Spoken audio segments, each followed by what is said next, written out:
to the salt of the streets, coming at you every week with this food for thought. Hope you ready to eat. With everything going on in this nation, we need some information, and that's why salt need to be stationed in your rotation. With real talking, real topics, real people, real problems. Think we need some help to solve them, and leave it up to Colin and the Donovan. Cause that's what's that? Let's get ready.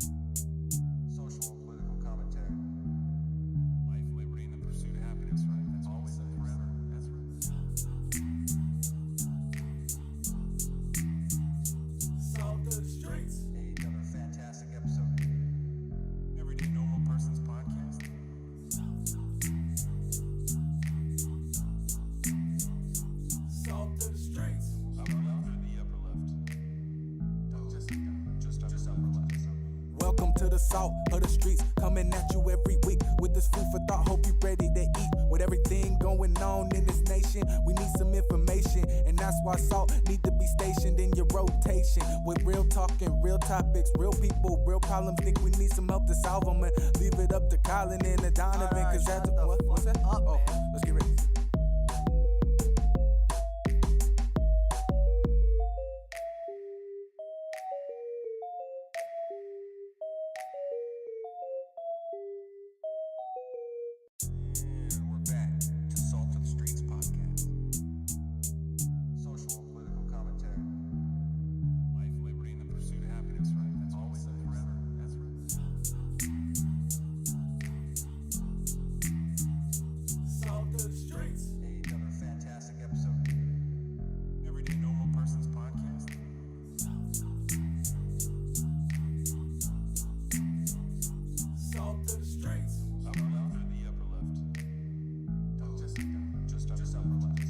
Welcome to the salt of the streets, coming at you every week with this food for thought. Hope you ready to eat. With everything going on in this nation, we need some information, and that's why salt need to be stationed in your rotation. With real talking, real topics, real people, real problems. Think we need some help to solve them, and leave it up to Colin and the Donovan. Cause that's what's that?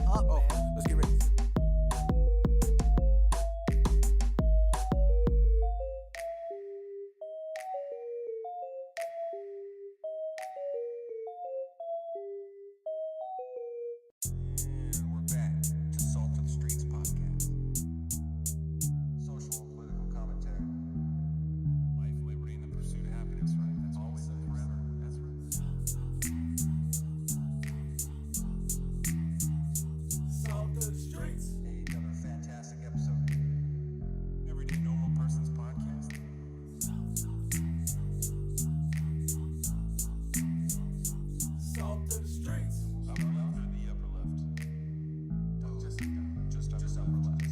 Welcome to the salt of the streets, coming at you every week with this food for thought. Hope you ready to eat. With everything going on in this nation, we need some information, and that's why salt need to be stationed in your rotation. With real talking, real topics, real people, real problems. Think we need some help to solve them, and leave it up to Colin and the Donovan. Cause that's what's that? Let's get ready.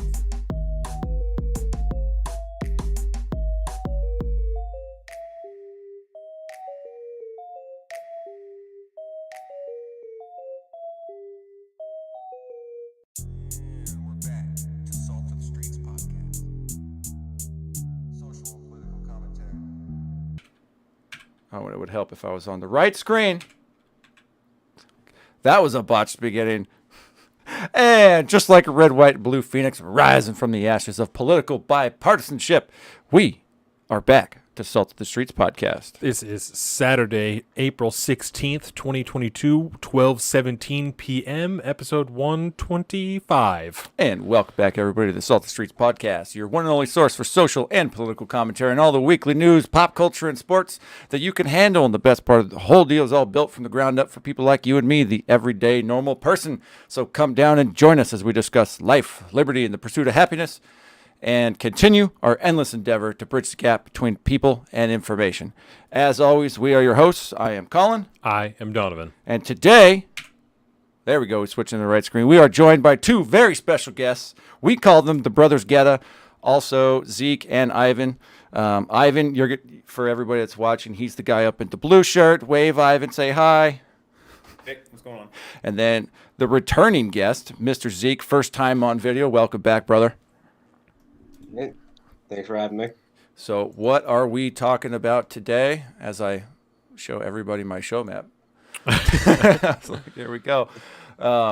So as per the usual, we've got our 4-part podcast again. So we'll be doing a segment, and then we'll be taking a quick break. Then we'll be doing a segment, so on and so forth. Part 1, we're looking at some local politics type stuff. We got a gasoline car ban that our governor just signed into law that's going to take effect in 2030. So that'll be fun. You've got a letter from Drew Hanson.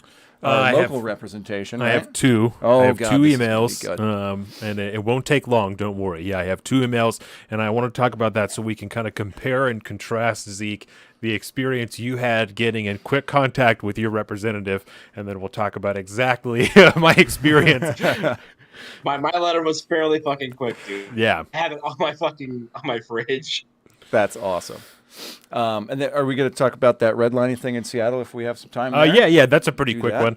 So, and then part 2, we're going to be talking Russia-Ukraine, which is going to dovetail nicely as Ivan's going to take us down in part 3 in this. I'm just calling it economic trends and macros and the effect on our civilization today. And then we're going to jump into part 4, kind of our more grab baggy topics. But SCOTUS is going to be in this one with our newly nominated Supreme Court Judge, Ketanji Brown Jackson. There yes. Yeah, I watched all but 3 hours of her questioning this week. And so we used to make a point of, and we still do, but we used to make a point, especially when Colin worked with me, of listening to the entirety of all of those hearings, 20 plus hours or whatever, because we had the time. It was such a journey. So I felt like I should still do that, especially with as many partial clips and stuff like that as I saw on different shows, different podcasts, different YouTube shows. So we'll dig into a little bit of that, and we'll see what happens. Yeah.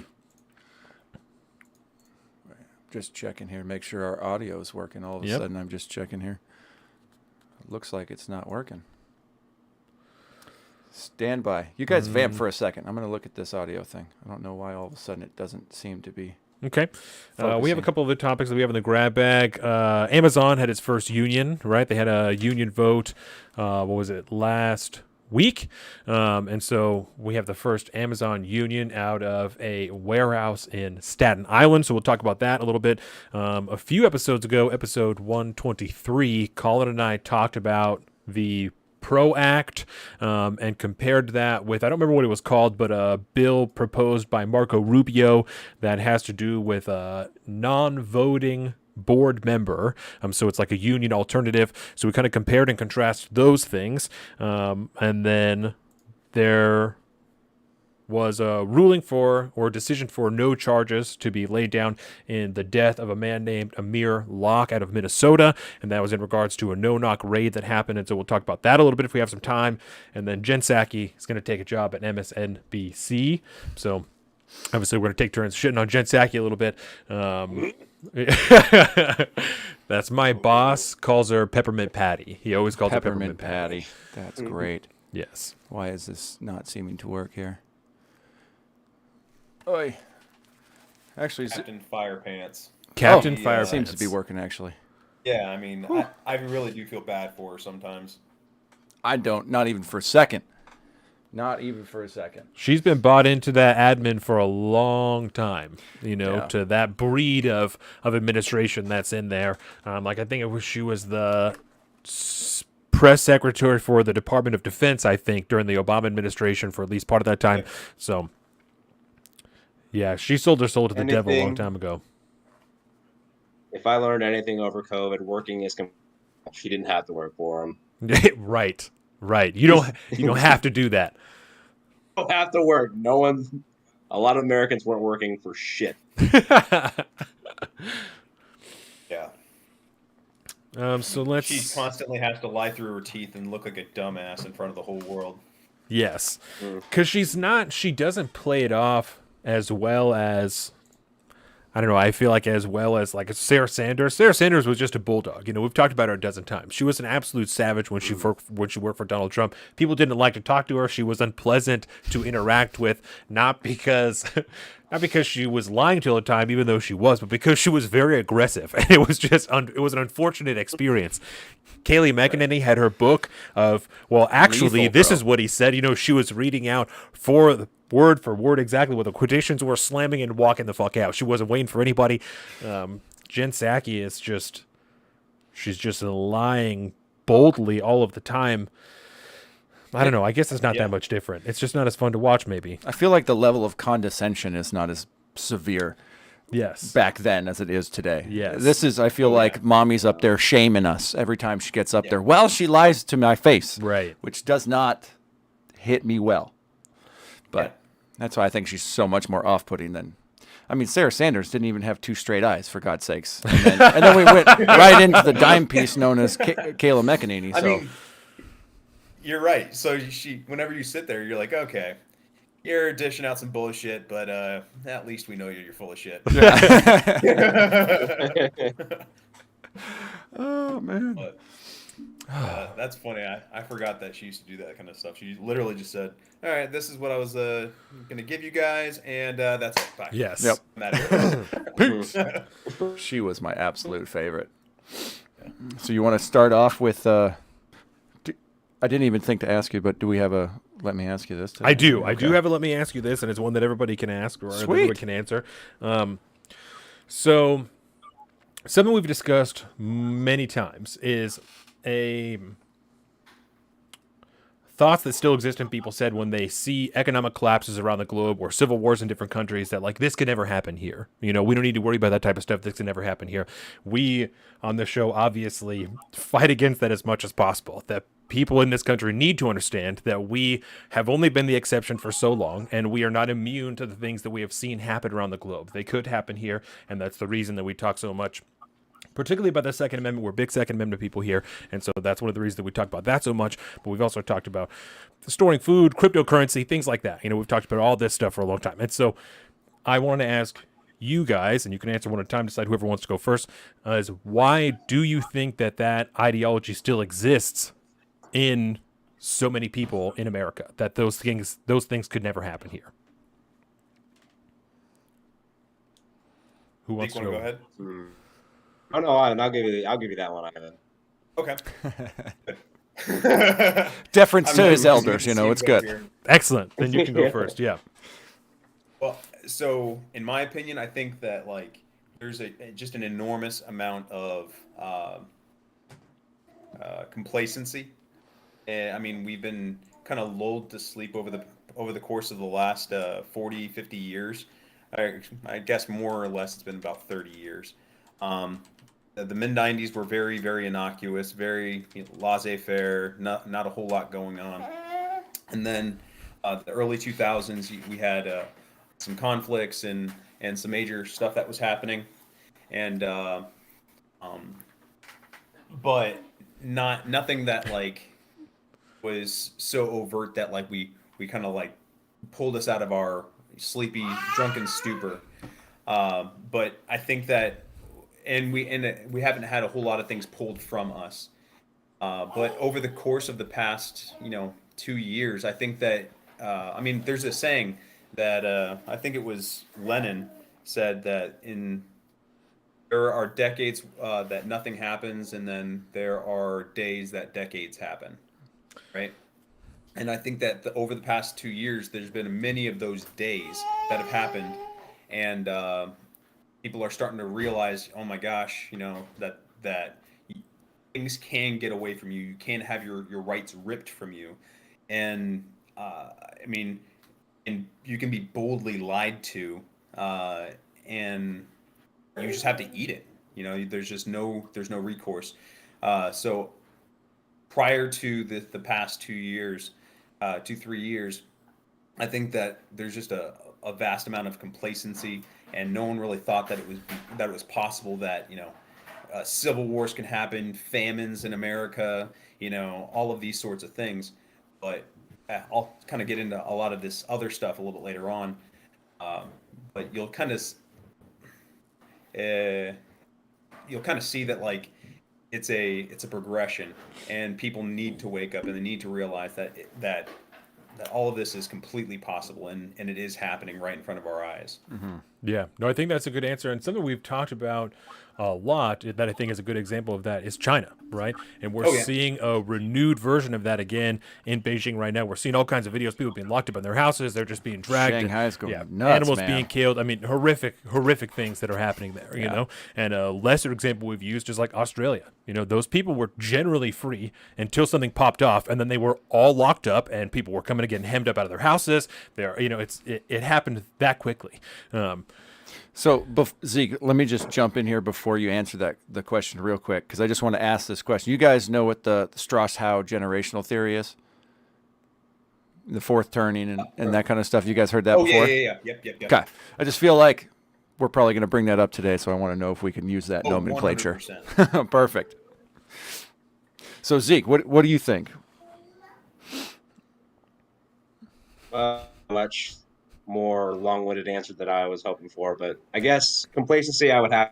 I think a lot of people are. I think they aren't well read, and they don't look back at history and gosh, I need to get my thoughts straight here. If you're not well read into history, history is bound to repeat itself. Oh yeah. And with the Roman Empire and the rise and the fall of it, the human condition never changes. Right. Mm-hmm. Like we're always the same. Yep. We're always constant, and we're on that with the Roman Empire. We had our rise in the West. It's shorter lived period of time. In the East, it tends to be a longer period. Mm-hmm. But our rise, it was quick burn, and it's fucking crashing down. And people, I don't know if it's, I think people just are being ignorant for it, and just thinking that we're not, or being we can't be subjugated to that. Mm-hmm. It's the old, it can't happen here. It's literally right around the corner, and people are just getting blindsided by it. Yeah. Right. And we're all suffering from recency bias. Yes. Where in the past 20 years, this has never happened. So no one thinks that it can happen. Yeah. Or just because the draft hasn't happened in 80 years, people think that it's never going to happen again. Well, shit, if things keep on going the direction that they are, it will happen again. It's not a matter of if, it's a matter of when. Right. And sorry, I didn't mean to jump in there, Zeke. No. But Yeah, and I'll go ahead and jump in here with somebody in the chat is kind of talking right along the same lines as you guys. Said that history is repeating itself. America is going through the phase that other nations went through it 100, 200 plus years ago. And so that sounds more of almost like Europe's been around so long, they've been there, done that already, and then we just kind of have only been on the map for so long. We're just now starting to go through it. But right. And we've talked about that. This month's book club book, right? Mm-hmm. I'm gonna pimp the book club book, Rick. Do it. This month's book club book is Rubicon, right? This book is about the fall of the Roman Republic into the Roman Empire, right? So in the 2 live streams that I've done for it, that's all that I've really been able to talk about, or because that's what I'm so focused on, is the comparisons between the fall of the Roman Empire and what America looks like now. Yeah. There are so many comparisons just between the different people that were gaining prominence and the things that were important. Right now they're talking about, I literally this morning just read about how the Romans traditionally looked down on a focus on dancing. People who were into dancing, they thought that they were fucking idiots. That's like the highest level of you have nothing else to worry about. You're not sticking to any type of self-respect. What the fuck are we doing right now? The most important thing, the biggest social focus is videos of people shaking their ass on Twitter or on TikTok, right? That is the biggest social focus, is stupid fucking dances, little 6-second, 10-second, 20-second videos that can be shared and viewed a million times. Yep. It's a weird, minute thing, but I don't know what else to chalk that up to, you know? And that's the type of stuff that if people aren't reading about those things, they're saying, what are you talking about? These are fucking TikTok videos. Like, you can't draw, you know, a fall of America to a TikTok video. I disagree wholeheartedly. I think you absolutely can. When people, young children, youth, right, are aspiring to be famous for making videos on TikTok, I think that there's a pretty direct comparison between those two time periods. I mean, and the crazy thing is that I'm glad that we're talking about this, because I watched a shorter clip from one of the Joe Rogan podcasts, and he was talking about the same comparison about how at the end of the Roman Empire, there was a very strong focus on gender and identity, and blurring and erasing some of those lines. And I mean, men wanted to be women, women wanted to be men, and yada yada yada. You have all this sort of stuff that's happening right at the end of the empire, when it started imploding on itself. Yeah. And that's when Nero, or I think it was Nero, one of the last emperors that built the Colosseums directly for the purpose of the bread and circus. Yep. And that was to distract everyone into kind of the last gasp of the Roman Empire before the Visigoth attacks and stuff like that at the end there. But it's very interesting. It's just like all of the focus happens in very specific ways, and like Zeke was saying, it's all the human condition and the rise and fall of empires, the rise and falls of big debt cycles, the rise and fall of not human consciousness, but it's Like the social, human condition. maybe? You know, once you get all of the resources, and you have everything that you could possibly ever want and need, all the pleasures in the world, you start turning this corner into like these darker sides of the human condition. Madness is correct. Yeah. Yep. And I could go on about this as well, but I mean, I'm mirroring essentially what you guys have to say. If anything, I'll just add on to that. Lack of generational struggle, I think, here is really what's helping this. I mean, everybody that's alive today, realistically, they don't know what it felt like to be in World War II. Right. Most of those people are dead already. You know, the boomers are the closest thing we have, and, you know, Vietnam and Korea, but it wasn't World War II, man, and it wasn't World War I, and the Great Depression and all these different things like that. Those people went through struggle, and then to get us to the 50s and the 60s, and then eventually where we are today.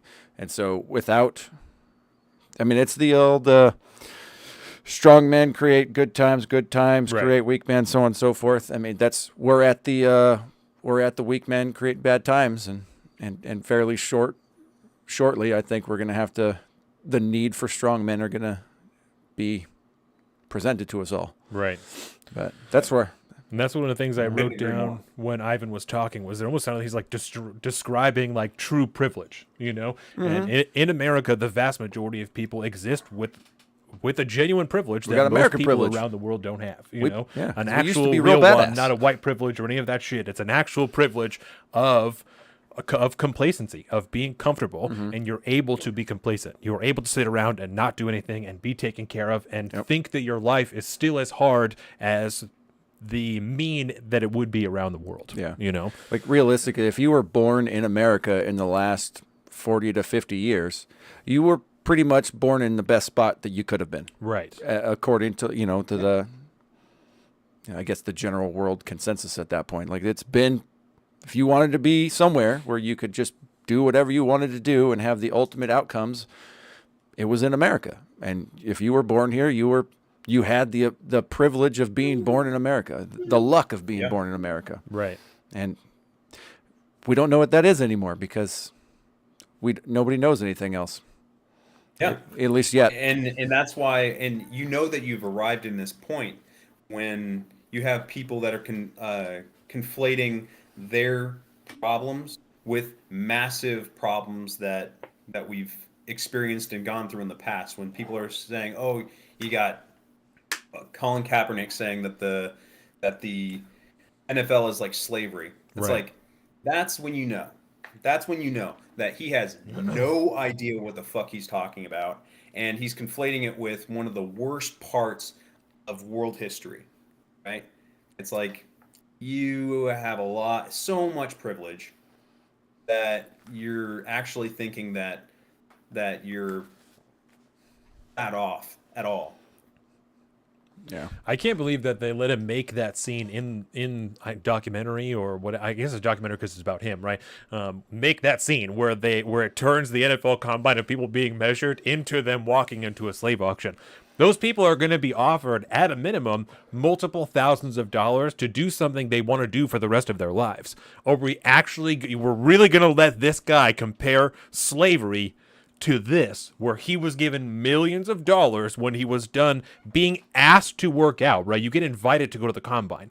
They ask you to come. You don't have to go. It's the same deal as Jen Psaki. You don't have to go. You don't have to be there if you don't want to be there. And if you really think that it's that fucking bad, why did you go?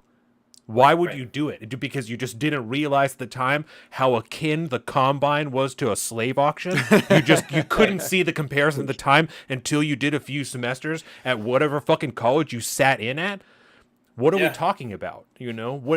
Really, what are we talking about? The very thing you're complaining about. Like, what the fuck are you talking about, dude? Right. Like you said, you don't have to be there. Just stop contributing to it. Yes. Yep. But you're still asking to play. You're actively making a documentary series about how the NFL is racist, but then complaining that you aren't allowed to play there. Why do you want to play there if it's racist as fuck, right? Yeah. Right. And he's actively trying to get back into it currently. It's like, please. Yes. I love it. Well, those are excellent answers. And so I think we can go ahead and dive into some of our proper topics. Before we do, I want to thank everybody for joining us here. Thank you guys especially for joining us, but thank everyone watching here for joining us on our YouTube, youtube.com/saltofthestreets.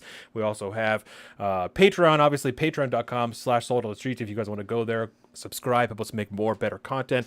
Facebook, Instagram.com/saltofthestreets. You can find all of this on saltofthestreets.com. Make sure you go and you like, you comment, subscribe to the videos. We also have our personal social media. I am at Salt of the Street on Twitter and at alpaca_Donovan on Instagram. Colin is at Big Bird Offie on both of those things.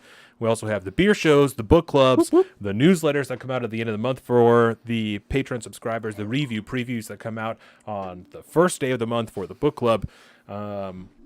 The book clubs Swell Blended for haircuts. Yeah. Obviously, I got my done up last weekend, so Swell Blended is back in the shop. Lexi Kayo on Twitch, Location Skate Shop. I don't know if you know this, Zeke. Ryan Martin opened a skate shop in downtown Bremerton that is called Location Skate Shop. It's a fantastic venue. We've been there. We bought some merchandise from them. It's a great spot. He opened a shop. Yes. I didn't know that he owned it. Yes, he co-owns it, I believe, but he is one of the owners of the shop. It's on 4th Street in downtown, right near the Admiral Theater. Yeah, it's a great location. It's a beautiful shop. He's also very into photography, so it's filled with all kinds of his photos and stuff like that. We've got all kinds of merchandise as far as skate decks, obviously a whole shop so they can set you up. They have shirts and pants and all that type of bullshit. Yeah, it's good kicking area for the kids. That's fucking awesome. I had no idea. Yes, it's incredible. He's doing a fantastic thing for the community down there. Made it right up in the Kitsap Business Journal as well. That's right. They did a really nice piece on him. So one last little piece of housekeeping. Yes. Little bit of announcement. I've been pulling your book club live streams from the Instagram over to YouTube. So you can also, if you've missed them, you can go back and check them out on YouTube if you would rather do that. And then we are still having some troubles, but because Rumble's very tightly controlled on file sizes, and we go long in the tooth a lot of times, so getting some of the videos to work on there is becoming an issue. But we are officially on Rumble. I started to throw the book clubs up there too. The beer show is going to go up there. Pretty much everything you could find on our YouTube, obviously minus the full episode and when we can get the clips in. We can only really put about hour clips each. So the formatting might be a little bit different on Rumble at the end of the time, but either way, you could do that. It's pretty cool. Most of the clips and not parts are less than an hour. So yeah, the clips will be great on there. Our clips channel is officially on Rumble, is what it sounds like. So I like that. Yes. So that is all. One last thing, we always remind people. I do want to talk about this first because, Zeke, I talked to you about it. We always remind people and implore people to try and evaluate their relationship with the Chinese Communist Party and lessen it as much as possible, right? So one of my ventures, my first venture on separating myself from the Chinese Communist Party was shoes. I really wanted to not buy shoes that were made in Asia, really at all, but specifically China. So I found some shoes that... the Brazil shoes, right? Zeke, the Brazil shoes. And I was like, oh, these shoes are rad. They're from Brazil. They're ecological, trees, and all this stuff. So I did one last look on their website yesterday before I was going to make a purchase. And I'm looking on the frequently asked questions, and there's a little icon that says ethically manufactured. And I said, that seems a little bit vague. What does ethically manufactured mean? So I click on this, and they have a specific page for their manufacturing, and it's like, oh, we have, specific ethics agreements for the way that people have to be paid and the hours and all this type of stuff.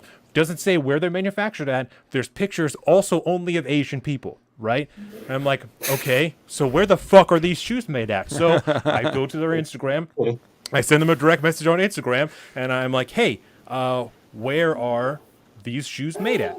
And I have my direct messages right here. They said, our sneakers are ethically manufactured in China, following the highest standards of quality, working conditions, and environmental practices. We have carefully chosen a factory we work with to ensure ethic working conditions and that their employees are provided with suitable wages and a supportive, favorable facility. The factory complies with an accredited supportive code of conduct that covers these conditions, wages, and overall culture. Okay. First of all, fuck you. Second of all, right? Second of all, I don't believe you because you still had to team up with the Chinese Communist Party to get this factory there, right? So, first of all, I don't believe that they're actually going to uphold this agreement of ethical conditions and shit like that because you aren't there. Maybe when they know that you're coming, they'll make sure that everyone looks happy, right? Third of all, I don't care that you have an ethical agreement. You're still paying the CCP. Your money by manufacturing your items there is still directly subsidizing the genocide of Uyghur Muslims on the other side of that country. So I don't give a fuck that you have an ethical agreement with them because you're still paying to hem people up and take their fucking organs. That's not the point. It isn't the point. Because I know they would not get that. All I said was thank you very much. Because I know that me saying this is a waste of time because they don't give a shit, you know? Yeah. They obviously don't give a shit because they have a fucking factory there. But I was beyond irritated because these shoes are fucking cool looking, and I'm having a very hard time finding good sneakers that look cool that are made in America. These ones are legit, but they're made in fucking China. Dude, when you find that sneaker company, they're going to be fucking rich overnight because this quest is going to take a while. I told Jordan, I said, I feel like I'm honestly at the point where I have to start a shoe company. I have to start making sneakers because I can't find a pair of tennis shoes in America that actually look cool. They're fine. Yeah. They're very basic though, and they have a little American flag logo on them or like a little tag. I don't care. I don't need to advertise to people that they're made in America, but I don't want them to be made in China, right? But I want a pair of sneakers that I actually want to show people that I'm proud of when I bought, that I say I open the box and I say these are fucking lit. And you can't, it's impossible. They just don't exist here. And so I am on the verge of, that's my first outside venture from this podcast is a goddamn shoe company because I can't find a pair of fucking shoes that are made in America. You know who's got a lot of money and trying to like do stuff like start companies that make products that aren't made in China? Daily Wire. They started making Jeremy's razors. Yeah. So maybe we just pitch them with some fucking sneaker factory idea and they'll back us. And I feel like if I asked Micaiah to design a pair of sneakers for me, he would do it in an absolute heartbeat. Oh, yeah. We know several people. There's a guy that we went to school with, Rafi, that has a whole YouTube following for shoes. He's a fucking huge sneakerhead. He's got like thousands of followers on YouTube. If I asked that dude, hey, will you design a pair of sneakers that I'm going to make in America and you can have an exclusive pair? He would fucking do it. Oh, yeah. You know what I'm saying? Well, we're going to need somebody to keep the new designs coming too, you know? I mean, he's got a 6-figure job coming right there. Yeah. I just want a cool looking pair of is. shoes that are made in America. So, Like, what do you do, dude? Because I'm sure even like those stupid Tom shoes and stuff like that, I'm pretty sure those are not even made in America. probably not. I was gonna ask that. Where are those made at? Do you know? Tom's? We're I don't gonna know. Get the Google machine Yeah, going. I That's don't what know. we're gonna do. Go ahead, Google where Dr. Tom's are. Google. Yeah. Yeah, because I just don't feel like it should be this difficult to find a good pair of sneakers. You know, specifically tennis shoes. Zeke sent me the list that like there's amazing boots, really good work boots and hiking boots and stuff like that. And there's good like moccasins and like hipster boots. You know, the leather boots with real thin soles and stuff. Like there's lots of those, and there's real minimalist shoes and stuff, but not legit looking fucking tennis shoes. And I got a real problem with it. So. Yeah, that may be I don't the even first one. trust What does it companies say? now too if they say made in America, because of what Apple did. They kind of coined that it's built in America, but it's really made over there. Right. But let's see here. Right. We slap the front They all screen do on that. it. We call it good. Yeah. Let's see. I was gonna ask you, or right when you said that you reached out on their page, the first thing that you should have asked is, does this ethically manufactured company have suicide nets outside? Fucking right. Yes. Good old Do you have Foxconn. nets to ensure that everyone still makes it through the year, or do you just Yeah. hope that they do? Like, is it only That's 2-story OSHA regulated. Yes. Yeah. Is it only 2 stories so they won't die if they jump? They're just severely injured and they hope wish they didn't do it? Or How fucked up is that? That's an actual thing. it's horrific. It's Qualcomm, or no, it's not Qualcomm. Foxconn. It's, Foxconn. Yeah. Foxconn. They have the suicide nets outside their fucking factory. It's like, what? I'm pretty sure Apple also did time. I'm sure Foxconn they still do. manufactures for Apple. Yeah. See, Oh, and so it says that, right? It's yeah. this little Google I don't thing trust says it. that It at says- the end of fiscal year 2020, most of the company's employees were located in the Americas, primarily in the United States. But when I was trying to buy shoes and I was looking up shit, Vans or DC's website says that they now make all their shoes in Vietnam. Yeah. On the fucking box of the DC's says that it's made in China. Okay, here you So go. I don't believe you. Our commercial Right. manufacturing base, which consists of third-party contractors, is located mostly in China and Vietnam. Boom. It's impossible. I'm telling you. I'm telling you, you got to get impossible. Jocko shoes, and that's it. That might be the only legitimately manufactured shoe in America. But they're not fucking cool love looking. Jackos. No, they're like boots and shit. Yes. Which are cool, but I Yeah, want well, some his sneaks, jeans bro. are like $300. So, and I'm willing to pay they're going to be a premium. They're going to cost Yeah. more money if you're made in America. Because But Jocko made them also, with his hands. You can't. $300 is an exceptional amount of money to be asking for a pair of jeans. That is an exceptional amount of money. Even if they're not all torn up and pre-shredded, Yes. like all the designer jeans. are. yeah. Even if it's a full I guess actual that pair begs of jeans. another major question, though.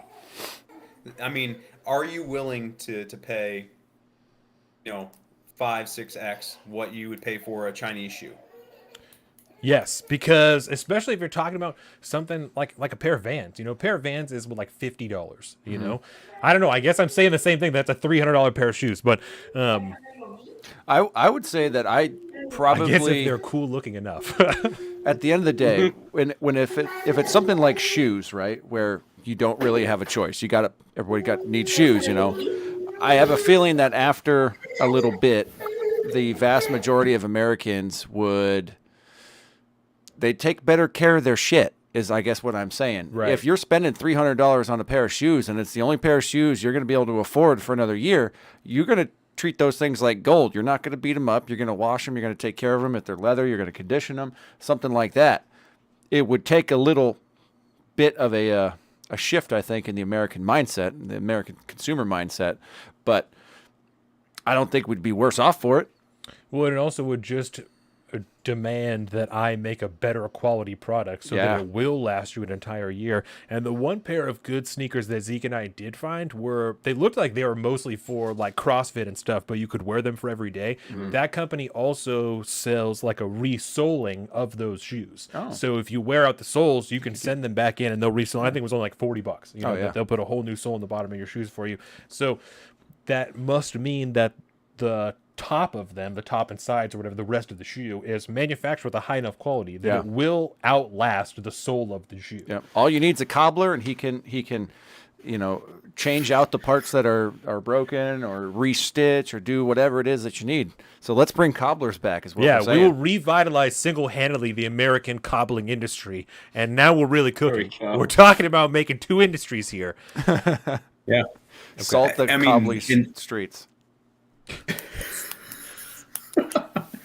I mean, what you guys are talking about is exactly like that's what's going to happen as soon as you start bringing manufacturing jobs back and all of the ecosystems that come back around them. I mean, if you're talking about building stuff like we used to, like real legit shit that had a lifetime on it. Yeah. Like my grandfather, he had boots that he had for 30 or 40 years. Woo. Have you guys ever heard of Red Wings? Oh yeah. Yes. I got a pair. Yeah. The Red Wings, I mean, you used to wear those suckers out, and then you bring them back to the cobbler. They resole them. They put on the new leather. I mean, that's real shit. Oh yeah. And when you bring that stuff back, and you actually have Americans that take pride in what they make, and it's not prefab particle board plastic bullshit that you sell at fucking Walmart, right? And when you have Americans make it for America, I mean, it actually used to mean something, right? And when that actually happens and it comes back, all of this stuff is going to be fucking amazing. It's going to be a whole renaissance period, but there's going to be a lot of fucking pain between now and then. Oh yeah. Speaking of some pain, right? We can get to our first topic. Let's do it. So in the first part, right, we always do some local stuff. So very first one, Trenton hit me up about this. There's been a lot of confusion about this. We have the same story up. That's really funny. It's from the Hill. Trenton asked me about this because I think his realtor told him about it. So Washington State, Jay Inslee just recently passed what is being called a ban on gas car sales by 2030. Yeah. And so what this part of the means, Move Ahead right? Washington initiative. Yes, part of the Move Ahead Washington. It's part of like a new traffic transportation package. That's what it was. So a multi-million-dollar transportation package. Of course, we're raising taxes here, even though we're running a surplus because of all the COVID money that we didn't spend. Even though we needed the bills to be bigger. That's all, we've talked about that before. I'm sure we'll come up later. COVID always seems to make its way into every conversation. Always. Isn't that interesting? If we don't get a COVID information tag on our Spotify, I think we're doing it wrong. Yeah. So what this means is that starting in 2030, any new vehicles that are bought, sold, or registered have to be electric vehicles. So you're still going to be able to keep all of your gas vehicles, your traditional combustion engine vehicles, but if you're going to buy a new car, new truck, new anything, it's going to be a hybrid or an electric vehicle. The state will also move to hybrid electric ferries and install electric vehicle charging stations and begin more transit electrification projects. So we'll talk about those things individually, right? What do you guys have to, first of all, where do you live at? And then, because neither of you live in Washington State anymore, and then what is your initial take on the ban on gas cars in 2030? Go ahead, Ivan. No, I went first last time. Go ahead. All right. I can go. All right. So I live in Lafayette, Indiana, and so you're asking about the thought of having out here by 2030? Having to purchase an electric vehicle. If you're going to buy a new vehicle after 2030, it has to be an electric vehicle. There's only going to be electric vehicles. They're only going to be able to sell you an electric vehicle. Okay, so if that would happen over here, yes, or happen over here, I'm pretty sure a lot of people would rather just burn that shit to the fucking ground. Like, we have like 3 auto manufacturers here. Like, there's Toyota, Chrysler, and Subaru. I will say this: Subaru has a plan to make at least half of our vehicles electric, and they're already not happy about that because they're big on like shit, and they're like, "There's no way to recycle these fucking batteries." Like, these things have approximately like a 10-year lifespan, and I'm to get in fucking wrecks with these things, and that presents it presents a different set of risks, and you have to remake the bodies it's a mess. Right. Oh yeah. But Yeah, something like that would never fly over here. I love it. They might burn down the fucking legislation building. They're like, "Fuck you! We love our nice cars." Oh, that's good. What about you, Ivan?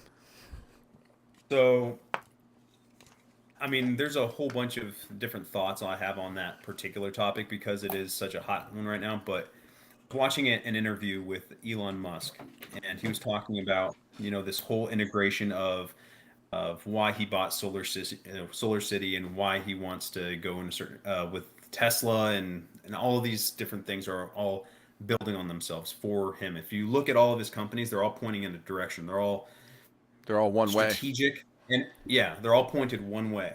It's the Boring Company is for logistics, so that you can get from point A to point B in a more efficient way. You have Tesla, which is not really about.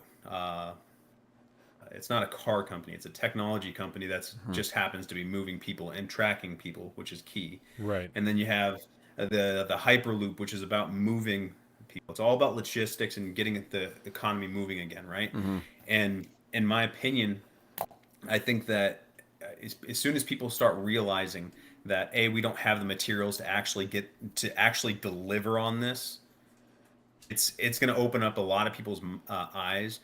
We don't have enough cobalt. We don't have enough lithium. We don't have enough aluminum. We're in a structural aluminum deficit that won't be able to be overcome for the next 20 years because we haven't invested back in mines and minerals. The ESG has been so strangulating and making people invest in certain things in their 401ks and in IRAs and stuff that it hasn't been getting back to where it's been needed. So the nickel and the cobalt and the tin, all of it, all of them are all so badly allocated that you can't deliver on this stuff. And once people realize that, there's going to be wild uproars, because as soon as that happens, these cars are all made. Like Zeke pointed out, in 10 years, you're going to have to fucking replace this motherfucker. And then what are you going to do? And what? You can't replace it. Yeah. And just to kind of like build off of what you're talking about, I think there is a piece of the puzzle, at least when we're talking about Elon and stuff, and it's the SpaceX piece. I mean, part of what he's doing now with SpaceX, I mean, he's essentially commercialized local space travel. And if you combine, like you had said before, the Boring Company, Tesla, SpaceX, he's got that satellite network of Starlink, and all these various things. What that points to, in my mind, is the eventual, essentially automated mining for rare minerals in the asteroid belt. I mean, that's how you get around that problem, is you go off planet and you find them out there. And I don't think that's too sci-fi to think what could be something that happens in our lifetime. You got the Tesla technology to essentially just create a bunch of little drilling bots, go around and collect shit, and then bring it back home. I mean, it doesn't seem like too far-fetched anymore. And I think that there's something to that with the inconsistency that we've seen in those markets for the minerals, right? One thing I was looking up as Ivan was talking, it made me think, when you're talking about aluminum, I remember it is worth mentioning, certainly, when Donald Trump was in office, he put huge tariffs on aluminum and steel imports coming from other countries to try and revitalize the metal industry in America, right? When Joe Biden came into office, this is an article from, I think this is just from Ground News, but it's the Biden administration, the EU reaches agreement to ease Trump tariffs on aluminum and steel. And this is from October 30th of 2021. So that revitalization attempt of our markets or of our industries in America was immediately quashed, not immediately, but quickly quashed by the Biden administration when he came in. Yeah, as fast as he could walk. And you could... Quietly. Because I didn't know about this. I had to look it up. I didn't know for sure. I assumed, because that seems like something that would happen, but I didn't remember actively hearing about it. So this is a CNN article, actually, but this is 96 sources. But yeah, no, it was obviously very quiet. And so in 2018, Trump announced a 25% tariff on steel imports and 10% tariff on aluminum to shore up the struggling industries, drawing strife rebuke from the U.S. manufacturers of products made using steel and aluminum. Obviously not from the people who manufacture steel and aluminum, and that was the whole point. So it is worth mentioning, not worth mentioning because of what we do, right? It's to try and increase trade with these nations. But fuck them, we need to be looking after our own industry. And that was part of, obviously, Donald Trump's whole deal. America first. Make America great again. Try and get these industries back. I have a hard time seeing a legitimate justification in doing away with the tariffs, especially with what Ivan is talking about. Especially, to double down on that, if you're going to push for electrical vehicles that we were talking about in the green room before this, Ivan is saying that they are pushing everyone to buy electric vehicles, especially with what's going on in Russia. They're trying to get everyone off of fossil fuels. There's been a big push over the last few weeks of more green energy and electric vehicles, Janet Yellen's out there preaching the green energy is required so that we can, have a sound monetary policy. Yes, but we're going to continue to make it more difficult to make those things in America. We're going to shit on people like Elon Musk who are making them in America and are trying to go around the United States government to outer space, which sounds like a crazy thing, but to outer space to get these metals so that he can do it outside of the U.S. government, because they're trying to do it in a globalistic fashion, like we were doing cars before Donald Trump got into office. They're making parts of cars in Mexico, in Canada. They're bringing them all to America. They're putting them together here. The shit doesn't make any sense when, even from Joe Biden's own mouth, we want to build back better, right? Or whatever the fuck it is now. We want to make America great again, but 2.0 and blue, because we don't say that here. Whatever his thing is, you're cutting against that with all of the different policies that you're putting into place. Yep. You guys heard about the IMF and the Davos meetings? Oh, yeah. Where he got that slogan from? No. See, I thought this slogan originated from the World Economic Forum, Klaus Schwab, because he wrote the book, I believe, where he called it that. But yeah, they just had a Davos meeting, didn't they? Just recently? Did. Yeah. And I'll probably get into all of that stuff a little bit later on, but there's a lot of different things that I wanted to kind of grab onto. I was thinking about what you guys were talking there. That, first of all, if you're talking about asteroid mining, the first thing that you have to ask yourself is, okay, logistically speaking, have you guys read Elon Musk's book? No. Okay. What is it called? I would highly recommend it. It's wonderful. What's it called? I'm looking it up right now. Elon Musk. Young Musk. That's easy to remember. Fantastic Future, I think. Okay. Anyways, so he talks about how much it cost him to build SpaceX, right? And the cost of ICBMs, and got into all of the economics of it. And in that book, he started talking about all of the different iterations of rockets, the Saturn V's and the Apollos and blah, blah, blah, yada, yada, yada, right? And he talked about how much it costs to get a body, a vehicle into orbit, right? Billions of dollars of R&D, and it's like hundreds of millions to get something into orbit, right? Now, think about this. You're talking about per pound. Get something that is 1 pound into orbit, it's hundreds of millions of dollars. Yep. Now, we're going to be sending out thousands of things, thousands of rockets to go out and collect asteroids, thousands of them. We're talking about trillions of dollars to go and mine things that are light years away, maybe. Right? How the fuck are we going to get that back? Honestly, as you're sitting there talking about it, you go, really?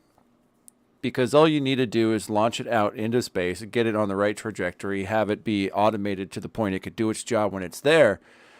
But then you need a crash site. You need some place back on Earth that you could just dump it. And unfortunately, it's hard to control things like that without some kind of expensive ass, landing module. Because otherwise, it's just going to, maybe we'll just put everything on the moon. We'll just have a moon base. That's what we'll do it. I mean, and that is, or you could have everything crash into Mars or into the moon or whatever. Yeah. But then if you're talking about actually utilizing those materials for back here on Earth, it becomes completely improbable, because what you're talking about is actually allocating hundreds of hundreds of millions of tons of material that need to be set back down safely, because it's not very popular of an idea to have shit crash landing in the ocean or on cities and stuff like that. It's not very ESG, right? So you have to wonder, it's like these people that are making these policies have no idea what the fuck they're doing, right? And I know that this is kind of, we're taking this thing down an extreme rabbit hole when we're talking about cars, but when you're talking about materials, real fucking things, right? Real things, they have no answers, and you have to understand, like, people are slowly realizing that the people who are in place of power, they don't have answers. They have no idea what the fuck they're doing. Yeah. They're realizing slowly, as they're pulling more voices into the conversation, that they don't have answers. Yeah. Right. And like we were talking about, yeah, go ahead. Oh, I thought someone had okay. Well, like we were talking about before, that a lot of the minerals and things that are required to make these, we don't have here. They have in other countries, especially Africa is a big thing. People talk about that a lot for cobalt and things like that. And as we said, many of those mines are now owned by China. They're owned by other people. You know, we don't own those mines there, and so we have to either do what America does and try and have a war there, so we can try and take that infrastructure, or we have to do business with those countries. And so I would argue, I guess you can't even argue that. It depends on what president you have, which direction they're going to take. But there's probably going to be a little bit of both either way. And in the end, there's going to be a finite amount. And I don't know what the estimations are. I don't know if there's enough of those minerals to make an electric car to replace everybody's gas car that they have now. I literally don't know. And to kind of like bring it all the way back to where we began, really what this is, you know, you got some dumbass politician that has created a platform on climate change, and he has advisors around him that say emissions are the problem, and he goes, okay, well then we'll just get rid of the emissions by getting rid of the cars. Sign it into law, we're done. There's no forethought into what it actually looks like. I just put it into law because it's going to get me reelected. It's going to get me some points. Right. It 2030 so down the road. I mean, that's 8. I mean, it's not that long ago. It's less than 2 presidents away, mind you. We'll be on 48 when it's 2030, but it's not his problem to worry about. So he just signs it into law, and somebody down the road will deal with it, and then they'll have to reverse it or whatever, because it's not fucking possible. Right. But it gets him the W. And one of the other parts of this is the hybrid electric ferries, right? And so that it's the same deal. We have enough problems with the ferries as it exists now. We were just talking last weekend that there's an enormous worker shortage in our ferry system, and it's not people working on the ferries, it's engineers to work on the engines. People don't know how to do it. It used to be, after we talked about it and talked about how there were so few articles talking specifically about that shortage, I saw a short video done by Cairo, I think, that was about that. And they were talking about how it used to be a generational thing. Like, people's sons would continue to work there, and that just doesn't exist anymore. And so because of that, they don't have an infrastructure built to reach out to try and hire people. So they're having to build that now in 2022, an infrastructure to try and reach out and hire people. So they have a school in Seattle where they will teach you to be an engineer on the ferry, but they don't know how to find people to go there because they've never had to do it. So what a disaster. And now that this is happening, that they can't find people to do this, they're going to completely rebuild the engines of the ferries, and they're going to have to teach all these people how to work on a new type of engine, while also trying to find people who want to work in this industry that they are right now trying to create. But as the government is doing it, as we know, the government does nothing well at all. So it's going to be a shit show. If they're going to have to create this industry, it's going to be a shit show, and probably won't be done by 2030. No. I also like how, like, I think I could just pull the article up here real quick so people at home can see it. Boom. But they chose a picture of Seattle talking about the future with the Alaska Way Viaduct right on the waterfront, and it's not there anymore. Oh, yes. I thought that was pretty ironic. Yeah. I was like, way to go, guys. Oh, one last thing I want to ask about charging stations, right? We're going to build a bunch of charging stations. Yeah, tens of thousands, right? Yeah, I'm sure that it says in here not the exact number, but the general number of how many we're going to build. Establishing Inslee's plan reflects President Biden's climate change goals for the country, including establishing a nationwide network of 500,000 electric vehicle charging stations and increasing electric car sales up 50% by 2030. So that's nationwide. Let's see for Washington. Yeah, the move ahead Washington link. Nope. Yeah, I just saw it last night too. I don't know what happened to it. So the question exists, regardless of the number.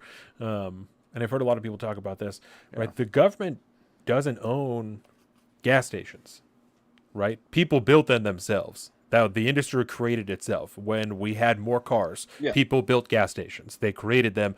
But now even if you are going to pay other companies to build these charging stations, right? They're still government-funded charging stations. Yeah. Why does the government need to pay for this? Why do they need to, again, build this industry if people want electric vehicles so bad? Mm-hmm. I can actually answer that question, at least towards people. Okay. Yeah, because I've literally have dealt with this directly. Okay. Generally speaking, at least in the cases that I've dealt with, they come in the form of a rebate or a subsidy. If you are in construction of a new gas station, which I recently just did. Okay. And it is heavily encouraged when it comes to the code, but it is not required. But if you do it, you do get like a tax break, or you get basically you can get a rebate, you can get a subsidy check or something like that. So it's not so much they're directly buying them, which I will also add, most of the electrical chargers that I've seen installed and ordered come from Europe. They're not made in the United States. So we are also doing more trade with Europe abroad, and not doing those manufacturing jobs back home, which is also kind of a problem because now our government is subsidizing a foreign trade. At least it's not coming from China.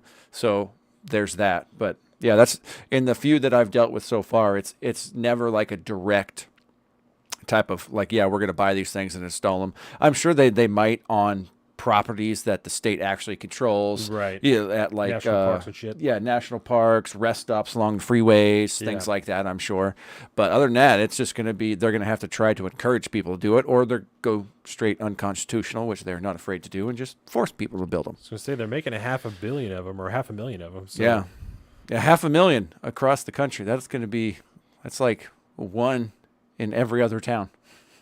I don't know.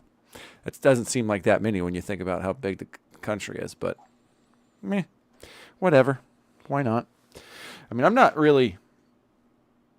a big fan of Tesla. I'm not going to lie. Like, I'm a huge fan of this thing. I think we are all going to eventually try to get to some form of electric vehicle because, I mean, let's face it, the way the politicians run, the way the globalist politicians run, global economics, they're going to make it damn near impossible for anybody to afford an actual like gas vehicle anymore. Hell, I drive a diesel truck, bro, and I'm spending an arm and a leg out here. I mean, it's almost I've seen $6 per gallon for diesel, which is insane. Why do you do that to yourself? It's I have a company, so it's a business expense. Yeah. But if I wasn't. So this article is from The Hill, right? And then we can move on unless you guys have anything else to say.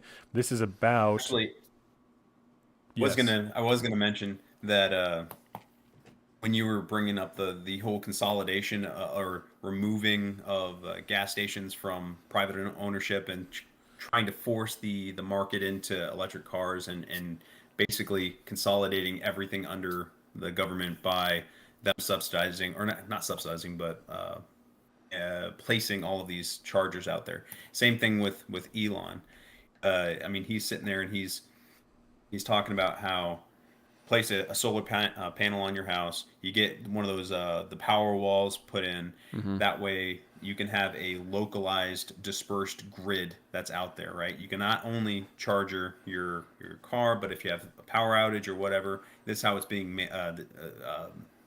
marketed at least. If there's a power outage, you won't be going without because you have a localized power source, right? Yeah. And you have the sun to power, blah, blah, blah, yada, yada, yada. Anyways, so this is interesting to me because now what you're doing is you have an ultra intelligent supercomputer parked in your driveway that has access to all of your power. Can, maybe not. This is my conspiracy theory, right? Now I'm kind of reaching down the rabbit hole a little bit, but something that's smart enough to be able to dictate to you what you can and can't do. If you're going to want to drive your vehicle, or you're going to want to a certain area that they don't want you to go, or if you don't have some sort of enough social credit to be able to do something, they can freaking just shut you off. Yeah. Right? And it's all done through a central source, right? And by getting rid of gas vehicles, not only are they doing their ESG thing and they're saying, okay, well, we're cleaning up the environment, but that is your true autonomy. They can't shut off a gas vehicle remotely. Yeah. They can shut off a Tesla or an electric vehicle, and they can make their grid system that they're putting out there unaccessible. Yeah. Right? To certain cars. Yep. It's a very interesting situation that's happening, and the fact that the government is pushing this is highly suspect. Yeah, and it's all a consolidation of power. All of it is. Yeah, and I see one of the major issues is essentially what is happening with these, green initiatives and things like that on the governmental level is, I don't know how to describe it any other way than centralized planning, right? A very Soviet style. The state can plan how this thing goes. We're going to install these chargers. We're going to make sure everybody's driving these cars. But the problem the government has is there's no market recourse. There's no communication with good and bad decisions when you look at how the market treats them. They just throw money at things, and they most of the time don't work, but that's how they measure things. Whereas somebody like Elon and Tesla, he's not a politician that got elected because he's popular. He built the company because he's smart, and he's an engineer. He thinks about these things. He has a network of chargers all around the country and is continuing to add to that because he knows exactly where he wants to put those. He's thought about these things. He's thought about his little solar roof stuff and the battery chargers in the walls and all that stuff. He's thought about that because it's going to affect his company's bottom line and the success or failure of it, whereas the government doesn't do that. When government centralized planning comes into play, it's really just a bunch of idiots that get together and decide that, like, hey, this is what we want to do because this will make people like us. Yes. It has nothing to do with whether or not it'll work or not. So to back that up, right? Mm-hmm. There's this article that's again from the Hill because it was in that first article. The first article that I had pulled. States can now move forward building and expanding electric car charging stations. This is about the $5 billion that was designated through Joe Biden's the infrastructure package. It's a $5 billion fund that states can access to incentivize building electric vehicle charging stations in their own state. So all they have to do is they have to start their own program for charging stations, and they can tap into the $5 billion that's been set aside by the federal government. So you don't even have to. I'm sure that we are going to be taxed on it also because that's how this state works. But there's just a $5 billion sitting there of tax dollars anyway that can be tapped into federal funds. Yep. So that's exactly what you said. Sitting there and saying, fund a campaign election, whatever. I'm going to steal money from you and force you to do this. Yep. Brilliant arbitrage opportunity for anyone that knows that the money's sitting there. Yes. Arbitrage. States can tap into that money after submitting an electric vehicle infrastructure deployment plan, which should expand on alternative fuel corridors, areas nearly every state has designated that the federal government hopes will establish a nationwide network of 500,000 electric vehicle charging stations. Centralized planning. That's all you have to do. Submit an electric vehicle infrastructure deployment plan. So you don't even have to be doing it. You just have to submit the plan and say, we have a plan that we're going to do that, and you can tap into the $5 billion of tax money. I've got to wonder how much state taxes we're going to be charged because of all of that shit, right? All this infrastructure package, whatever the Washington plan is that they just signed, the transportation bill. It was however many millions of dollars. We're getting double fucked. And which is hard. Yeah. And we've talked before. The move ahead Washington. God. Move ahead Washington. I think that we are one of 2 states where the governor is still under emergency power for COVID.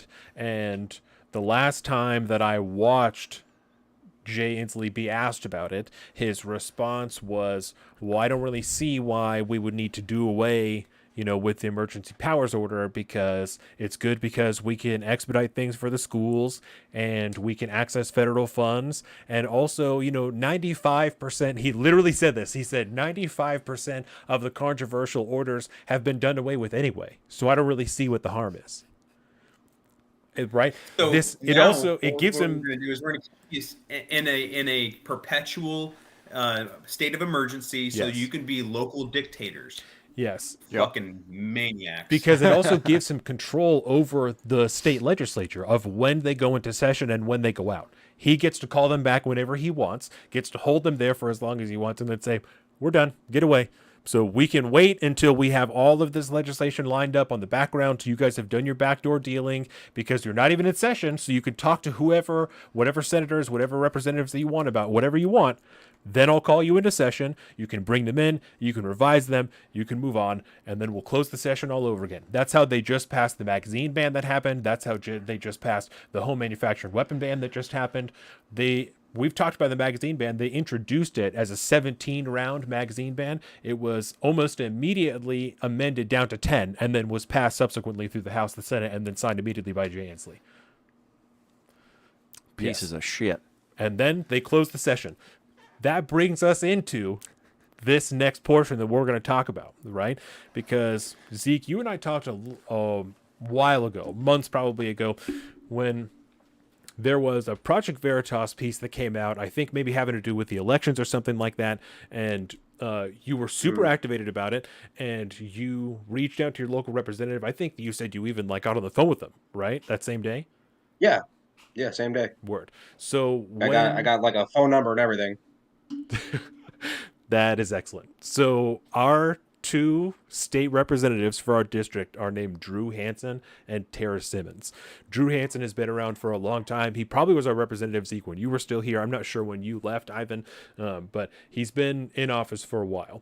And Tara Simmons, this is her first term as state representative. So I begrudgingly wrote into them about the magazine ban, the home manufacturing ban, the assault weapons ban. There's a lot of stuff that I wrote into them about with these gun legislations. Tara Simmons, to her credit, replied to one of them the same day and said, thank you for your comments. I'll take them into consideration. So obviously I don't believe her, but at least she said something the same day, right? I wrote those comments. Let's see if the email has it in here. And if not, then I would have to find it in the show or something. So I wrote it February 16th is when my comment went in through the official state website, right? And so it was sent to my senator and both of my representatives. They all got it at the same time. One of them acknowledged it on the 16th of February. I got a response from one of them, from Drew Hanson, on March 22nd. So over a full month later, I got an email from him, and this is on the magazine ban. His response was, hi, I'm sorry this took so long to write back. As you likely saw, we passed this bill out of the House, and I voted for it. Data points. And now here is a series of talking points that he provided. Federal law prohibited possession of magazines for more than 10 rounds between 1994 and 2004. Since then, 8 states have done the same. As you would expect, firearm manufacturers commonly make available 10-round versions of the specific firearm to serve that roughly 80 million Americans living in those 8 states. Our version doesn't ban possession of 10-round magazines, but rather manufacture, sale, and distribution. I never claimed that it did because I know that, right? I fucking read it. I obviously know that. I never claimed that in my response to him because I know that. High-capacity magazines are repeatedly used in mass shootings where lots of people died, not just 30-round magazines, but 12-round. Emmanuel AME Church in South Carolina, 9 murdered, 13-round Living Church of God, Brookfield, Wisconsin, 7 murdered. The list goes on. During these mass shootings, the pause for reloading frequently gives people the chance to take down the shooter. This was exactly what happened in In Tucson, Gabby Giffords' shooter was tackled when he was reloading or escaped. This happened in Las Vegas, where one of our Kitsap County neighbors had their kid murdered. People escaped during the reloading pause. There is no doubt this is constitutional under current federal law. The full Ninth Circuit Court upheld California's even stricter ban than Washington's. And the thing that irritated me the most about that is in my response, I acknowledged the ruling by the Ninth Circuit Court because I know that it happened, because I fucking follow it, right? Because it would have turned over California's magazine ban. It would have had huge repercussions. So I know that. I acknowledged it. I told him that I found that I personally find the Ninth Circuit Court to be extremely biased, and I think that that ruling is unconstitutional. So he's like, oh, fuck you, it's constitutional because they just ruled this way. Yep. I fucking know that. I said that, and I'm telling you, I think that that is a biased ruling. So that is the response that I got from him, these talking points, right? I went out of my way when writing these to ensure that I wrote my response, and it wasn't just a bunch of talking points that, like, when you sign up for some gun websites, then you start to get emails that's like, this legislation is going to be passed. These are talking points that you can use in your response. You know, I made sure I didn't use any of these talking points. I wrote an actual response. So that is one that I got, and the next one I got was on the assault weapons ban that did not pass, and so it was the same deal. Oh, and I sent this one on January 19th, and I got my response March 31st, so even further out. And his response was, "Hi, this was a Senate bill that never made it over to the House, so we never saw it one way or another. Thanks for writing about it, Drew." What? Basically, a fuck you, go away. Yeah. Yep. So because I never even looked at it, I'm not even going to acknowledge any of your concerns. Doesn't fucking matter. Don't worry about it. Shut the fuck up. And also, he's not upset the fact that he didn't even get to see it? Like, as somebody that is your constituent is obviously concerned, and you're like, you should be highly offended as a representative that you weren't allowed to participate in that, because now your constituents are asking you what the fuck's going on, and you're like, well, I didn't see it, so too bad. Piece of shit, dude. See, what I don't understand about this entire situation is how granted, California and Washington, Oregon, Illinois, and New York, they're just communist breeding grounds, right? And they're such strongholds for lunacy that that a lot of these people that are going through and they're making these laws and pushing, they're just ramming them through, right? Yeah. They don't understand how they don't expect to be just booted out of office. You know, if like didn't have like these Nazi freaking people that are all backing these lunatics. They're just nuts. Like, people, they don't understand why and this kind of folds back into the previous conversation we had. You know, people don't understand that rebellion is right around the corner. You know, that food lines could be a real thing. It's all recency bias, and they don't understand that we need our fucking firearms to defend our rights. Right. Yep. Otherwise, we're just Australia. Guns aren't just for mass murderers and shit like that. You know, it has nothing to do with that. Yeah. It's about defending our rights. When the First Amendment fails, the Second Amendment is implemented. Right. Yep. And we've talked about that a lot of times especially because Joe Biden, he just announced a bunch of new guns initiative last week, announced a new ATF director that he's going to try and get put through and stuff like that. I don't fucking listen to that guy when he talks about that. He uses the same talking points every time. You know, do you need 100 rounds to kill a deer? Oh, you don't. Deer are wearing Kevlar vests, right? The Second Amendment is not for hunting. The Second Amendment is for tyrants. It's not for hunting animals. Yeah. Right. They're two completely different purposes. It's for murdering people. Yes. That are tyrants. Yes. That's what it is for. Yeah. So people do not respect your rights. You have the right to defend yourself, your property, and your family. Yeah. And we are First and Second Amendment absolutist here. All gun laws are infringements, in my personal opinion. Yep. You know, so when they had these manufacturing ban that came into effect just last month, one of the first things that I did, actually when I read about it in that morning before Jay Inslee had even signed it, because I knew that he was going to sign it, is I went online and I bought a jig to finish aluminum AR-15 lowers with a hand router. So you can buy, a lower, the lower receiver, an AR-15 that's not finished, it's 80%. So where you put the trigger and stuff like that is still solid aluminum, and you can have those sent to your house because they're not finished. And so I have some of those. That's all I think I'm going to say about that. I have some of those, and so I bought a jig online for not very much money, and all you need just a hand router. You go and buy at your local hardware store. It came with the bits, and the day that this passes, I believe June 1st, I will be finishing my first lower. Got a 3D printer that we're just waiting for a bigger house so I can set that up and it can be not fucked with for 20 hours at a time. This is something that I am abjectly opposed to. We've talked about it so many times. We first started this podcast, we argued, and I told Colin that, like, Americans don't need to own AR-15s. Since then, I carry a pistol every day for my own personal protection of my family. I own an AR-15. I own body armor. We've got the full kit. We've started training. We've all the stuff. You got an AR-15 with a custom paint job now. It painted it last week. Yeah. So, I agree so much with what you are saying with the recency bias. Part of it is because I don't know. All I can really attribute it to is because of this area, because there are so many people here that still believe that believe in these bills, and that's partially why they're being passed.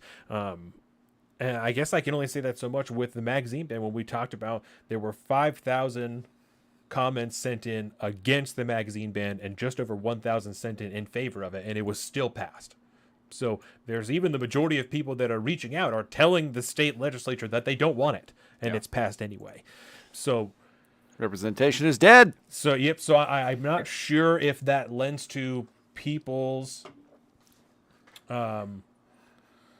lackadaisical nature towards the state legislature, or if that truly is a reflection of the state legislature not giving a fuck about what the people want, because it could very much be either way. And unfortunately, we have evidence to both cases, right? Because we've had multiple referendums in the state about our car tabs and their prices, because they've done nothing but go up and all this, and we have voted and passed 2 separate times that I know of, at least. Yeah. Might even be more, but we, as a vote of the people, have repealed those taxes on our car registration tabs.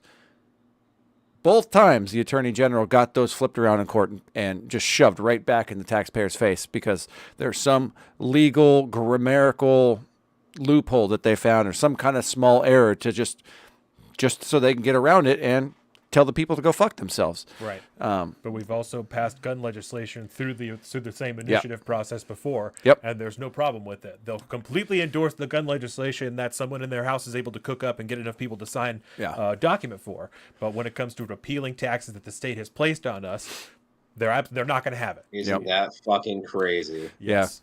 Yeah. So, I mean, think about this. I'll save it. I'm really going to kind of go off a little later on. Sorry.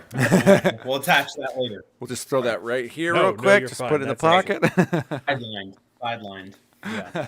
I think the last thing, and it's actually kind of a good thing, it's very quick. It's just kind of like a based Washington hit, right? It's about the redlining language. And so and you talked about this so long ago, and that's why I thought it was long time ago. That in Washington housing documents and the deeds and stuff, they still use the same documents from however long ago, the 30s or whatever they were originally drawn up. They're still using the same documents. And so in there is language that says, people of color can't own this house or whatever. It has since been ruled long ago that language doesn't count, right? They're obviously, with the Civil Rights Act and then subsequent acts within Washington State itself, they've ruled that language is no longer relevant. They just still use those documents. So a while ago, this article's from 2021. Someone read it in there and got a hair up their ass that they are, racist language. It's no race or nationality other than white race shall use or occupy any building on any lot, is what is in these housing deeds. But like I said, it's been ruled that it doesn't matter anymore. This person, I was completely shocked, and my fiance is Hispanic. So for me, it was just so shocking that he could own a house where the documents say he's not allowed to live there except as a servant. Except that doesn't matter anymore. So this got taken all the way up to the state Supreme Court. Yeah. Because these people and a few other people didn't want this language in the documents anymore. They wanted it completely removed from their housing documents. And the state Supreme Court, to their credit, ruled against that person, all of these people, and said, what she said, it's one thing to change the chain of title, but it's another thing to destroy history and whitewash history, who is the Spokane County Auditor.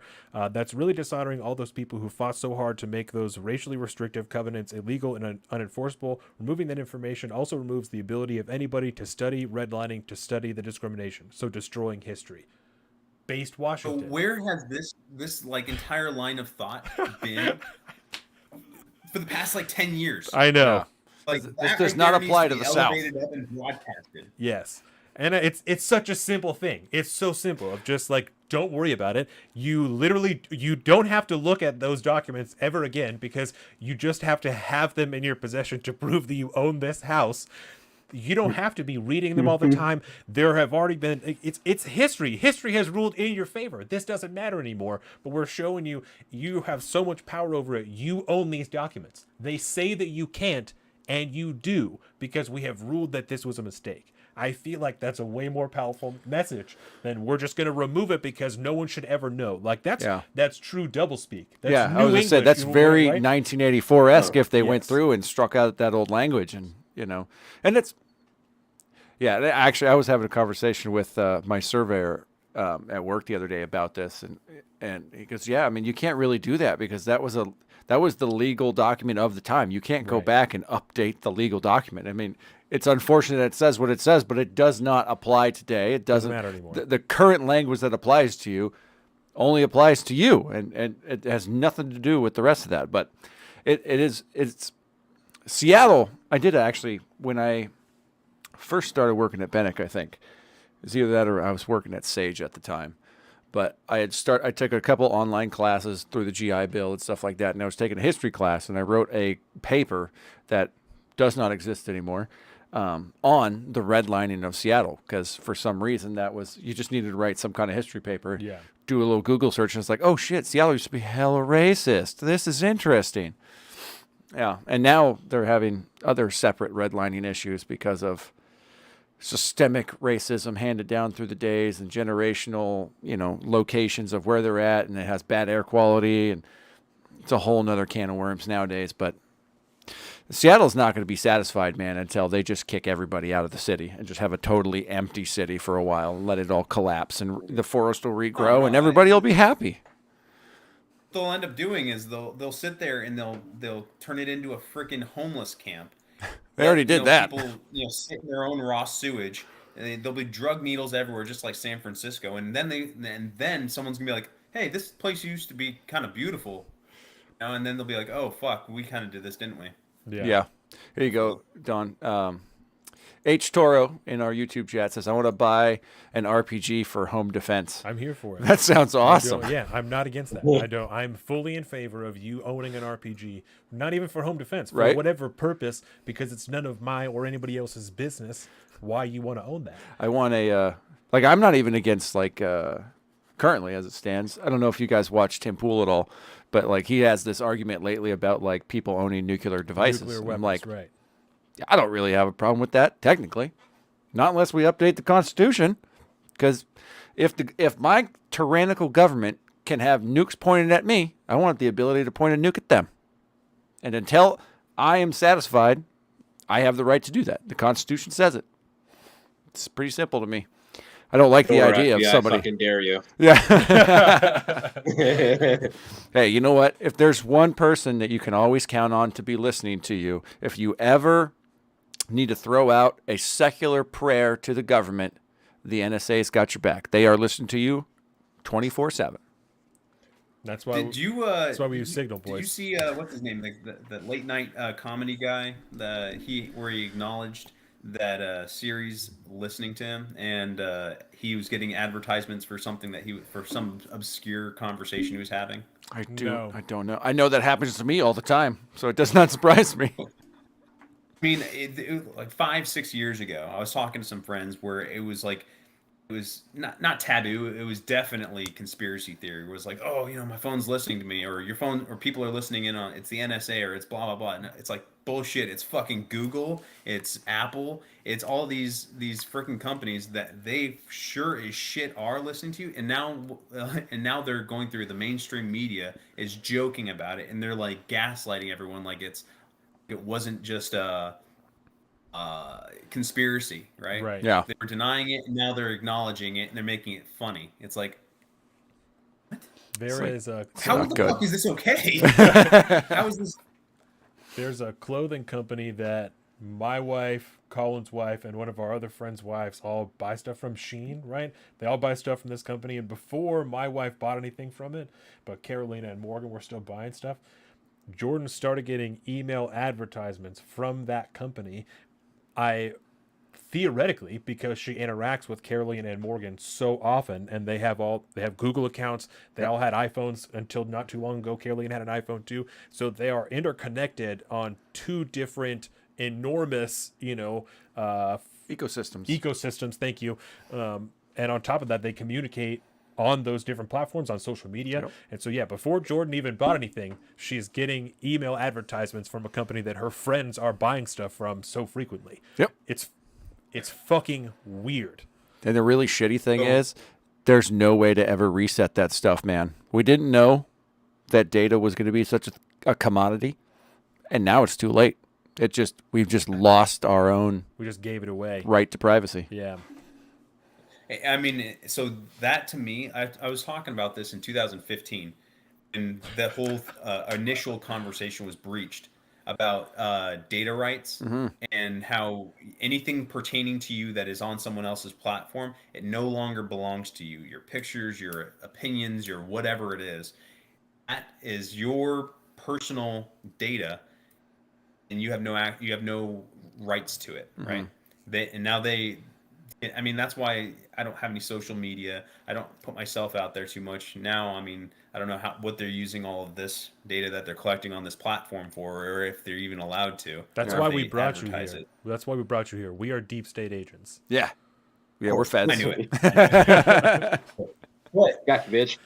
But, I mean, like, the whole thing is like it's yet to be seen. I mean. Have you heard about the deep fakes that are going on? I've seen a bunch of them, man. That's some horrifying shit. Yep. Because they've been taking all of your pictures that are out there.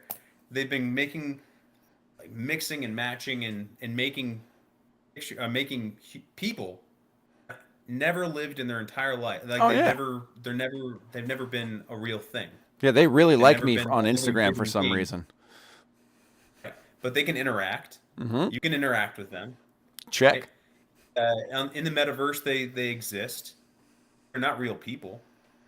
They can talk to you. They can do all of these things. It's fucking horrifying. You're saying that there's these lookalikes or these digital representations of politicians giving speeches in certain areas that never took place. Right. Yeah. It's nuts. Yeah, that's one of those. Yeah, that's one of those technologies that's unfortunate because the minute it exists, it makes it so that you can't necessarily disprove it anywhere else. Like the minute it has been proven to exist and you hear a fake conversation of Joe Rogan because there's thousands of hours of his voice and they just made it happen. Right. Once that exists, you can't necessarily. You have to have that doubt in your mind from then on because you've already seen it exist. So now, how do you know what's not fake?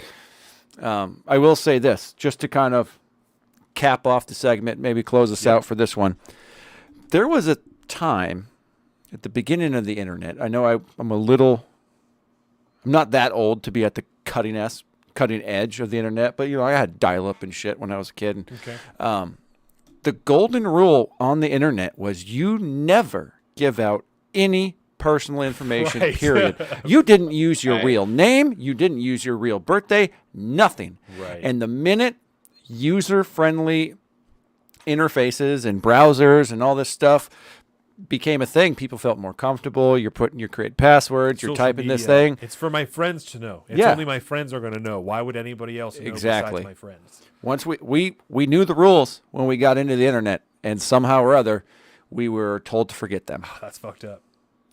So yeah, which is funny because you can't not have you are not allowed to have a Facebook page if it's not you or Right. like a legitimate company or something. They crack down on the fake accounts all the time.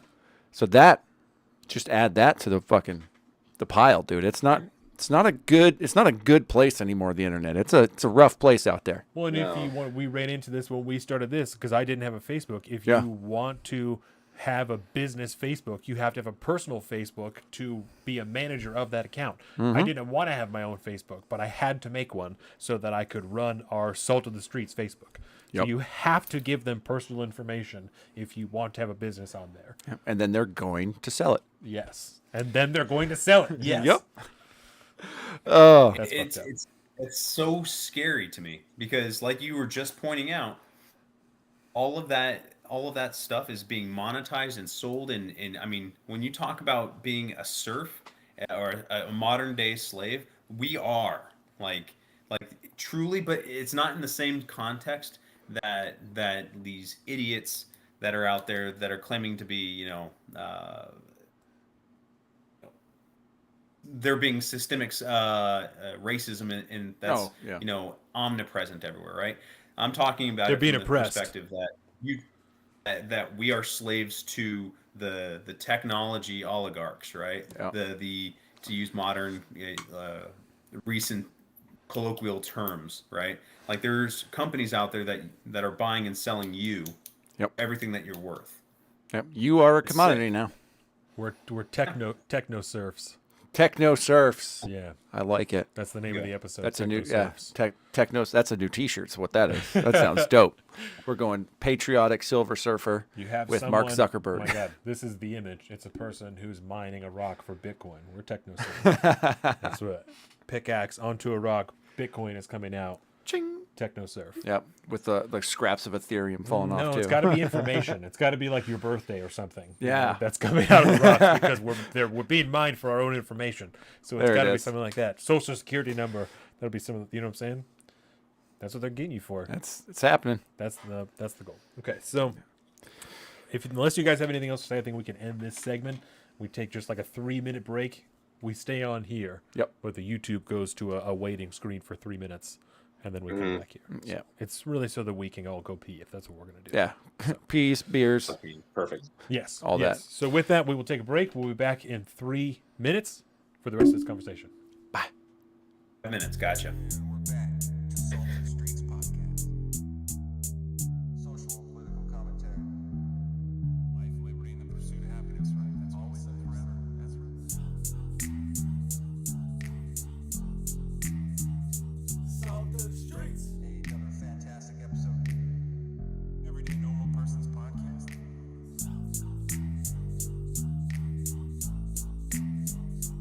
Salt of the Streets. Upper left or the upper left? Just upper left. Welcome to the salt of the streets, coming at you every week with this food for thought. Hope you ready to eat. With everything going on in this nation, we need some information, and that's why salt need to be stationed in your rotation. With real talking, real topics, real people, real problems. Think we need some help to solve them, and leave it up to Colin and the Donovan. Cause that's what's that? Oh, let's get ready.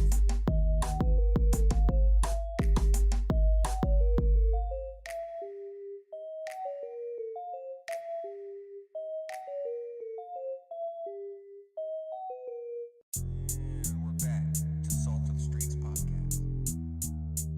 Social and political commentary. Life, liberty, and the pursuit of happiness, right? That's always and forever. That's right. Salt of the Streets.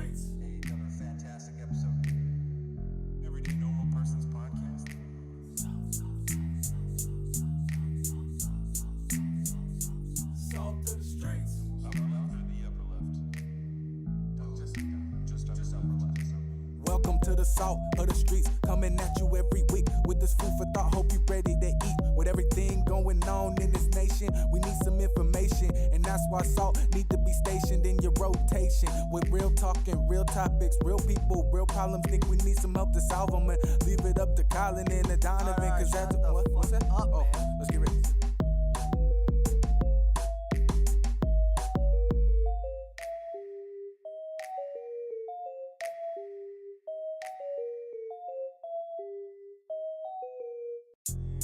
We're back to Salt of the Streets podcast. Social and political commentary.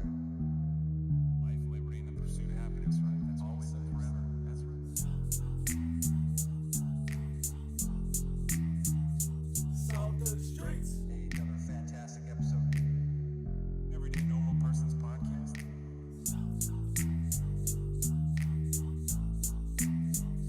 Salt of the streets. Upper left or the upper left?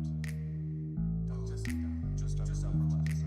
Welcome to the salt of the streets, coming at you every week with this food for thought. Hope you ready to eat. With everything going on in this nation, we need some information, and that's why salt need to be stationed in your rotation. With real talk and real topics, real people, real problems. Think we need some help to solve them, and leave it up to Colin and the Donovan. Cause that's what's that? Oh, let's get ready.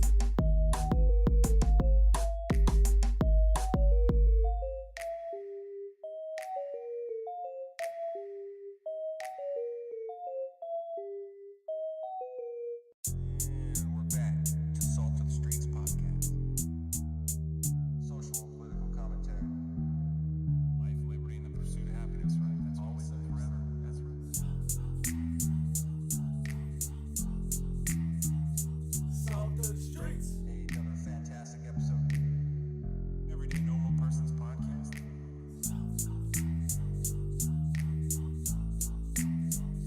Salt of the streets. Upper left or the upper left?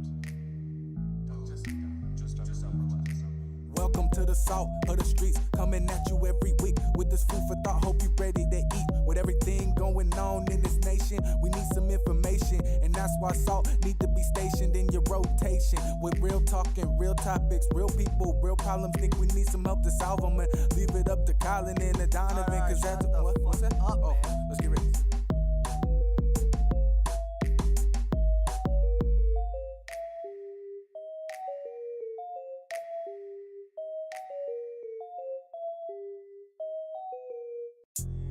We're back to Salt of the Streets podcast. Social and political commentary. Life, liberty, and the pursuit of happiness, right? That's always and forever. That's right. Salt of the streets. Another fantastic episode. Everyday Normal Person's podcast.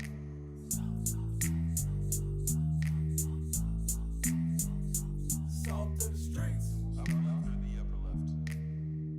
Just upper left. Welcome to the salt of the streets, coming at you every week with this food for thought. Hope you ready to eat. With everything going on in this nation, we need some information, and that's why salt need to be stationed in your rotation. With real talk and real topics, real people, real problems. Think we need some help to solve them, and leave it up to Colin and the Donovan. Cause that's what's that? Oh, let's get ready.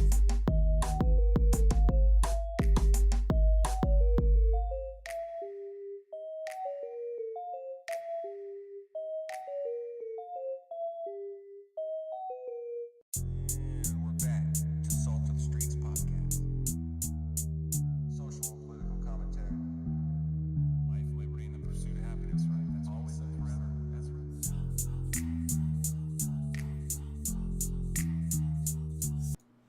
Action. Thank you for joining us again, Salt of the Streets.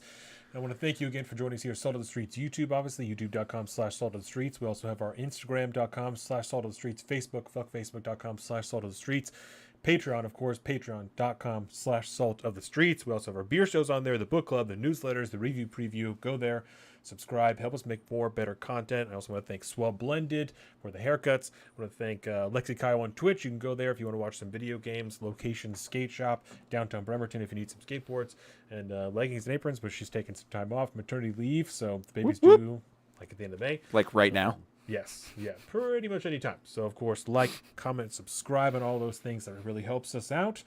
Touch all the bells and all the buttons, right? Yes, yeah, exactly.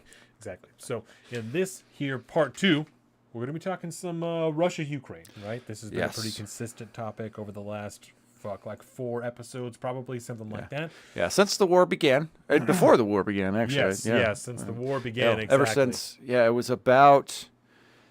I don't remember when it was, but like a couple years ago, we had done an episode when Russia was doing a military training exercise, and they were putting a ton of troops on the border of Ukraine, and then everybody got real nervous, and they're like, okay, we're pulling out again. And then they came back a few months later, and then bing, bang, boom, we had February. So it's been about a month since we've been taking a look at the Russia-Ukraine situation, because I was on the eastern seaboard for a little while. So a few bullet points just along the timeline I wanted to hit real quick, some major events that have happened over about the last month, and then we'll just open it up for kind of a broader conversation based off of that. Sound good, boys? Good.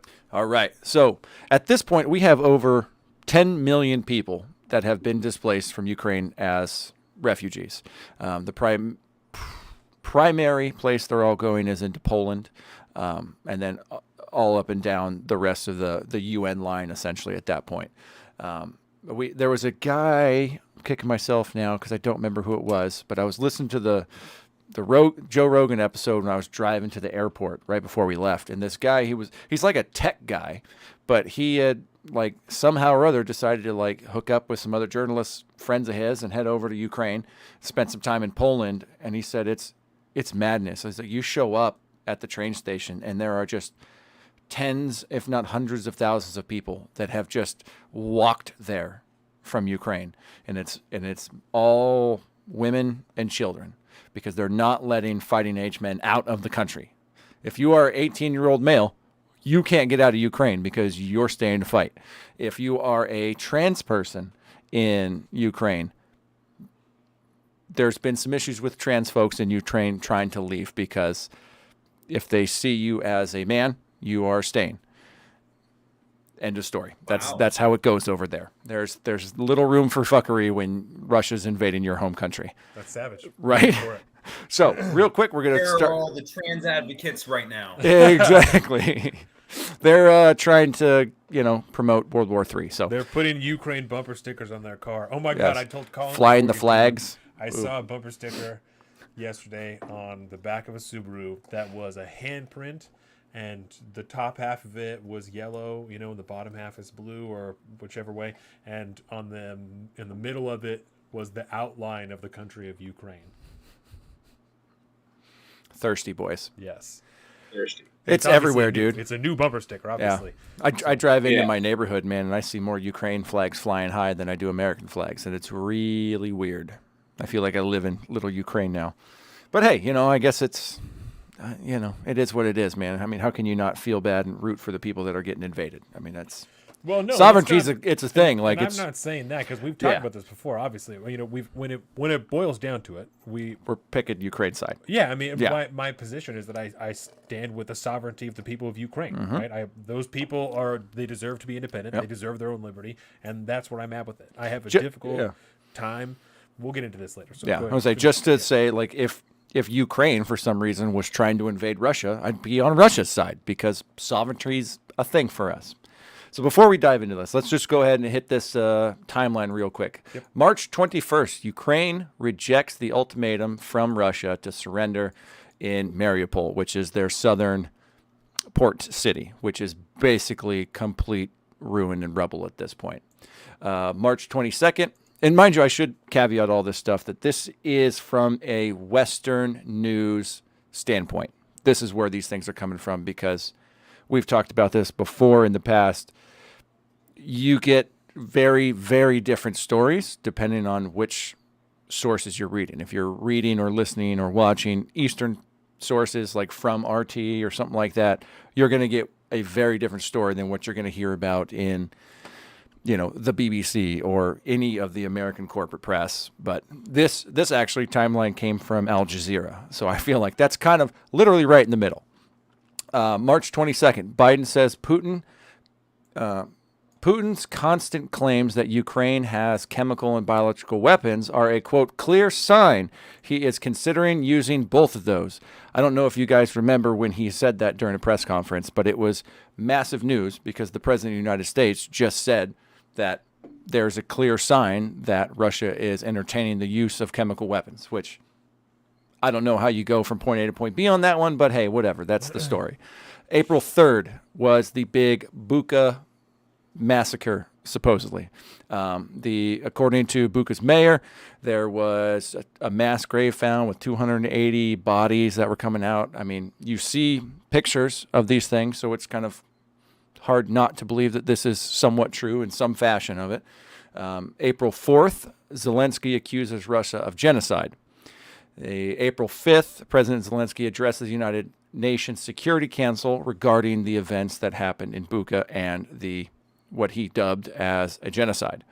April 7th, the UN expels Russia from the UN Human Rights Council, which long time coming there, I would like to say. April 9th, Russian President Putin appointed Russian Army General Alexander, this is going to be rough, Dvornikov, who to essentially take over command. He was the same Russian general in charge of their operations in Syria. April 12th, Viktor Medvechek was arrested in Ukraine. He is a really good personal friend of Vladimir Putin. Vladimir Putin is the godfather of his youngest daughter. They have a long history. He's a very big Ukrainian oligarch. But, he was hemmed up by the Ukrainian security forces. April 12th, April 13th, Ukraine claimed the Russian guided missile cruiser Moskva, the flagship of the Black Sea Fleet, was hit by 2 Ukrainian Neptune anti-ship missiles, resulting in a shipboard fire, which later spread to the magazine and then caused further explosion, which, as we have seen over the last, I think it was on April 14th, so like 2 days ago, the Russians admitted that the ship did sink while it was being towed back to port. There is some speculation going on of whether or not they had nuclear warheads on that missile cruiser. I wouldn't doubt it if it was the flagship missile cruiser of the Russian fleet, but I'm sure the top priority was getting those things off the ship once it was damaged. Other than that, there's a lot of incursions been happening all over the place. There's been some withdrawals in certain areas and bolstering of other areas. Sanctions. Additional sanctions have been levied, which obviously we've seen. I don't know if you could say that they've been doing much at all. They're going after Putin's kids now. Yeah, which have you? I don't want to go down that road, to be honest. What that? Were you going to talk turns about? out well. Were you gonna talk about what his daughters look like? Yeah, I would say some of his daughters look relatively attractive. One of his daughters. Let's take a moment, because one of his daughters, I saw 2 pictures. Right. Okay. One of his daughters I did find relatively attractive. The other one said, "Why? You're not as attractive as your sister. What's up this? Like, what happened here? And this is very unfortunate. It's like the Trump sisters, man. It's like Ivanka and whatever the frumpy one is called. Like it sucks, bro. Your sister is Ivanka, and you're adorable. That's awesome. So I want to do, before we dive into this, I found this really cool animation on Wikipedia, of all places, that shows the kind of progression and regression of certain areas in Ukraine. So I'm going to wait for it to... This comes from... It's Wikipedia. Oh, okay. But, you can look at maps and, they're kind of fun to watch. So I'm going to pull this up there. Gentlemen, you're going to have to forgive me. You won't be able to see it. I'm going to wait until it cycles back around. Oh, yeah. Send him the link and I'll send you the link real quick. Copy. So you could just watch it. Starts on the 24th of February, massive incursions. They build up on the south through Crimea, on the east through the Donbass region. They punch in the north, and then they really just get bogged down. And then later on, you'll see towards April, we start to basically fall back, including all the gains that were supposedly made in towards the capital. So a really interesting animation. I'm going to send you guys this real quick on Signal so you guys can have a chance to look at that when you get a chance. So Now that we've been caught up on the official timeline, obviously the war's not over. Where are you guys at on the Ukrainian situation? Who wants to kick it off? Forgot one. You forgot one important event. Mm-hmm. Yes. March 15th, Putin's parliament advisor suggested that ask for reparations from America in the form of Alaska and California. Well, first of all, they can go fuck themselves. We bought Alaska for them for like, half a dozen like seal furs and shit like that back in the day. So we bought that fair and square. It's a really good Cary Grant movie about the whole thing. It's pretty fantastic. Well, and on a more social side, we've also seen now Joe Biden has said that he believes the actions in Buca is a genocide. You know, the administration had to come out after that and say, well, legally and blah, blah, blah, this is what he's meant. He's allowed to say whatever he wants. But, at the end of the day, he's the top of the chain, but also the legal side of it. And so they had been can't just throw around to genocide avoid that language up until that point. Yeah. And he just, as he does, decided he was going to throw that out there. So we'll see what comes from that. I don't know if he decided or it just slipped out. The administration is pushing even harder for war crimes now. You know, they're saying that they've gathered all the evidence and that what happened over there is clearly a war crime. So those are the things that have stood out to me the most over this time, right? I love war crime talk because the age of civilized warfare, apparently, where the United States can drop missiles on innocent families in the Middle East, and we're not charged with war crimes, but we're going to turn around and point the finger at Russia for like actually waging a terrible. Not to undermine the severity of the deal and how fucked up it is, but this is war, dude. It's what happens. Tons of innocent people get murdered all the time. I happen to have here. This is from the Human Rights Council, right? So this is their report. As of April 15th, 2022. And this says that the Human Rights Council recorded 4,633 civilian casualties in country, 1,982 killed, and 2,651 injured. So that is the current number is 1,982 killed in Ukraine. I also happen to have here this particular article that says in the war in Afghanistan, there were 46,319 civilians killed. So obviously not all of those deaths are on the hands of America, but whatever percentage of them is more than 2,000 people. And I'm not comparing the two things. You're talking about 20 years compared to a few weeks, right? I'm not saying these are equal things. My point in bringing that up is it disturbs me more and more the more serious the rhetoric gets around this in America, that we as a society are for some reason able to intellectually and emotionally absolve ourselves from the death of these civilians that lays directly on the hands of our government, and not us as individuals, but on the hands of our government. But we're so quick to call these people that we don't like war criminals because they have done a fraction of what we did. And I'm not going to say it's because they're brown people that we killed or any of that shit, right? I don't think that really has anything to do with it. At this point in time, I don't have an individual source in which I would attribute that to, but it disturbs me that people, that they don't care. The media sources are so willing to completely distract you from that. We will still promote what happened in Afghanistan, still say even the pullout from Afghanistan was fantastic. Everything that happened about it was incredible. We had to do it. But these people are war criminals for what they've done here. But everyone here is fine. Joe Biden, who voted for the war in Afghanistan, who had a hand in that happening, right, is willing to call these people, Vladimir Putin, these leaders, war criminals. Nothing to say about himself, his one of his predecessors, Barack Obama. You know what I'm saying? Nothing to say about any of this stuff. I'm going to talk about the drone strikes and that possible coup that you were going to do with Gaddafi, or allegedly some fuckery that was going on over there, which was a bunch of But I do want to ask you guys a question, and that's regarding the mass graves, or the what do you call this? Do you believe that Russia's actually doing it? Essentially, do you believe what the media is telling you what Russia is doing?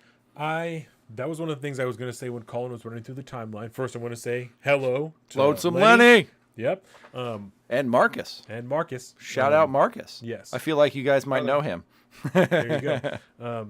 So that's what I was going to say when you were going through your timeline. Is I hesitated to do a timeline because I am having a harder and harder time as the days go on believing anything that's coming from American media, because I know that there is a spin on it. I know that they're leaving things out. I know that they have an agenda that they're pushing. And that also does not mean I am believing the things that Russia is saying, because they also have an obvious bias and an obvious agenda. Yeah. But it took and is still taking until the end of the war in the Middle East for us to really find out what is happening there. I don't know why anybody believes we have a truly accurate depiction on what is happening in an event on the other side of the planet. I think there is evidence of that, but one thing they keep talking about when they're talking about the events in Buca is the chemical attacks in Syria, right? And we talked about that the last time that we were here, that there were cover-ups of exactly what happened there. There's still question. A lot of people don't think Russia even did those, that some of the canisters didn't even fall from the air, didn't even come out of airplanes. So there is a lot of fuckery around the last time Russia supposedly used chemical weapons in a conflict. So I really hesitate to fully attribute it to them. There's no question that the images are dark. There's no question that the images are disturbing, but I don't know that I think that they systematically put people into a mass grave or they're actively targeting civilians in this conflict. I just have a difficult time believing that that's what they're doing, because, you know, Vladimir Putin is just so evil and so fucked up that he just doesn't care, and he's going to tell his army to kill civilians because he wants to kill Ukrainians, which are, you know, 2 dick hairs away from a Russian anyway. And I'm not trying to be a racist American, but, you know, I mean, they were all part of the Soviet Union together. I mean, so I struggle to buy into that narrative coming from Western media. Completely agree with you. I mean, hey, you really can't believe anything that comes out of our media at all. You really, truly can't. I think it's absolutely absurd. Kind of piggyback off of what you were just talking about, how they're so quick to call him a war criminal, and they want to hold new Nuremberg trials to hold him accountable, and yada yada yada, and they're having all this big talk, right? When they're the ones that instituted the coup in 2014, to overthrow their government, have democratically held elections, which put in Zelensky, and you have all of this controversy around Hunter Biden being over there looking after they just so happened to find one of the biggest oil deposits in world history, right? And it all happens to be on the eastern flank of Ukraine, where they're trying to put the missiles aimed at Russia. It's like, why are we poking the bear? And then we're sitting here and then we're playing the victim, right? You know? It's really kind of disgusting that we can sit there and we can say, oh, you know, he's doing it, when we're sitting there and we're doing this. And there's no representation for the people in the media for us to question people anymore. I was making this point to my parents a little while back. I was like, you know, I feel like the government and the media are so far beyond reproach anymore that there is no repercussions for the shit that they're putting out there. It's absolutely disgusting that they can sit there and they can do that, and they can portray us in this way to the world, when the people that are right, and we're not writing the check, we're the ones that are funding this. These hundreds of billions of dollars of taxpayer money that's going towards military equipment that's funding this war. Yes. These people. Granted, we said that we'd back them in 94 when they relinquished their nuke, right? Yeah. And we said that we'd back them, so we do owe it to them. Again, I think that they should have kept their nukes, and they should have been able to be sovereign. If you're a sovereign fucking country, you defend yourself. Right. Same thing with Israel. Same thing with everyone else. You defend yourself. Right? But that's neither here nor there. We're way past that. But I think it's just really interesting that everyone is sitting here and they're saying, you know, we get out of Afghanistan. We're this really anti-war country, and then all of a sudden, after poking the bear long enough, we're ready to jump back into the next fucking war. It's like, I thought these Republicans and these conservatives were all of the bloodthirsty warmongers. Right. All of a sudden, like, you have all the fucking like pink-haired red, feminists that are jumping on board just because their Democrat buddies are sitting there going, "Oh yeah, let's go fucking war, let's defend fucking Ukraine." It's like, you guys are fucking cowards. Right. You guys are all disgusting fucking pigs. Yep. I can't believe that none of them know the history of this shit. I'm not saying that I do. I just started reading, and I could be completely fucking off basis. And I'm sorry to anyone out there that disagrees, but fuck you. And I think that's that right. it's really interesting that no one wants to sit there and say, maybe, just maybe, Zelensky fucking threw all of his political opponents in jail after he was elected. That seems democratic, Maybe, just maybe, we have blood on our hands too, and maybe we should fucking just, stop doing whatever the fuck we're doing and worry about ourselves. Right. Yeah. Well, and to your point, I've seen and heard sources from, mainstream sources, CNN and MSNBC, to even like Breaking Points, who pride themselves on being New Age and stuff like that. They've all said, that this is a completely unprovoked attack on the Russian side. No one did anything to do any of this. When it's as simple as looking at what the NATO lines look like when NATO was first established, and then what they looked like last year. What are you talking about? When the NATO lines have expanded, you can't say that there is no provocation at all. And we discussed, I think, when this first started, that if you're looking at Vladimir Putin and Russia in a very one-dimensional figure of they're just fascist and they're authoritarians, you're never going to understand this. If you don't consider that Vladimir Putin might actually believe the things that he's saying, not all of it. He's saying some things for the purpose of the public and he's to a statesman. justify whatever, but he genuinely believes in some form in what he's doing. He genuinely believes that his way of life is being threatened by Western culture. Whether not you guys, but us as a culture believe that or not, you have to consider he might actually fucking believe that. And if he does, then seeing the NATO lines move closer and closer to his homeland, his own culture, his own way of life is going to feel really fucking threatening. Whether we as the American government and people think that is valid or not, he might actually fucking feel that way. And it's weird to see it boil down to such a one-dimensional thing, It is, and especially when you think about Go ahead, Ivan. And to your point, you don't need to look any further than the Bay of Pigs. When the Russians did do that, what the fuck did we do? Right. Yep. We staged a coup. Yeah, we staged an attempted coup. Yeah, in another country that now we have beef with. I think now we let people go there now, but that was just within the last few years that we were able to go there. Yeah, it's the relationship with Cuba has been difficult. And I like to put it in the Dave. I think it was Dave Smith, the comedian, libertarian savant. He likes to say, if you want to find out who America's next enemy is, just look at who we're funding now.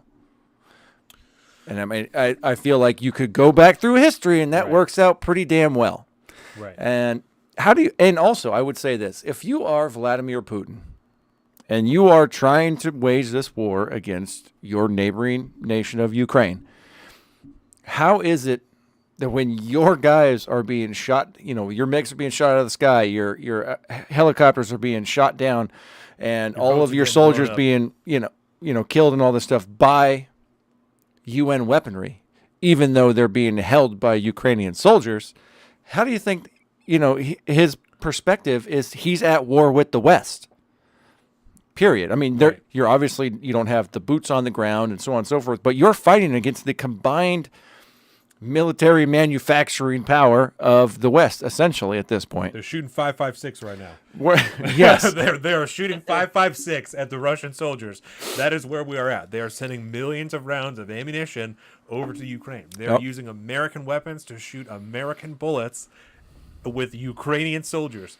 Yeah, it's crazy how easy it is for people, the general public, to just disassociate themselves with that factor, because it's righteous. Of course it's the right thing. It's righteous. Why wouldn't we be doing that? How could it possibly be wrong when we're standing for what is right? We've always stood for what's right. How could it possibly be wrong? Yeah, we're America. We're the good guy, right? Yes, because Ukraine deserves to be sovereign, but Russia does not. Russia needs to sit down and shut the fuck up and do what America says, but Ukraine deserves to be sovereign, That's just that's cognitive dissonance. That's you cannot hold both ideals and actually be thinking logically at the same time.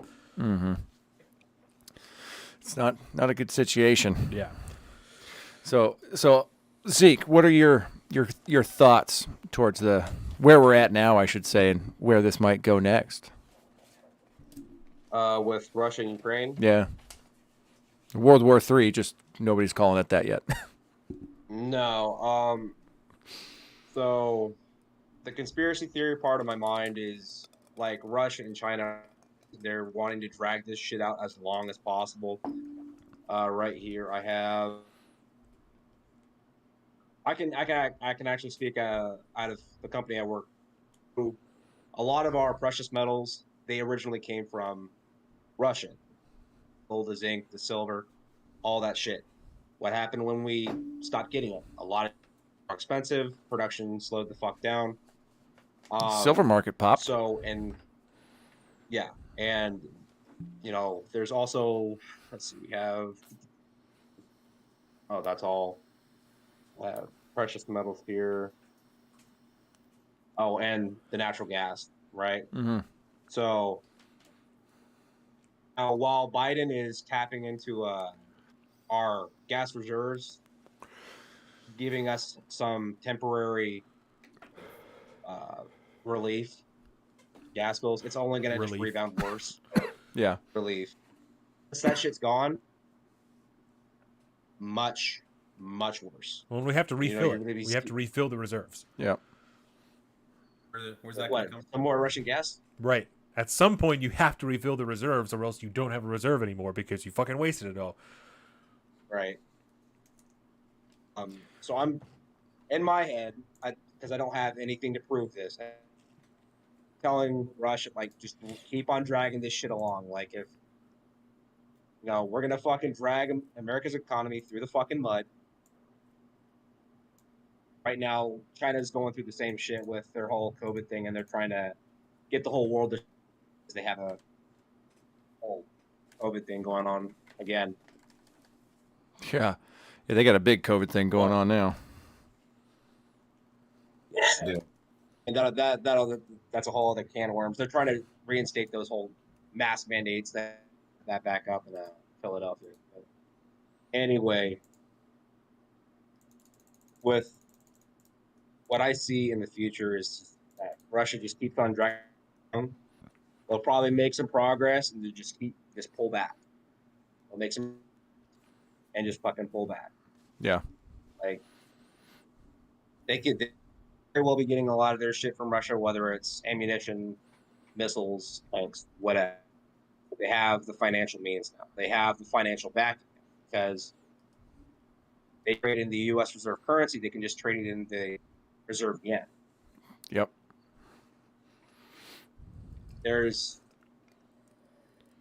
And we're beholden to China. We have no choice. We in the West, the EU, can stop doing business with Russia as much as possible. They can even switch to green energy and do ourselves a deficit so that we're separate from Russia. We have no choice for the foreseeable future to separate ourselves from China on a large-scale basis enough that they could not subsidize Russia enough to keep them afloat, and Russia will do the same shit, and I didn't mean to interrupt you, but Russia will do the same shit that North Korea does and sell drugs and do anything else that they have to do on the back end to make ends meet. It doesn't matter to them, they'll do whatever they got to do to make sure that Mother Russia stays alive. Yeah, they're not going to let themselves just straight go into, to become a third-rate power anymore. They're going to push and do what they can. Their people are used to a certain standard of living. You know, they're not going to tolerate. He's not going to be able to stay in power if his people go from whatever life they have now to a complete third-class existence in less than a generation. You Yeah. know, he will not be able to stay in power if that's what he's going to do to his people. Yeah. Yeah, and I've heard a couple of people talk about this in various different ways, but when you look at the leadership in the balance of power, I should say, in the Russian Federation, is it Vladimir Putin controlling the oligarchs, or is it is it the oligarchs controlling Vladimir Putin, or is it a more symbiotic relationship than that? Is one more accountable to the other? It's hard to tell, I think, unless you really have an insider tracked into what goes on over there. So it's really hard to tell. But at some point, the sanctions will add. I'm skeptical about sanctions, to be perfectly honest. I don't know how much they really care because Ruble's bouncing back already. yeah, it's like it doesn't matter. They have alternative financial means to get what they want. Oh no, they're locking up my big yacht. Okay, who cares? I could get another one. I got private jets. I'm not that worried about it. Still have all the fertilizer. I still have all the gas. Yes. I still have all of the things that you're gonna need Yep. come time.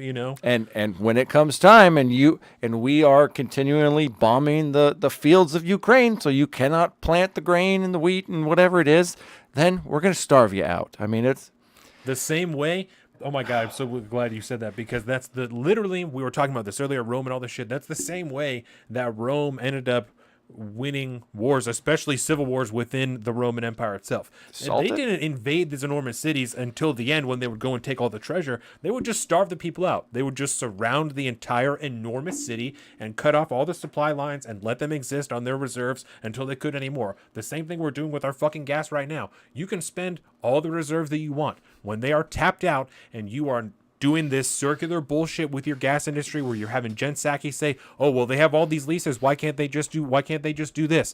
When at the same, we've talked about this before, to simplify it down, right? The oil companies are having to pay off the people, not pay off, but pay back their investors, because the investors lost so much money when so many of the expansions failed. We talked about how many gas producers or energy producers had to close when the oil war was going on. Yep. So it's not as simple, and you guys know this, it's not as simple as it's being boiled down to in the White House press briefing room. It's being blamed, as always, on capitalists, when government intervention is an enormous piece of the puzzle here. So it just feeds so much into what we were talking about earlier, of literally not paying attention to history. If there's only one thing you're going to pay attention to, why don't we as a society think about the other largest republic that's ever existed? Fucking Rome. If you're only going to look up one thing, look up the one thing that looks the most like you do, so you can see what the problem was. Yeah. Why not? Like, so much of this stuff it's right there. It is literally right there. It's literally what our entire republic is based on, was the Republican model that was created in early Rome. Yeah. I mean, and you don't bother to look at that.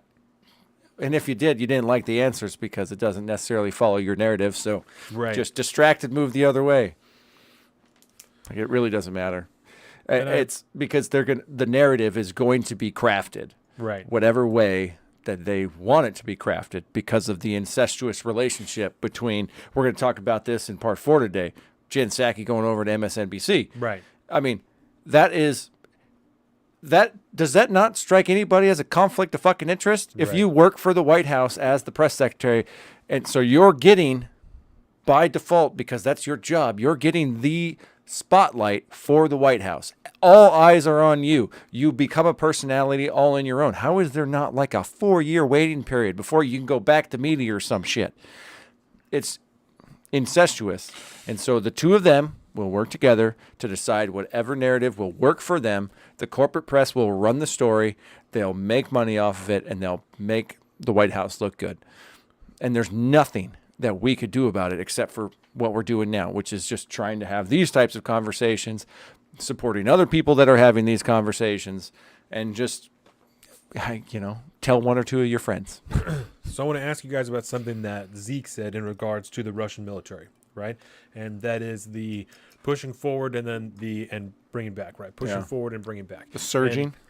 And I think that there is there's already evidence of that when you're talking about Crimea and other things in the past, right? But even if you're just talking about this particular conflict, on the graphic that we looked at here and that Colin sent you guys, you can see there's the hard push where they're going to probably see as far as they can go. If they can possibly take Kiev, then they're going to do that. And if it's going to be as easy as maybe they're hoping that it will be, not that they think that it will be, but easy as they're hoping that it will be, then they'll take that whole part of the country. They'll take the whole country they can. And if not, then we'll just take these 2 portions and maybe a little bit more that we already know want to kind of be with us anyway. We'll just actually take them, right? Yeah.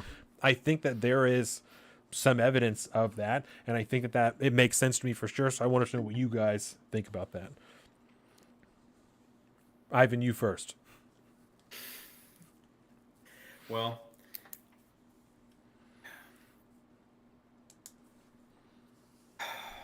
I think that honestly, I'm not sure. I really don't know. I think that there's a lot of I don't know. I'm actually interested in what Zeke has to say on this one. I need to think about this one for a second. Absolutely. About like what they're, so just to clarify, like you're saying that the Russian military is taking, like when they're advancing, they're taking some as they're pulling back. Yeah, That's like what you're they're alluding pushing to? it forward to see whatever they can take, and then if whatever, obviously they met resistance in Kiev, they couldn't fully take the city, and so they went back and they took what they knew they could take at the end, because the 2 Now- portions that they recognized before the conflict popped off, they knew wanted to be part of Russia anyway. Okay, so here's my question: do you have a map or anything on you? That's the like that Or we like can a- like that a we can graphic? reference. Yep. Because what I would like to, their farmlands, where they have for crop production becomes a much bigger issue, because that would actually make like, okay, pulling back, but we're fucking taking this farmland, and Yeah. Really, let me So, just fuck pull off. up like a just even like Google Maps. I mean, that'll show you where the farmland's at and where that's not. Let me pull that up for everybody. Yeah. Because I am really curious. Because they do call Ukraine the breadbasket of Europe, And Yeah, so let's because just I mean, pull this up over here. Europe gets a lot of their shit from Russia. Yeah. A lot of their shit from Ukraine as well. So we have the border there of And- Ukraine. So you could see that's the outer border there. Eastern portions. Let's just kind of zoom in here. I mean, it's farmland. And let's just push in a little bit more central. And it's just farms, just fields and fields and fields. Word. And that's why I'd have a list here from bakertilly.ua/en/news, and this is actually Baker Tilly, the huh? top 5 most agricultural regions of Ukraine. Obviously, I cannot pronounce any of these names. I'll send this to you guys. But it'll be fun. Yeah, I'll send it to you guys in Signal right now so that you can look at it also. I've been reading Middle Eastern like village names for the last 20 years. good luck. Trying to shift over to Eastern European is just very difficult. It's a hard transition. The number 1, there are 1,968,000 hectares of crop in this area. Most of the crop area in Ukraine is allocated to wheat, corn, and barley. In 2014, Syros have occupied 148,000 square kilometers, more than the territory of England. On the first and second place in terms of crop areas are that name and the Odessa regions, and they were in Odessa. That's definitely so. That's one. Odessa's down south towards the coast, like south central. The 2 largest regions in Ukraine. Number 2, 66% of the Kirovograd region is allocated to the crop area. So a lot. I mean, it's just by looking at the Google. I mean, there's very little forested areas. It's just like it's little tiny pockets of cities and villages and stuff like that, and then it's just farmland. That's basically it, man. Farmland, as far as the eye can see. Yeah. Until I mean, until you really push like really west. Most of the Ukrainian honey is produced in the Donetsk region, 8,000 tons in 2014. The Donetsk? Yes. Is that what they said? Yes. That's one of the eastern regions. And that's number 6. That's number 6 on the list. So no honey. have we not been hearing, obviously this is straight off the top of my head, I've never seen this list before. Have we not been hearing for years about the bees are getting fucked up. It's going to ruin our honey industry, the supplies, and all this shit, right? So now we're talking about most of the Ukrainian honey is produced in the Donetsk region that was just taken by Russia. Russian honey about to be lit. So while they may be losing some industry in the EU, right, if they're going to talk about trying to get energy independent or whatever they're going to do there, they're squaring away other industries actively. Ukraine takes first position in terms of honey production in Europe and third position in the world. About 400,000 of beekeepers work in the country. In 2014, they produced 66,000 tons of this product and exported 36.3 thousand tons. The largest importer became Turkey, Slovenia, the U.S., Poland, Germany, France, and Spain. 36.3 thousand tons of honey. Yes.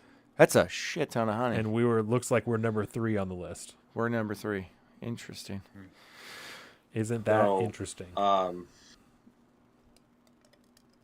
again, I have no proof. I have no proof of this.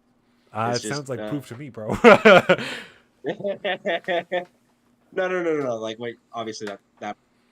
What I was gonna get at was like, so they're obviously taking these, and they're gonna hold on to that shit, and I'm gonna tie this back to where the media is making it sound like they're pulling back, or like you are pushing them back, when in fact the plan is for them to just go back in the first place. Right. The only hole in that logic is, when they totaled a flagship, right? Yeah. On my logic, that I don't know why they would just fucking destroy a flagship. But the narrative could be they're pulling back, but we're going to make it sound like Ukraine's winning, hooray for democracy. But when in fact, they can say whatever the fuck they want. We're going to take this shit, and then we're going to come back. It's nice and steady. It's just a slow fucking choke. Right. And whether or not Biden or it doesn't fucking matter to them, because for them it's a fucking win-win. Oh yeah, I mean we're making money hand over fist in the military industrial complex portion of it. Oh, absolutely. Oh, dude. Mm-hmm. All the defense contractors are making bank right now. They're seeing, I mean, I don't know about record, but they're seeing immense increases just over the last few weeks. We've seen Lockheed Martin. And what is that for the government? That's tax income. That's tax. Oh, absolutely. Well, we expanded the defense budget last year, and then even Mitch McConnell called for another expansion once this whole deal in Ukraine and Russia popped off. So they're talking about another expansion in the new budget. So it's like this. It's like the schools, man. Yes. The military-industrial complex is like the schools. The more the defense budget goes up, the more expensive weapons get. The more money that goes directly to them. It's a incestuous relationship. Did you hear that briefing? Did you hear that? Wanted to have a bump up to $738 in their budget. That's insane. Again, that's so much money. It's so much money. And they wanted to. I mean, he was trying to just the fact that there's there's not enough personnel, weapons are getting and all this other bullshit, and it's reckless spending. Absolutely. Like you have overpaid employees, and I'm probably gonna piss off a lot of people at the shipyards, but if you're a government worker at your fucking shipyard, a lot of those people, especially at Portsmouth, Norfolk, I'll say Mobile, Alabama, San Diego, they don't really do shit. Yep. They just sit Your there. job today is to sweep this room. They do the bare minimum. Yeah. Well, and I know. Okay, and the reason. I'm sorry. Go ahead.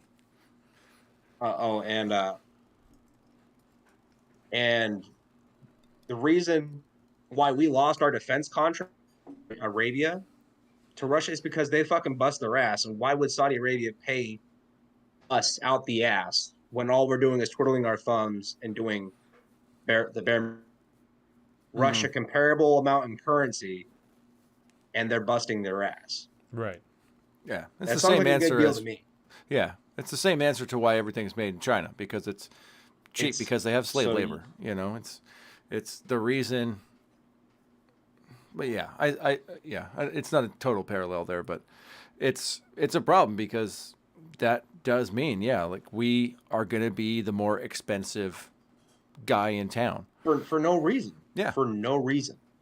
Yep. Because unions, can find bro. someone out of town to do the same job and get it done what you've been working on for like the past 3 weeks in like Yeah. Why do Doesn't make government sense. highway projects they never end? You know what I mean?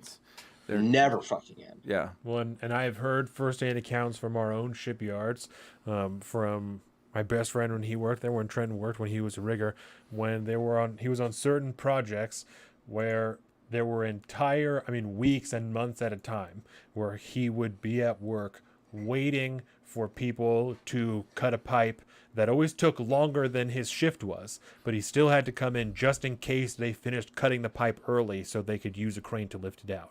So for months, him and his entire crew, it's not just him, and it's not his fault because that's what his fucking job was, but him and his entire crew were paid $20+ an hour. Some people, the veterans, are paid $30-$40+ an hour to literally sit and wait for something that never happened.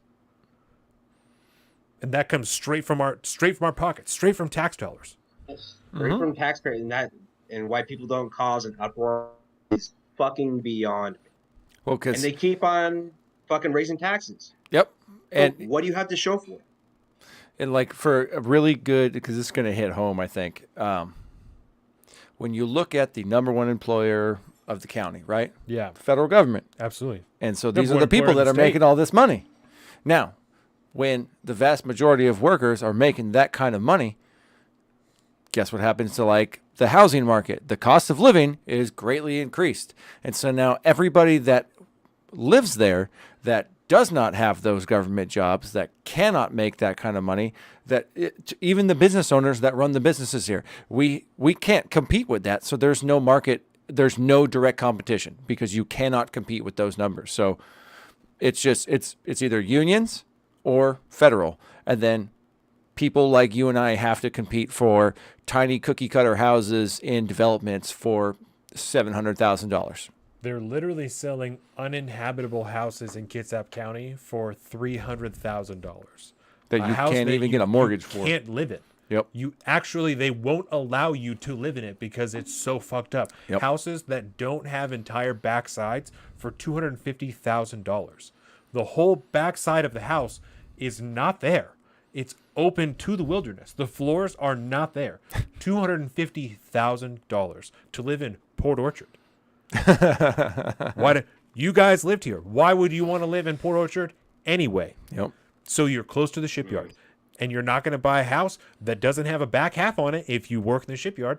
Yeah, no, it's horrific. That's where we're closing in on kid number 2, and it is quite literally impossible to purchase a home that is livable for our family in Kitsap County and in an area to be able to try and keep my job.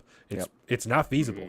You're talking about $450,000, $500,000 for a 3-bedroom, 2-bathroom house that is like you said, in a development. You don't have a yard. There's no land, area to yourself, no land, no anything. It's just you could have a dog. Yeah. You might have to pay the HOA a small fee for that, but you could still have your dog. The shipyard combined with, Amazon and stuff across the water when they're having to increase their wages for public pressure and to compete with the government that's there.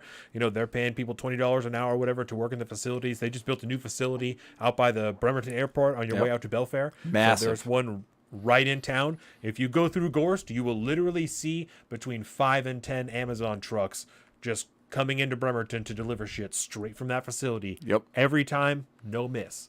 Which, as a consumer, does not suck. Yeah. No, but as somebody that has to live there and compete directly against the DOD budget that continues to rise, so we can get back to that. Yeah. That's how it affects the everyday Americans. It's because all that boost in funding is going towards everybody at the shipyards and at the military bases, all the civilian employees there that make a really good living, because it's one of the safest livings I think anybody can, as long as you follow the rules, do what you're told. Right.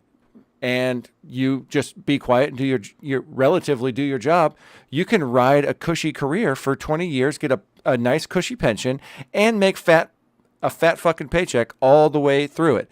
But it fucks over everybody else that lives in that area. And because Anybody that's not going to participate in that system, it fucks over. And we're going to talk about like macros and economics. I have a feeling that kind of theme is going to run throughout. Right. Because it's not good, man. And there's no disconnect. There's no connection Right. to that. There's a massive disconnect. And because, like you said, the budget is always growing, they're always hiring for the federal government. Always. And because it's easier to just get a job there. If you can't beat them, join them, right? And people don't want to leave the state. They don't want to uproot their lives. They don't want to uproot their children. I'm They'll ready. just quit whatever small job they have. Or even if they work another big job. If you work at Amazon, you're making $20 an hour, but you can go to the shipyard and make $24 an hour. Yeah. And maybe you'll be closer to your house. You can maybe work better hours, or you'll get better benefits.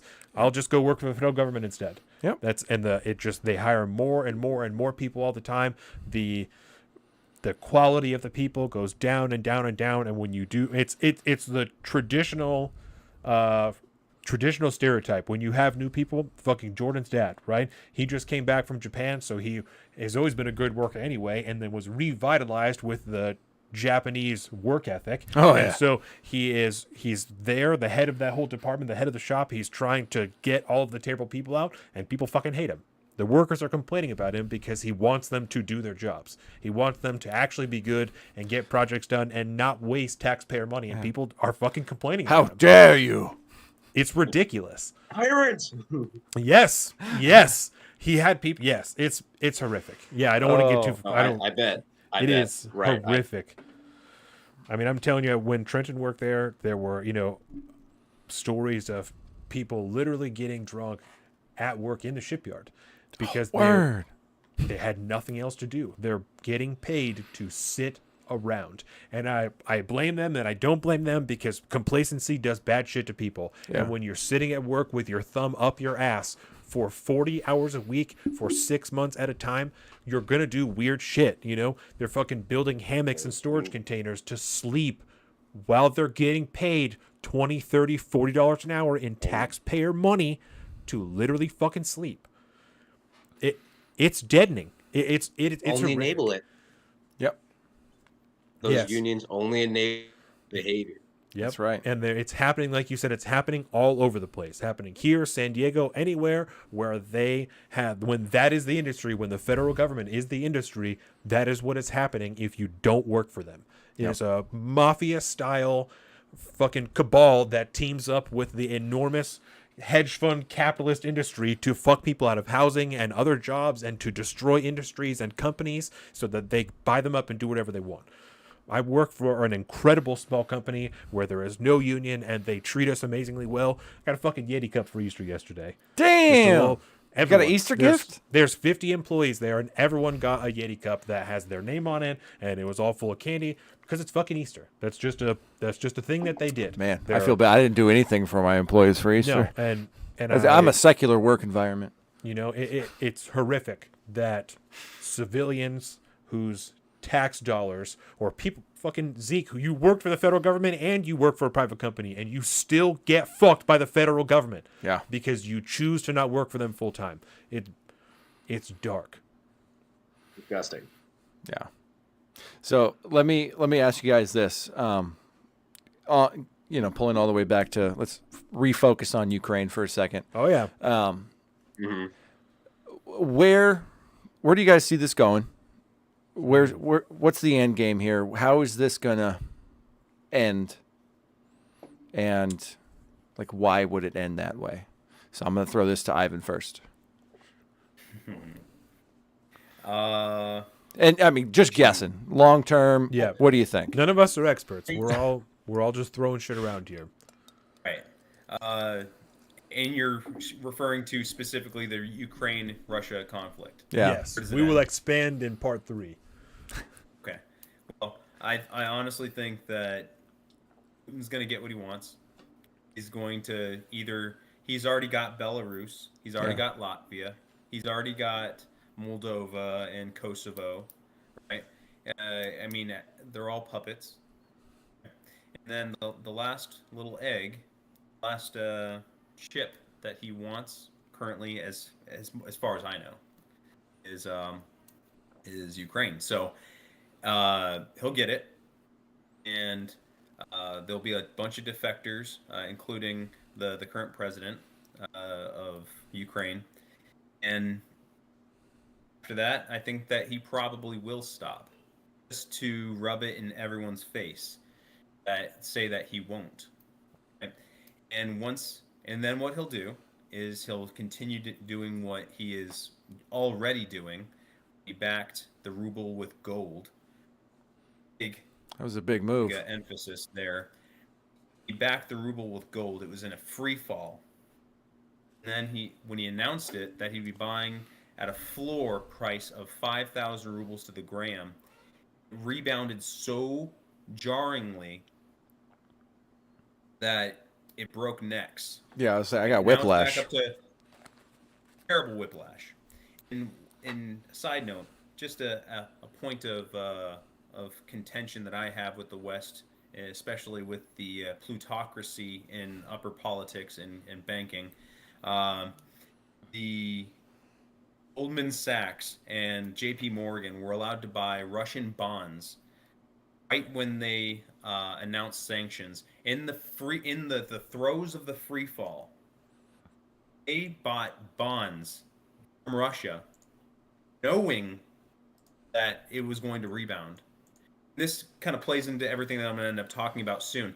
These motherfuckers, they knew that he was going to back their currency with gold and it was going to rebound. They bought at the throes of the bottom, right? And then they sold already. Plausible deniability, right? These motherfuckers, it's absolutely insane. How many drops do you put in the eye? One each. We're all family Sorry. men here. No, We're all family men. here. We're all family men here. That's right. We do this at Colin's house because he doesn't have kids. That's right. That's why we do it at Colin's house. Yeah, we used to do it at your house in the beginning. That's yeah, right. that's right. In the beginning. Well, when they're infants, they're quiet. Yeah. Relatively, you know. Right. Sorry, I didn't mean to And not to be derail. too long-winded about it, I think that, I mean, Bush or Bill, Bush, Obama, and Biden, they've all done a very good job of forwarding globalism, and they've all done a very good job of assisting power shifts from west to east, and that's exactly what's going to end up happening here. We've already seen it, and it's going to progress, and we are going to be the benefactors of a degrading society. And it's very sad because we're going to all pay for it. It's going to suck, but I think that what's been needing to happen in our economy for a very long time is a burning of the dead wood. And I think that it's going to cause everyone to tighten their belt here locally, domestically in the United States. There's going to be a lot less bullshit and tomfoolery going on with all of these subjects like transgenderism and woke leftist. Yes, because we're going to have to be a lot more fiscally responsible because of what they're doing. We're not going to have all the excesses that have been afforded to us through the wielding of the U.S. dollar. So, anyways, that's. I wanted to build off something real quick that you had said. You're talking about a power shift between the west to the east, right? From the west to the east. You guys know of Thucydides' trap? I've heard that term before. We have heard the term. Gentlemen? No? Thucydides' trap, I think is how you say it. Yes. I mean, that's what it sounds like you're describing is a shift in global superpower, which essentially every time that has ever occurred, the major global level conflict has occurred. I mean, is that? And that's exactly. And I am exactly saying that. I'm just throwing spaghetti at the walls just to see what sticks. But that's what I see. It's going to happen. I mean, I'm reading the book. I mentioned it in the before talks. Ray Dalio's Yeah. changing world order, and the guy is brilliant. And I think that everyone that he's been in contact with all kind of subscribes to the same kind of thought process. And when it comes to the human condition and the rise and fall of empires and long debt cycles. I mean, when you put all this stuff together like he has, and it's basically a roadmap what's going to happen. And basically, my entire opinion that I just stated is what Ray Dalio has kind of stated in his book. The guy's brilliant. I would highly suggest it. If you guys have a chance, it's more a history lesson than it is an economics lesson. See, I think It's unbelievable. And can I clarify one thing with you? Galio. You said you think that Vladimir Putin is going to take Ukraine. Did you mean in this current conflict, or over time he's going to take Ukraine? So I guess this bleeds back into your previous question. So like with the surging and backing, I think that it's going to be over time. Okay. Like I agree with Zeke that the slow strangulation is going to be a thing. It's going to give time for things to fester and really kind of build to a head. And it's going to give us reason to enter eventually once we see enough of this bullshit.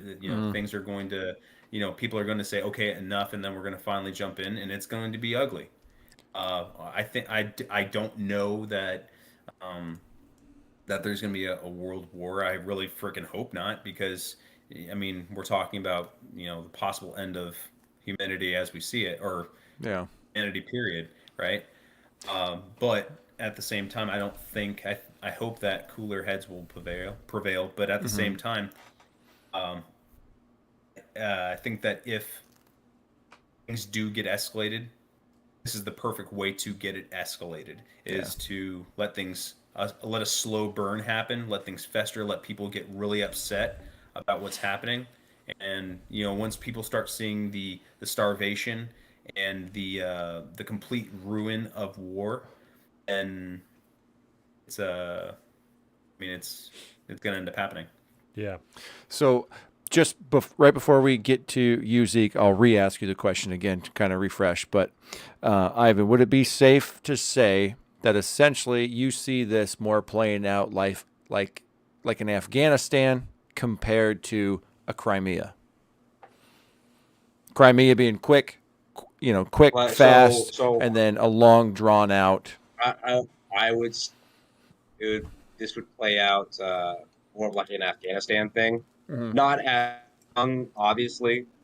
I think Russia would be game. I mean, time, and that just means nothing to them, because to them it's a long-term investment. That's what it takes. That's what it takes. We'll throw bodies at it if it means our ultimate. Yeah. They do have a track record of that. Right. Like over time, more of like an Afghanistan type deal. Crimea, not so much. Yeah, Crimea, they kind of got lucky in a way. They were able to do it. I don't want to say totally bloodlessly, but essentially it was like a bloodless coup. It was backdoor style. Yeah, they came in through the back door. I thought that's what they were going to do in some backdoor deal had to have been struck between Putin, Obama, and the leader of Crimea or some shit. Yeah. All brought to you by the connection of Hunter Biden. Have you guys seen the theory on Crimea and why that was struck the way that it was? No. No, but I would love for you to tell me. So I think that the reason why it was relatively this and people weren't very enraged about it is because there is one river that goes into Crimea, right? And it's actually one of the ones that they're sectioning off currently in the east. And that river was dammed at the border of Crimea. So they basically said, yeah, sure, whatever. Not just completely hand it over, but at the same time, they said, okay, well, there you go. Now we're going to cut off all of the irrigation and all of the the water access to Crimea. So you were going to grow crops there. Now you can't. It's completely useless to you. Right? Interesting. Now, I think that's probably major like FU to Putin, and now Putin's sitting there going, okay, well, I'm going to take the river, I'm going to take the eastern part, the ones that I really wanted anyways, and now I have water access to Crimea. I'm just going to look at the map here just real quick, 'cause I'm like, that is a really interesting situation, because yeah, there's Crimea, and you got There's the that one major river. Yep, I'm not even pretend it's the Don River. Hey! And, you know, Donbass, that would you make go. sense, you know, the Don River. But that's over in, I'm looking at the wrong river, I think. Oh, come on. Don't hype me up like that. That's all right. You're already in Russia, bro. It's fine. So we'll call it the Mies River, maybe? That's a pretty big one. Runs right through. Yeah. Whatever it is. Whatever it is, Either way. it's a solid strategic I was gonna resource, find it. which I think is, when we're talking about the capturing and the falling back, the surges that are going on. When you play, I play a lot of like PC strategy games and stuff like that. And in the game of like Civilization, a lot of times you're taking over territories and stuff like that for strategic resources, which are not necessarily like bases and military installations or chemical weapon or chemical biological research facilities. Yeah. Sometimes it's honey. Right. Sometimes it gets you access to the river where you could control the dam to shut off the opponent's ability to make fucking food. I mean, if that's not strategic, I don't know what is. And then next thing you know, everybody's starving and you just walk in the door and it's yours. Right. So it does not surprise me if that's what's happening, which I would not Putin's not a dumb guy. He's never been a dumb guy. You don't go from, joining the KGB to like becoming the president of the Federation of Russia through two different countries. So you lived through the Soviet Union and then you still rose up to become president of the following nation. Right. Like, you're not a dumb guy. You know what you're doing. He knows what he's doing. He knows what he has to work with. He knows that essentially his entire massive fleet of shitty, Soviet, not even Soviet era, but like Russian tanks that feel like, you watch the videos of these guys shooting the I don't know what type of, is it a tow missile or something like that? Some American-made fucking badass anti-tank missile. You see those dudes they cut into these things like they're paper. Putin has to know that. Right. But he's committing the forces. He's doing these things because he has an end goal and he's getting something out of it. It's just whether or not it's the corporate press knows what it is and is just not telling us, or much like us, I don't know what it could be. I just trust that he knows what he wants and he's going to get it. And that's where I'm at on it anyways. One of the interesting things that I really made as a big point of interest was he had an interview, I think it was a couple months ago, and he stated that the reason why he's entering this conflict is because his exact words were, we know what every outcome of this situation is going to be, very calculated, translated, right? And we are not, I forget exactly what he said, but the gist of it was, while a threat to our existence is being waged, we're not going to lay down. So he views this as a truly existential threat to Russia as a nation, right? And whatever threat that he sees, we're not seeing it, right? And I think that that's very interesting. Right. What is it that we're holding over his head that makes him think that Russia as a nation is in the balance here?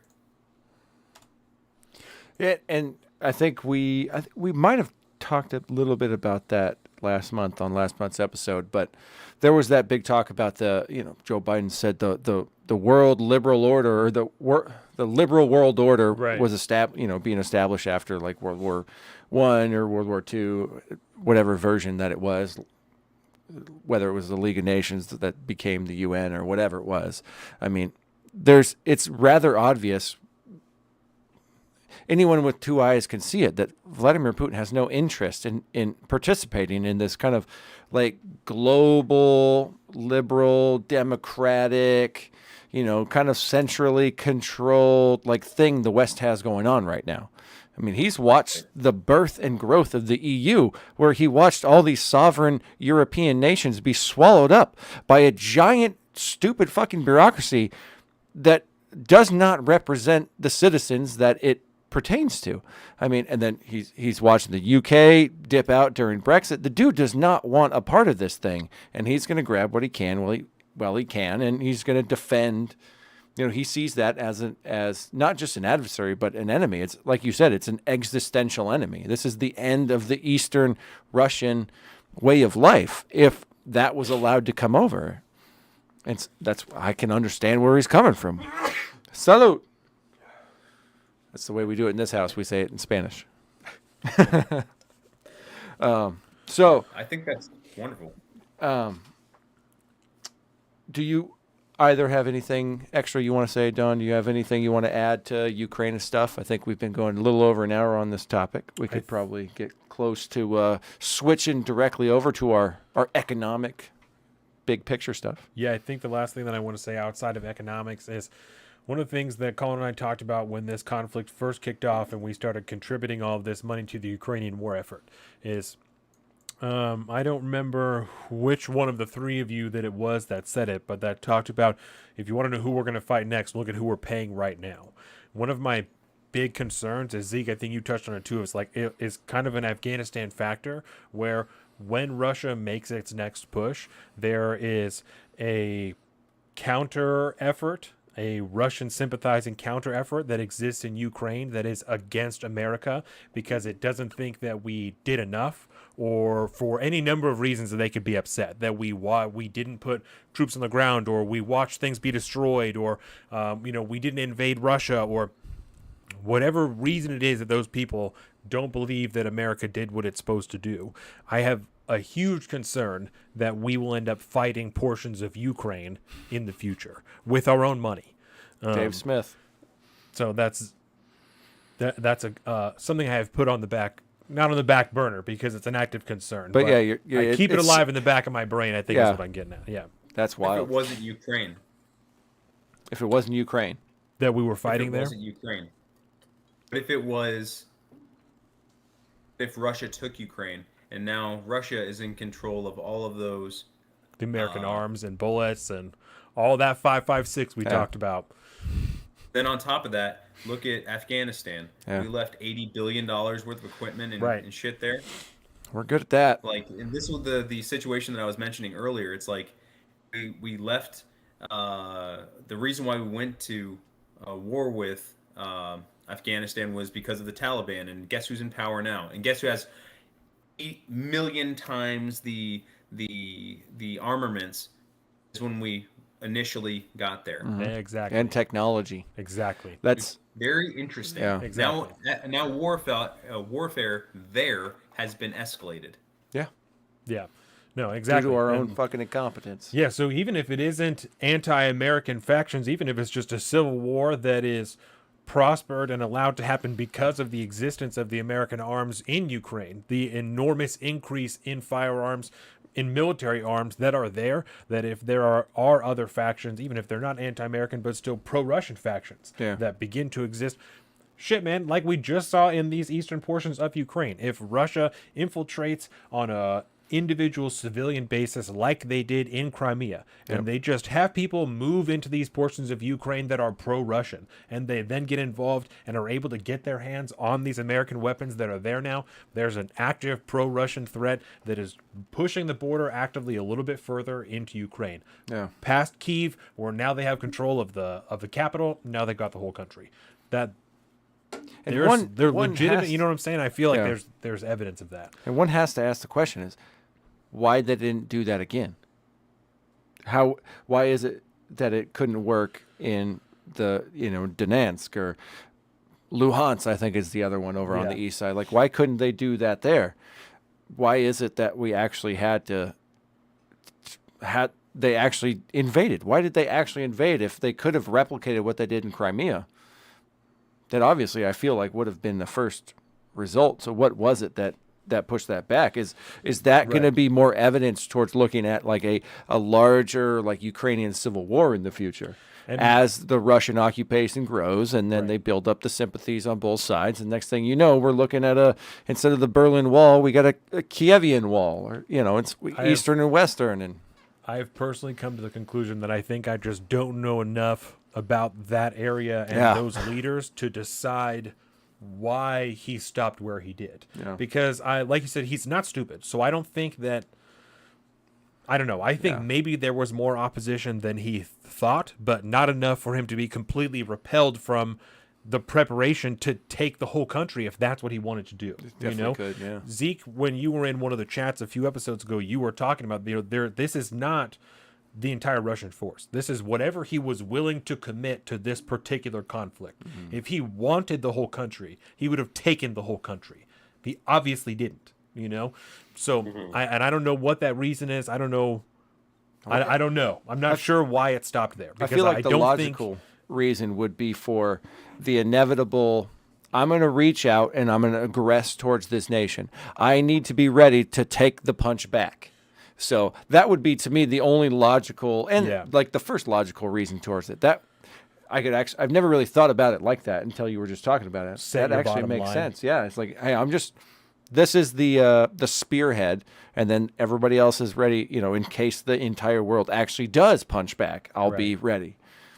Could be defensive, which then begs the question: when we have essentially proven at this point that we won't punch back, is the rest of that force coming? Right. Or is this really what he's willing to work with? I mean, he just put in that Russian general that was in charge during their Syria occupation. I mean, that was in Afghanistan, just like it was back in the 80s. Was it in the 80s and 90s with the in Afghanistan? Yeah. It's like the same type of situation that we've all been dealing with for the last 20 years. Right. Is that why he's put him in charge now? Is because that's what we're looking at. We're going to look at another 20-year war with Ukraine? That's really interesting. How long does he keep playing by the same rules before he decides, fuck it, let's just get after it? Yep. That's very interesting. Who knows? Do you guys have anything else you want to say on this? Yeah, but... yeah, but we could do it again. It'll probably intertwine in the next segment. It'll probably intertwine. Deal. Yeah. Deal. Absolutely. Then we can go and we can take a break right here, and we'll be back in 3 minutes, like last time. And actually, guys, I apologize. I have to put my kid to bed. No problem. Take care.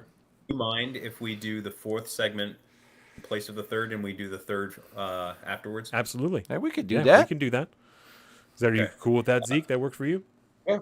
Cool. Yeah. Works for me. Excellent. Yeah, and just jump back in like you did before, and we'll see you when you come back, buddy. Yeah, no problem. Like I got a kid, Zeke has a kid, no problem at all. Yep. Family first, man.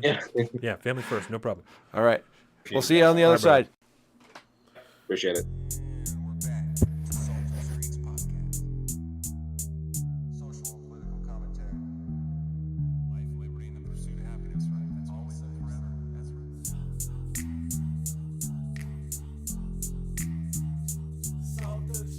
Hey, another fantastic episode. Everyday Normal Person's Podcast.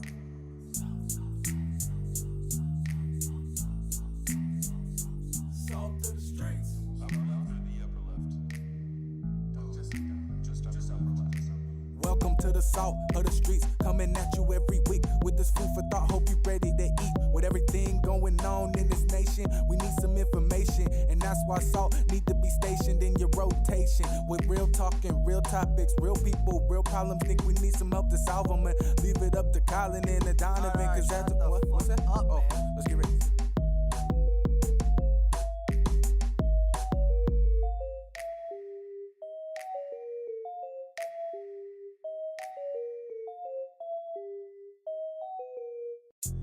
And we're back to Salty Streets Podcast. Social and political commentary. Life, liberty, and the pursuit of happiness, right? That's always and forever. That's right.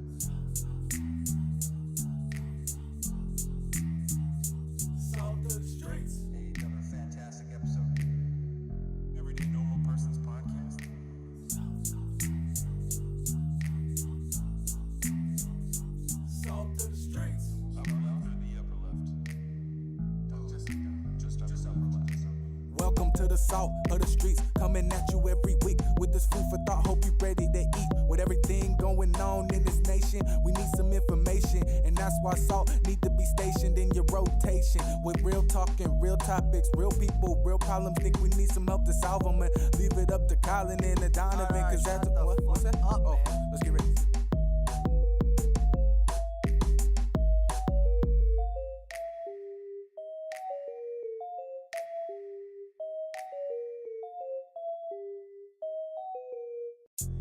And we're back to Salt of the Streets podcast. Social and political commentary. Life, liberty, and the pursuit of happiness, right? That's always and forever. That's right. Salt of the streets. Another fantastic episode. Everyday Normal Person's podcast.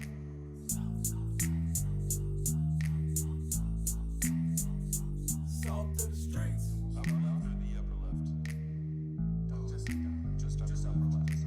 Welcome to the salt of the streets, coming at you every week with this food for thought. Hope you ready to eat. With everything going on in this nation, we need some information, and that's why salt need to be stationed in your rotation. With real talking, real topics, real people, real problems. Think we need some help to solve them, and leave it up to Colin and the Donovan. Cause that's what's that? Let's get ready.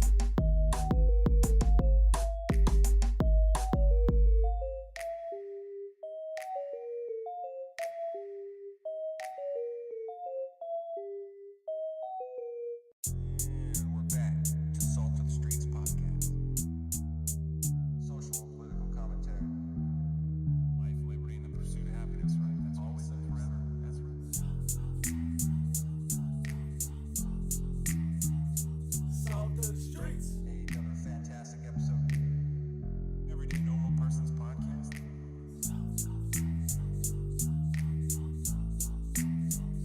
Salt of the streets. Upper left or the upper left? Just upper left. Welcome to the salt of the streets, coming at you every week with this food for thought. Hope you ready to eat. With everything going on in this nation, we need some information, and that's why salt need to be stationed in your rotation. With real talking, real topics, real people, real problems. Think we need some help to solve them, and leave it up to Colin and the Donovan. Cause that's what's that? Let's get ready.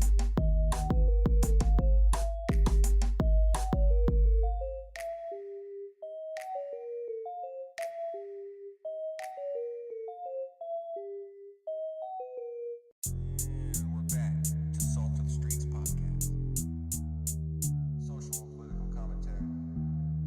Life, liberty, and the pursuit of happiness, right? That's always and forever. That's right. Salt of the streets. Another fantastic episode. Everyday Normal Person's podcast.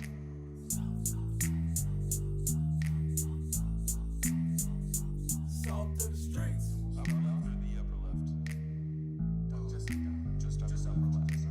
Welcome to the salt of the streets, coming at you every week with this food for thought. Hope you ready to eat. With everything going on in this nation, we need some information, and that's why salt need to be stationed in your rotation. With real talking, real topics, real people, real problems. Think we need some help to solve them, and leave it up to Colin and the Donovan. Cause that's what's that? Let's get ready.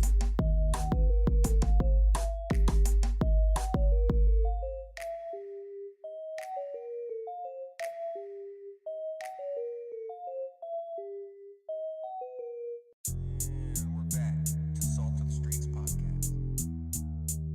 Social and political commentary.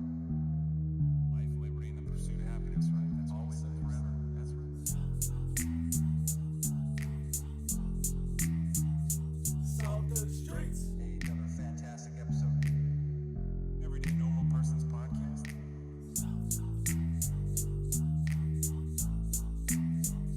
Salt of the streets. Upper left or the upper left? Just upper left. Welcome to the salt of the streets, coming at you every week with this food for thought. Hope you ready to eat. With everything going on in this nation, we need some information, and that's why salt need to be stationed in your rotation. With real talking, real topics, real people, real problems. Think we need some help to solve them, and leave it up to Colin and the Donovan. Cause that's what's that? Let's get ready.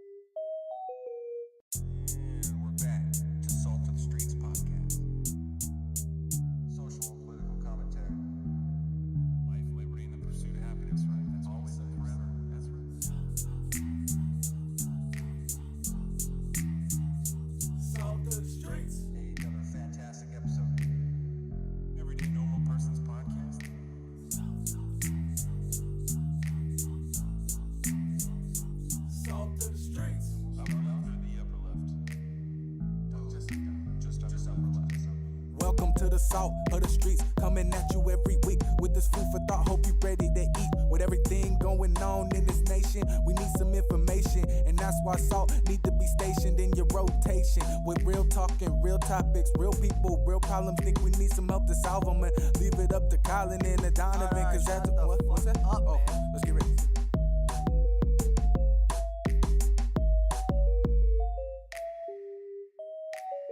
And we are back in. We are back again here with part 3 of Salt of the Streets, episode 125. Thank you again for joining us. Obviously here on our youtube.com/Salt of the Streets. We also have our Instagram, instagram.com/Salt of the Streets. Facebook, facebook.com/Salt of the Streets. And the Patreon, of course, the patreon.com/Salt of the Streets. If you want to go there, subscribe, help us make more, better content, become a patron. We have the book club, we have the newsletters, the beer shows that are coming out all the time. So go there, help us make more, better content just like that. I want to thank Leggings and Aprons. She's off for a little while for Two of the Cake Chops. Swab Blended for the haircuts. Lexi Kyle on Twitch if you want to go there and watch some video games. And Location Skate Shop in downtown Bremerton if you need a skateboard. Personal social media. That's word. But it came up there. No, I'm sorry. Go ahead. Alpaca Donovan on Instagram and Salt of the Street on Twitter. Colin is a Big Bird on both those things. That's all. Go ahead. I was going to ask you, you're a prescriber to Dumpster Fire now. You watch the Dumpster Fire, Bridget Fedesi. Most of the time. You need to be watching because her and Jordan are both going to be giving birth real close to the same time. Yeah. So your guys' next child might coincide with Bridget Fedesi's child. There you go. So you got to watch out for that. Zeke, you ever watch Dumpster Fire on YouTube or know who Bridget Fedesi is? No. Oh man, it is a great time. It's such a good way to just sit back and like laugh at the burning world, and lets you just kind of like, all this bad news, all the world ending stuff, you got to take time to laugh at it, man. You can't take it too seriously. Otherwise, we'll all go insane. Right. I mean, that's kind of what I use Rick and Morty for, but I'll use that. Dude, that episode, Rick and Morty's fucking great. Let's just put it that way. There's great, dude. Nobody does it better. That is a wild ass beer, by the way. Isn't it? That is a full-bodied Pilsner. I went through 24 German imported beers during December, and it was one of those like advent calendar deals. Which, by the way, if for all you viewers and listeners out there, if you didn't catch that, you catch that on our YouTube page. It's all on. I think there's a playlist for it and all that stuff. That's right. Instagram too. And on the Instagram. But this is wild. There's actually, I don't know if you could see it in there. There's like sediment. You got the yeast proteins and stuff floating around on here. You don't usually see that in the Pilsner. This is really good. Yeah. It's like a little bit fruity, Yeah. It's sour on the front, and then the aftertaste, I feel like, is a little bit fruity. I could drink that all day, dude. There's a little bit more if you want the rest of this. I didn't. Here, drink the rest of this first. Okay. I didn't know it was going to be so good. Twist my arm a little bit.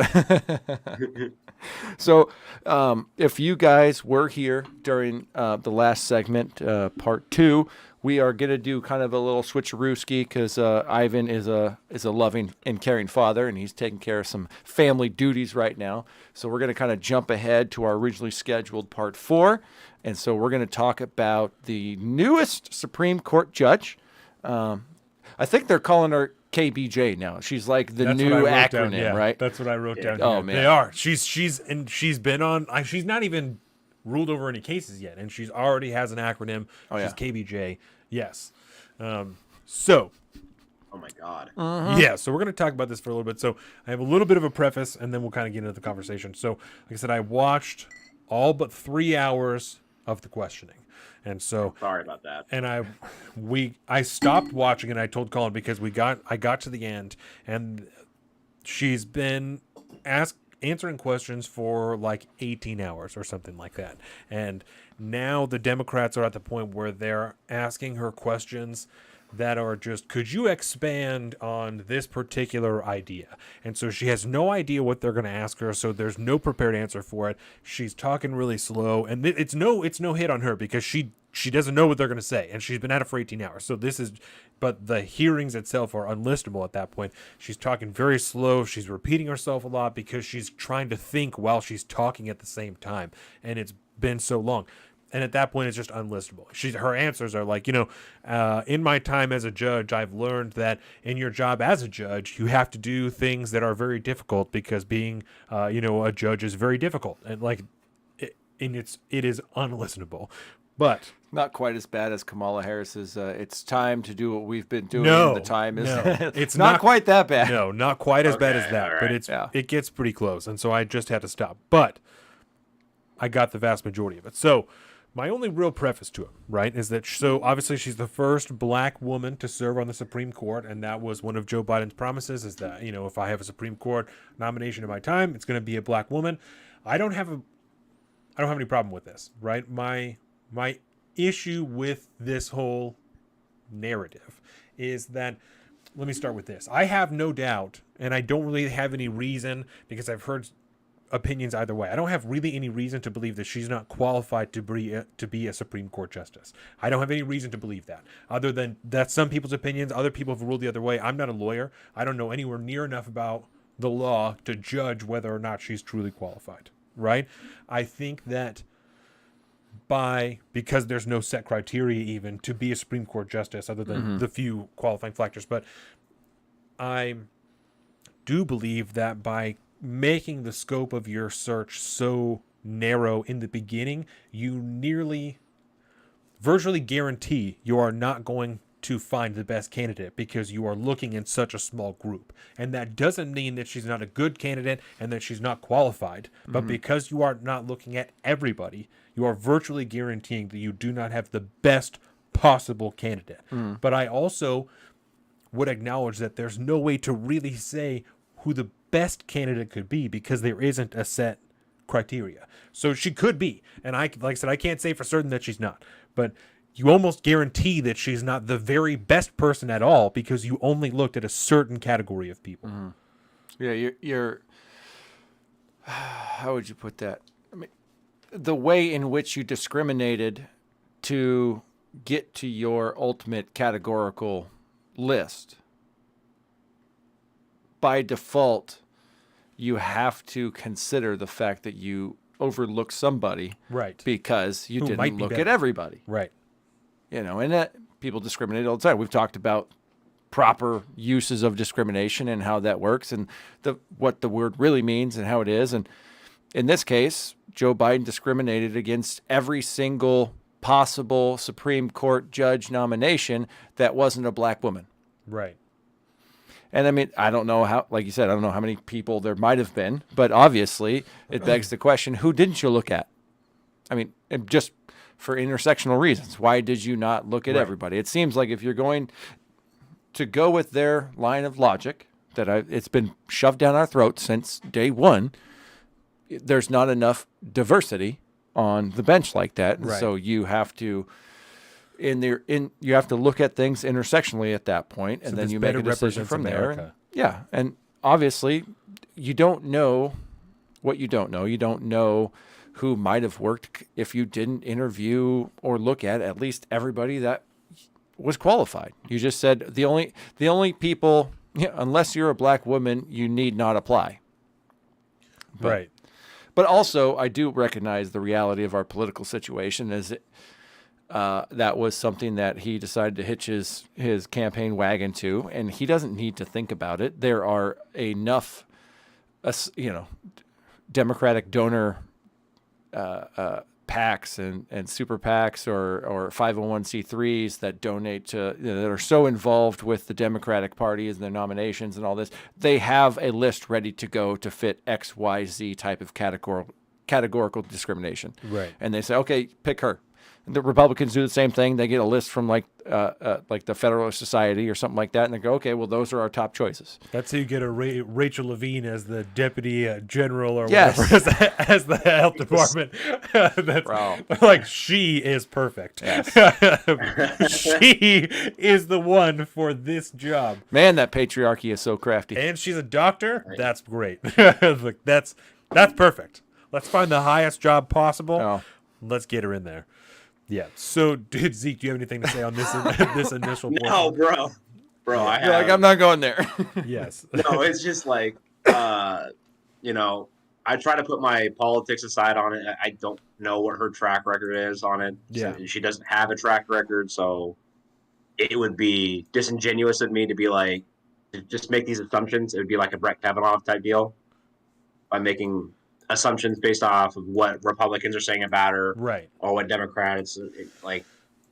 And For me, I'm gonna give her a chance. And then we'll see what her track record is on what she, goes for or against. Right. And just actions speak louder than words. I don't care about any fucking. Yeah. All that is just a dog and pony show, really. When you go through that fucking Senate hearing or that congressional hearing, it's just a big dog and pony show. Waste of fucking taxpayer money. Mm-hmm. It's ultimately just. It's going to be along team lines. So yeah. Well, let me ask you that. Best of luck to her. Yeah, right. In that kind of vein of thought, your overall thoughts on the idea that, whose spot was she replacing? Judge Kennedy? Not Kennedy, but it was a strongly considered kind of like reserved Breyer. Justice Breyer. Like it was a liberal vote in the colloquial use of like how people look at the Supreme Court. So it was a hard left vote. And so you filled the shoes with somebody that's another hard left vote. It's obviously it's toxic to the extreme when we actually care, if we care about a republic, to think that way, but recognizing the reality on the ground of what it is, it's almost like nobody really cares, because it's like, well, nothing's changed at this point. You've kept the two sides waging a constant war to get the one extra vote or the two extra votes whenever you can. I mean, basically the battle lines stayed where they're at. No front has changed. Everybody's the same thing. And so it's almost like, who really cares? That's almost why I think we got kind of like a lackluster Republican defense, if you will, or an attack on her. It was pretty mild. I mean, there were some things I'm sure we'll get into about like her rulings on like pedophilia cases or something like that, or sexual stuff like that. There was something about if she could define what a woman was. Yeah. And I mean, and that's just a that dumb bothered question. me, but that was just like, whatever. Right. So because whoever asked that, just to put a bow on it, whoever asked it knows what they were asking and knew that she couldn't say anything. And it's, if you watch more than one of these circus shows, like, what you're in for. And a question like that just kind of pisses you off, because you got to sit here for 15 more minutes until they get to the next person to ask their questions. Like, you're just wasting my fucking time now that I got to sit here plugged into C-SPAN and watch this shit show unfold.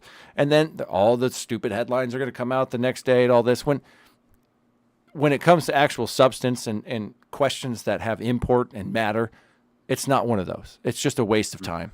So everyone did their traditional thing. Sheldon Whitehouse talked about dark money on both days. So for 30 minutes, he talked to her about dark money, which doesn't really have anything to do with her unless they're going to see a case that's going to overturn Citizens United or something. Yeah. Then she doesn't have anything to do with that. They're asking her a bunch of questions or framing questions in the way that it would be her personal opinion in which she can't answer. And then saying, well, why the fuck won't you answer this question? Yeah. There was a lot of stuff like that. So the same thing you were getting pissed off when people were talking to Gorsuch about. There were many people who used it to make points about Kavanaugh, and there were many people who used it to talk about the shadow docket and talked about different aspects of the court that they don't like, and they used her, even though she's not even on the court yet, as a window to talk about this issue for 50 minutes collectively over a few days, which, again, becomes fucking torturous to listen to, you know? So the biggest point that I drew from this, right, does stem around these pedophilia charges, but really has little to do with her.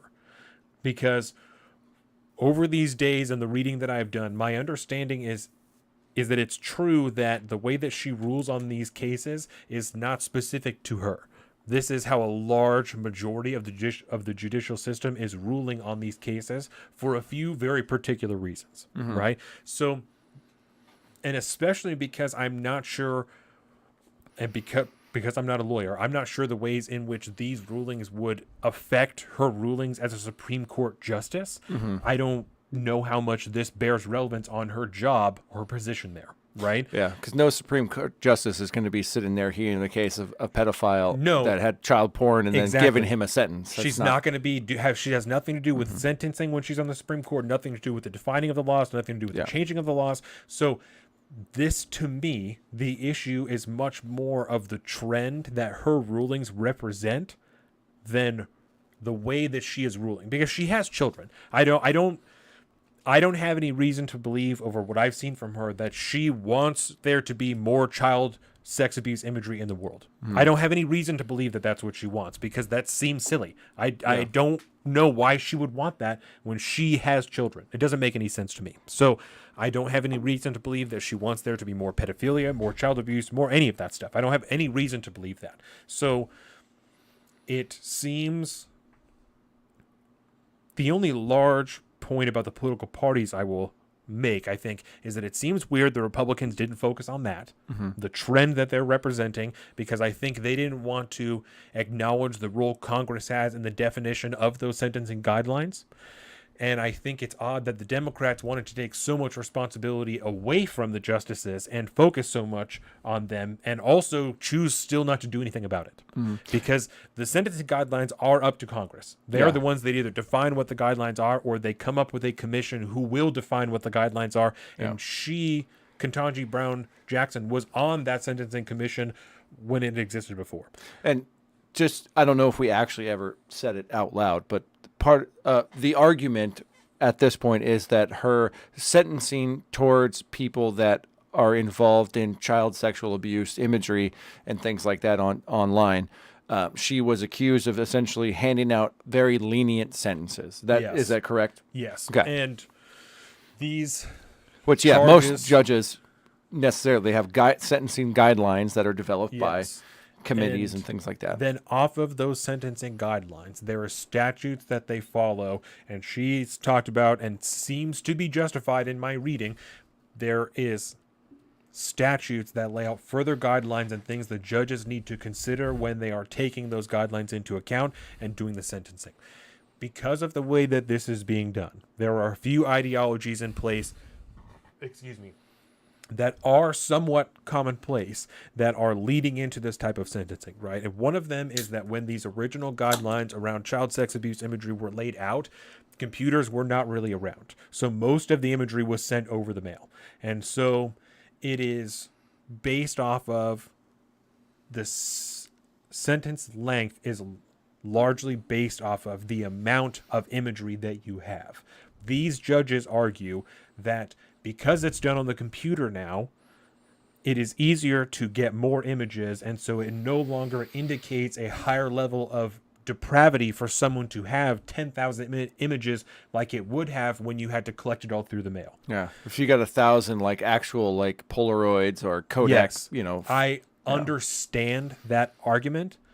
I don't care. Yeah, but also fuck you. It doesn't matter to me as an American, as a parent, as a human being, whether you have one image of legitimate child sex abuse imagery or if you have 10,000. Yeah. Right? And that was going to be my next question to you real quick. Would it matter if it was just one? It doesn't matter to me. And I would lay out these I think I boiled it down to 4 categories. I would lay them out right here at the beginning, right? The way that I see this particular issue.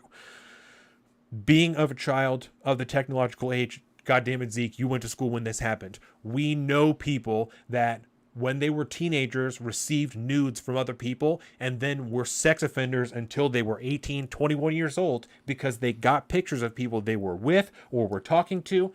And I'm not justifying this because it's stupid either way, right? Yeah. To send nudes is a bad idea, especially if you're a child, because it's fucking child sex abuse imagery, right? Yep. But this is a category in which I would say, okay, we're talking about a quote-unquote exception here in which a 17-year-old sent a picture to another 16-year-old or whatever the fuck, right, of where this is not a child being abused. This child was making a mistake, right? There is also the instance, especially in the modern technological age, I would understand and acknowledge that in the tube-style porn sites, right? Where it's a compilation, just like YouTube, it's a compilation of all of the videos that are on the internet aggregated into one place, in which you could find yourself watching a video not of a child being abused, but of someone who is 17 years old that you don't know is 17 years old because it's in a teen category, right? And you could watch this and find that on your IP and be like, I literally didn't know that this person was underage, but this video was uploaded to this site and I consumed this entertainment. I would, on that note, implore anybody watching this, don't even watch a video that has the word teen in it. No, don't Why are put you clicking yourself on in a that? position in which you could accidentally find yourself there, right? No. Because that's a real thin line of justification of it was an accident to, well, I knew what I was getting myself into. Yeah. And I'm not trying to dig anybody out of anything. These are just kind of the ways that I'm seeing this problem, right? There are also instances, Alex Jones is a good example of people being sent child sex abuse imagery, and it's Yes. being found on their computer that they did not download, Yeah. but it was sent to them, right? Sitting in that email folder that you haven't Yes. opened in fucking This- 6-9 months. This is another exception, quote unquote, that I would see in this. And the fourth category that I would see, again, this is boiled down, it's over just a few days of thinking, so we could argue forever about it. But the fourth category would be people who are actively seeking and using and consuming, distributing child sex abuse imagery, right? There's a further distinction between people who are creating and people who are consuming and distributing, but I think that the punishment should go from severe to ultra severe. Yeah. You know, that's kind of where I'm at with it. Like, if you have one image to any number of images, your punishment should be extremely severe. Yep. And if you are found to have 10,000 images or whatever the fuck, let's make it progressively more severe. But I don't think, one of these instances that's in here, there was a kid who was 18 years old and he had some child sex abuse imagery, and he ended up getting 3 months, right? And one of the reasons is, he is pretty young, and I don't think that he's a pedophile, because if you have these images, this is another one of her justifications that's questioned, is that if you have these images, does that necessarily make you a pedophile?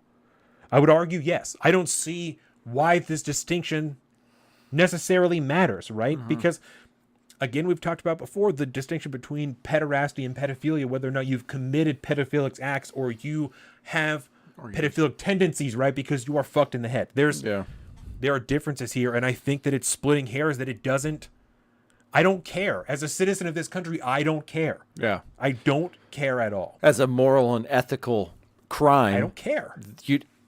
One is enough, and it doesn't matter how it happens. It happens, Yes. And then there's the alternative, the how it's perceived under the law type of situation, which is different. But yeah, to be somebody like that has those like images, or if you're somebody like, I don't know anybody that's talked about it like that, like on the internet. Thankfully, Milo got real close, but I think he just went straight into like actual abuse that that happened to him. But Right.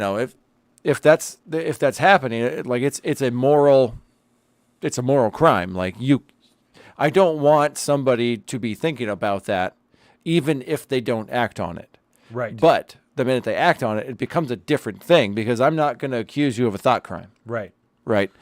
If you express it out loud and you describe it to the world on the internet, then you fall into the legal category to me. Then it's time. Like, Right. I don't care if you haven't acted on it. If you're going to get on fucking TikTok and talk about that kind of shit, then you need to go away forever. Then I feel like taking a page out of the South Carolina book, and if you just continue to think about it, then we'll go with the firing squad. But then if you act on it, we'll go to the electric chair, because severe to ultra severe, that's I think appropriate anyways. Yeah. But does this not illustrate a kind of severe problem in our judicial Yes. judicial system? Yes. The fact that there has to be sentencing guidelines necessarily put out through committees and this, that, and the other thing, and approved, and then the judges are expected to rule along these specific type of guidelines.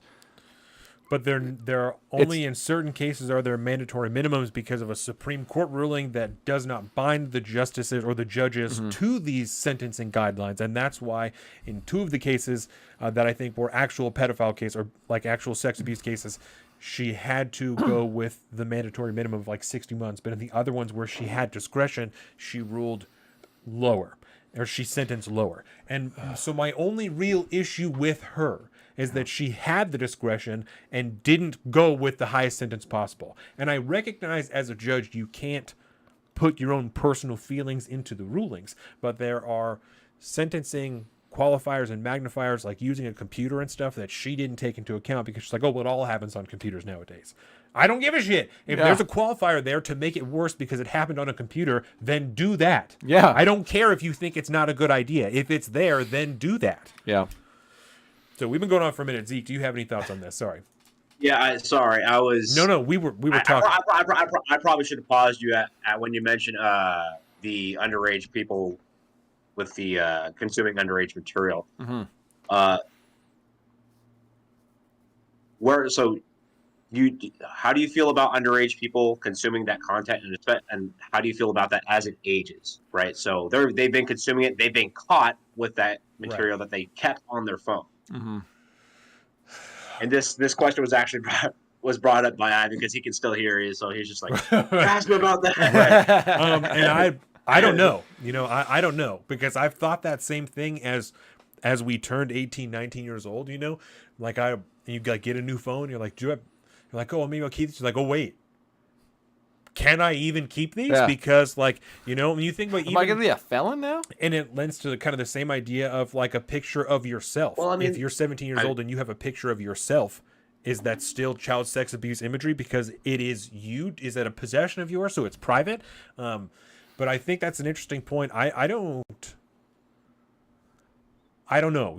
I think it's probably a safe idea to not keep it because you're not 18, or you're 18 and you're not underage anymore. You're 18. Dump your nudes. Start a new folder. I don't know that there's necessarily a moral quandary for me on that particular issue, but there seems to be that it's a not safe legal gray area that I probably think people should avoid. But on a personal level, I don't see really like a moral issue with that. If you're 17 years old when you get these pictures and your girlfriend is 17 years old and then you eclipse 18, I don't think that then becomes morally wrong that you still have these. Because I think it's a questionable. I don't know. I'm gonna put on my old man. Because I don't. So I know that puts you on like the sex offender list. Does that stick for X amount of time? Does that make you a felon also? Like what? I don't know. I know that when it happened, because it happened when we were in junior high, right? I know exactly what you're talking about. This is like a real thing that happened. Yeah. When we were in junior high. It made it on the newspaper. Yeah, I'm glad I'm older. It was a whole thing. That was not a thing we had to deal with when I was going to school. Thank God. We were in high school. There was a girl who sent some pictures and a video of herself to, I think, two for sure, maybe three dudes.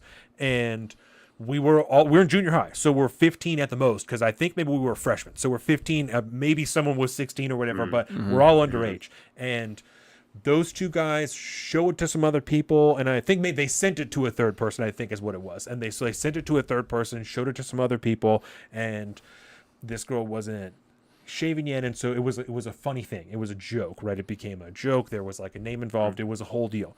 When the joking happened, obviously that girl found out, became very upset, which is very reasonable. Parents came involved. The law became involved. People's phones were taken, and two of those guys, one of them was on a list until they were 18 years old. The other one until they were 21. I'm not sure what the difference was in those things. One of them I kept up with until now. I just saw them not too long ago. So, and until he was 18 years old, he had to be on a sex offender registry because he had received and technically distributed these photos. Yeah. And isn't it interesting that you do that to somebody that's a child in the eyes of the law? And then you get off once you become an adult? That's what I'm saying. Yeah. And that's why because I came up in this age, I understand that gray area of the law that you have to register as a sex offender, but also when you were 17 years old or 15 years old, you got to make a nude photo of another 15-year-old. And it, again, is a bad idea, but it is what it is. And that's what happened, because this is what kids do. And I'm not going to justify it, but this is what kids do, right? Of the technological age. So Yeah. I want to put my old man conservative pants on, man. Like idea. I have always been like this, bro. You never, ever share any kind of like, if it's something that you would not mind or if you're about to send something that you would be humiliated if your grandma got it, then you don't fucking send it. Like and I know how old man conservative that sounds. Like you shouldn't be doing that stuff on the internet, blah, blah. You could do it all the time, blah, blah. It's fine. We're all adults. Man, do you want to send that shit to your mom? I've sent nudes because like it happens, dude. Like it's just not a good fucking idea. I'll own it. I'm an adult now. I'm an adult. I mean, you can at least use that. What's the Google or no the on Apple? You could just like transfer it over to somebody. That's what like Signal is for. You know? And like shit like that, like encrypted messaging. Yeah, an actual encrypted messaging app. There you go. I just don't get it, man. Like. And like I said, You're like too old, man. Really early on, like it used to be the rule that when you were on the internet, you didn't even use your fucking name. Yes. And now look at us, bro. But now you can be on OnlyFans and you can fucking, and make a really good living. That's a whole other can of worms. Jesus Christ. So those were kind of the issues, I think. Let me read through this to make sure that there's nothing else that I'm missing here. There's this guy, and this is an example of what I was talking about. Hawkins. This is from the article that I sent you, Zeke, from the New York Post. This is a quote from her. "I am not persuaded that 2 years is necessary," she ruled, arguing that such a sentence does not account for mitigating factors, including Mr. Hawkins' future potential. Further explaining her decision, she disputed the severity of the evidence investigators presented and suggested the more than 600 images they caught him with, quote, "don't signal an especially heinous or egregious child pornography offense." So that's one of the things she was continually questioned about. I understand the justification that she explained. I don't agree. And I am obviously for fairness in eyes of the law. I believe in all of the things. I don't want to go through the fucking list, but I just don't. It crosses a line for me. I don't care about this, and I don't care about whatever the reason is of like his future potential. Fuck you. It's like you just said. It's on the internet forever. Yep. You by 600 images, these, man. More created another avenue in which someone could intercept these. These images are never gone. They are on the internet forever, and you took part in that. Even if you never used them, you never whatever. I don't care. I don't care. I don't give a fuck. Yep. And I know that I'm not the only one who feels this way. Hard fucking not in this room and not in this state and not in this country. Yep. So I just don't care. And I think it's dark that she didn't use her discretion to add all of the qualifiers that she could to put these people in prison for as long as possible. I think that it's dark that somehow it was ruled that you could have this type of imagery and you could get as little as 3 months in jail. She's also talking about there are fucking months, other man. punishments that people get that change their lives forever. Like they can never use a computer unsupervised forever. Fucking good. I don't care. Yeah. I don't care if you don't get to use a computer by yourself. I don't give a shit. You downloaded images of children being abused. I don't care. I don't care if you never get to own a computer ever again. Yeah. I don't care. I don't care if you get left out of the complete technological fucking loop. I don't give a shit. You don't get to do things like this and still expect to be in a civilized society. I just don't. Yeah.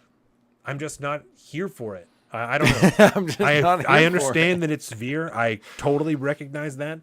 And I'm okay with it. I just cannot Yeah. imagine. I want if severity, it was one man. of my fucking kids. So I just don't.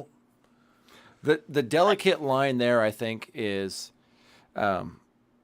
when somebody is of the mind, if they're of that like thoughts about things but not acting on things, and they go to try to seek help from like some kind of mental therapist or something like that. I want there to be a doctor-patient confidentiality that can handle something like that, because then the doctor would have an obligation, maybe even legally, that if they thought that this person was at an actual severe risk to someone else's, that might cause harm to somebody by acting on those, those things or something like that, like they have an obligation to report, and then it goes down until totally different path. But if somebody walks into a therapist's office and says that right off the bat, I want there to be an out for them to take. If there is somebody that has these thoughts and they talk to a therapist and the therapist feels like they can fix that situation, like I want to err on the side of liberty in that particular aspect, because until you've committed a crime, that's when the law steps in. But Yeah. I really just don't want to get too close to thought crime. Too close. I'm willing to Right. get real fucking close, but I don't want to walk over the edge. So to poke a little hole in that and to provide an actual solution to something that you're actually talking about is, I don't ever see someone coming in to see a doctor and be like, hey, I'm having these thoughts. I don't think urges. a person would do that Yeah. at all. Yeah. Like, In reality, a criminal's not going to go and be like, hey, I just fucking robbed the bank. That's yeah. neither here nor there. But the solution, and it's also kind of a scary thing when you think about it, is they've done tests on men and women where they they say this is what they're attracted to, whether they're homosexual or heterosexual or whatever, and they attract these nodes to their brain and to their genitalia, right? And they show them these images, whether it's just animals having sex, like it's a variety of things, okay? And they can tell by the spikes or whatever, by what gets you aroused and shit. Mm-hmm. And so you don't have to tell them like verbally, but they can see what gets you, what gets you going. Yeah. Interesting. So that would be a way, but there's with everything, if you legislate it, there's all sorts of fucking unintended consequences that could go with that. But if that's what you wanted to take care of, that would be one solution that I could think of, because that's something that they already do for studies. Yeah. The pedo Turing test, Right. That's Yeah. yeah, and then I don't know, man. Even then, like I understand, like in a reality where if that system could exist and could be reliable and all that, I could see where that would be a really nice like out. It would really help. But then again, somebody may. Part of the problem is that we are human that have free will, and like you could choose to struggle with something like that and fight against it for your entire life and never act on it, and we do that with all sorts of things in our daily lives. I mean, there's things, you struggle to not eat the fucking donut. I don't want to like cheapen pedophilia to that type of thing, but in my analogy at this point, like you're a human with free will who can choose to move past your baser instincts. You're not out there trying to rape every single woman you find attractive. You might be thinking it. You might be thinking about like, man, what could we get up to? What might that look like? Not raping her, but having sex with her. Yes, not what I'm talking about. Like you see a girl and she's hot. You're like, you can envision certain things. And like, hey, that's, but and I'm sure women do the same shit. They see Jason Momoa and they have a wonderful time up there. That's, I feel like we move around every day in our daily lives not acting on our baser instincts like that. And if that is somebody's fucked up, sick, and twisted baser instinct, I don't want to, throw them in a cage. Even if we could tell that they have that type of thought, I'm still just like, I'm uncomfortable with that kind of thought crime, I guess, really. It all comes down to that. But in a realistic scenario, it would make sense. Right. But, so as other than like the kind of light sentencing and like the convoluted gray area of the sentencing guidelines around those types of things, like what are some other like kind of standout moments during the hearings? She took some hits for an amicus briefing, I believe it was, that she signed onto and helped draft, that was regarding the enhanced interrogation techniques used in Guantanamo. And in this briefing, it was said in there that they were akin to war crimes, and that the president and the secretary of state, because they're the ones that okayed them, were a party to them. And so she took some hits because some of the Republicans said, you called George Bush and Donald Rumsfeld war criminals. And the Democrats said, no, she didn't. She just was on a brief in which they said that the president and secretary of state committed war crimes. And then the next day, the Republicans said, well, what's the difference between saying that someone committed war crimes and saying that they were a war criminal? So, to which my point is, you fucking they torture people, so they're war criminals anyway. So I don't. What is the difference on whether or not you're calling them war criminals? They were fucking war criminals. They okayed enhanced interrogation techniques that we know now don't work. So what does it fucking matter? We're not going to put them in jail or try them for war crimes anyway, regardless of what she said. We know that. So why does it matter? Yeah. Because do you expect her? I guess it matters because they expect that when she gets on the Supreme Court, that she will rule that if a case comes up about those tactics, she will rule that they are not war crimes. But she should say that they're crimes because you're fucking torturing people. You're just holding them on foreign land so they aren't covered under constitutional principles. Mm-hmm. That's dark, and I think that it edges a little bit too close to war crimes for you to call it anything else other than that. So I would expect and hope as an American citizen that if she's on the Supreme Court and she's faced with a decision to decide whether or not enhanced interrogation techniques are war crimes or are illegal or legal, I would hope that she rules that they should be fucking illegal and unconstitutional. That is what I would hope. Yeah. And I think for the Republicans to try and lean another way is very dark and says something about their continued perspective on that part of American military history. What are your fucking takes on that? I'm processing. Zeke, you got anything off the top? No. I mean, it sounds like amen, brother. Yeah. Yes, That's kind of what I feel like. The only thing to also kind of remember, though, is that like it's not just, it's not like just the neocons are super into torturing people. Any of these long-term motherfuckers that have been around since the 1970s, 1960s, they all are part of the club, man. None of them actually believe that it's wrong, and even if they do, they don't give a shit. They're above us. These are just they're ants, man. We don't need to think about them. They were just the only ones. Yeah, exactly. They just don't want themselves to be waterboarded. They were just the only ones trying to spin it and turn it on her that she had signed on to a briefing in which, they had claimed these things, which is again, you signed on to anyway. a briefing too, like okay. Yeah. That's the crime. One of the biggest things that I took from this leans to exactly what you guys talked about before we kind of got into the meat of it was just exactly how politicized this entire event was. So many of the senators just talked about their own personal issues for the time that they had questioning. Dick Durbin is just a horrific senator, and every time the Republicans would have their time, they were saying editorialize. That's the word they were using. He would editorialize. He would bring up an article. Oh, well, actually, you said this, but this justifies what she said, so I'm going to go ahead and enter this into the record. And then a Democrat would question for 30 minutes, and then he would let the Republican go, and then he would do the exact same thing. So he would undercut everything they said at any time, even if it didn't really undercut their argument. But that isn't to say that Lindsey Graham is not also a piece of shit, because he did the exact same thing. He's definitely a piece of shit. Brown the whole time. Yeah, Definitely. It's just a different kind of shit. It was hard to watch. Yeah, it was very hard to watch. I'm really glad I didn't have the opportunity to watch it But in its entirety. For you guys. We do it for the audience. That's right.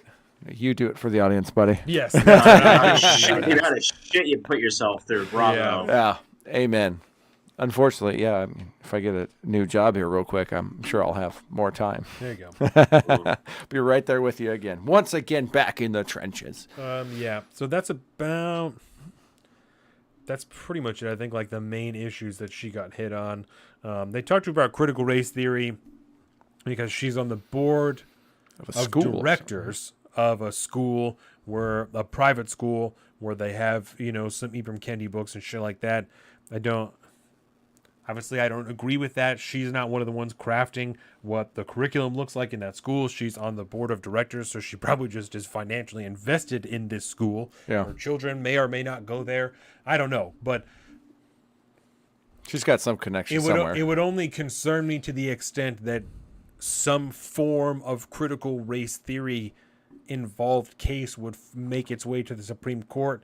But that's a lot of ifs to throw out to say, well, you can't be on the Supreme Court just in case this happens maybe one day in the time that you're alive. And also there isn't a conservative majority or a majority in which would rule against critical race theory. That's a lot of ifs for me to try and put together to say you shouldn't be on the Supreme Court. Yeah. So, was there much talk about her history of, like, how long she's been a judge, how young she is? Is there any concern with her age that came up? not particularly. I think she's been a judge for like 10 years. And then before that, she was a public defender. She was a trial judge for a while. And she's worked in the appellate courts. Is where she's been in. She's been in D.C. the vast majority of the time. She was 1 year younger than Ted Cruz at Harvard. So they went to school together. So they knew each other when she went there. So... they hit her. This was another thing. They hit on Incestuous, bro. hit her a lot on Yeah. not saying whether or not she was an originalist or a contextualist, and she had a whole spiel of like, I don't have a judicial philosophy. I have a judicial framework or something. It was like 3 steps that she takes. Make sure that I'm being objective. Make sure this, and that's how I make sure that I'm being the best judge all the time. So I don't. Again, I don't know why it matters so much that she fits into one category or the other. I understand that that's an easy way to differentiate, to try and differentiate ways that she may rule in the future, but that doesn't necessarily mean anything, So I don't have any issues with that. So, Zeke, let me ask you this real quick, kind of along those lines. Because of, I guess, the convoluted nature of how these Supreme Court nominations, get picked, and then the circus show that is the nomination process, I find myself very disillusioned by the sanctity of the Supreme Court in general. What are your thoughts on, I don't want to use sanctity again, like the validity of the Supreme Court on the social level, the way we citizens can perceive the Like if they're the Supreme effective? Court. The legitimacy of the Legitimacy. Supreme Court. Thank you. That's it. Yeah. How legitimate do you find the Supreme Court these days, and why? It's a big question. It is a big question, I It- guess. it- Yeah. it Take a is big second to question. digest. I would almost say not that effective because they've just been so stagnant for I don't know since the 40s. Yeah. Whenever like the last major, at least in my eyes, the last major decision was like Roe v. Wade Big one. for me. Yeah. For me, or Brown versus Board of Education. Mm-hmm. Other than that, there hasn't been something Earth-shattering. of substance Yeah. that has come from them. They'll take these cases, but And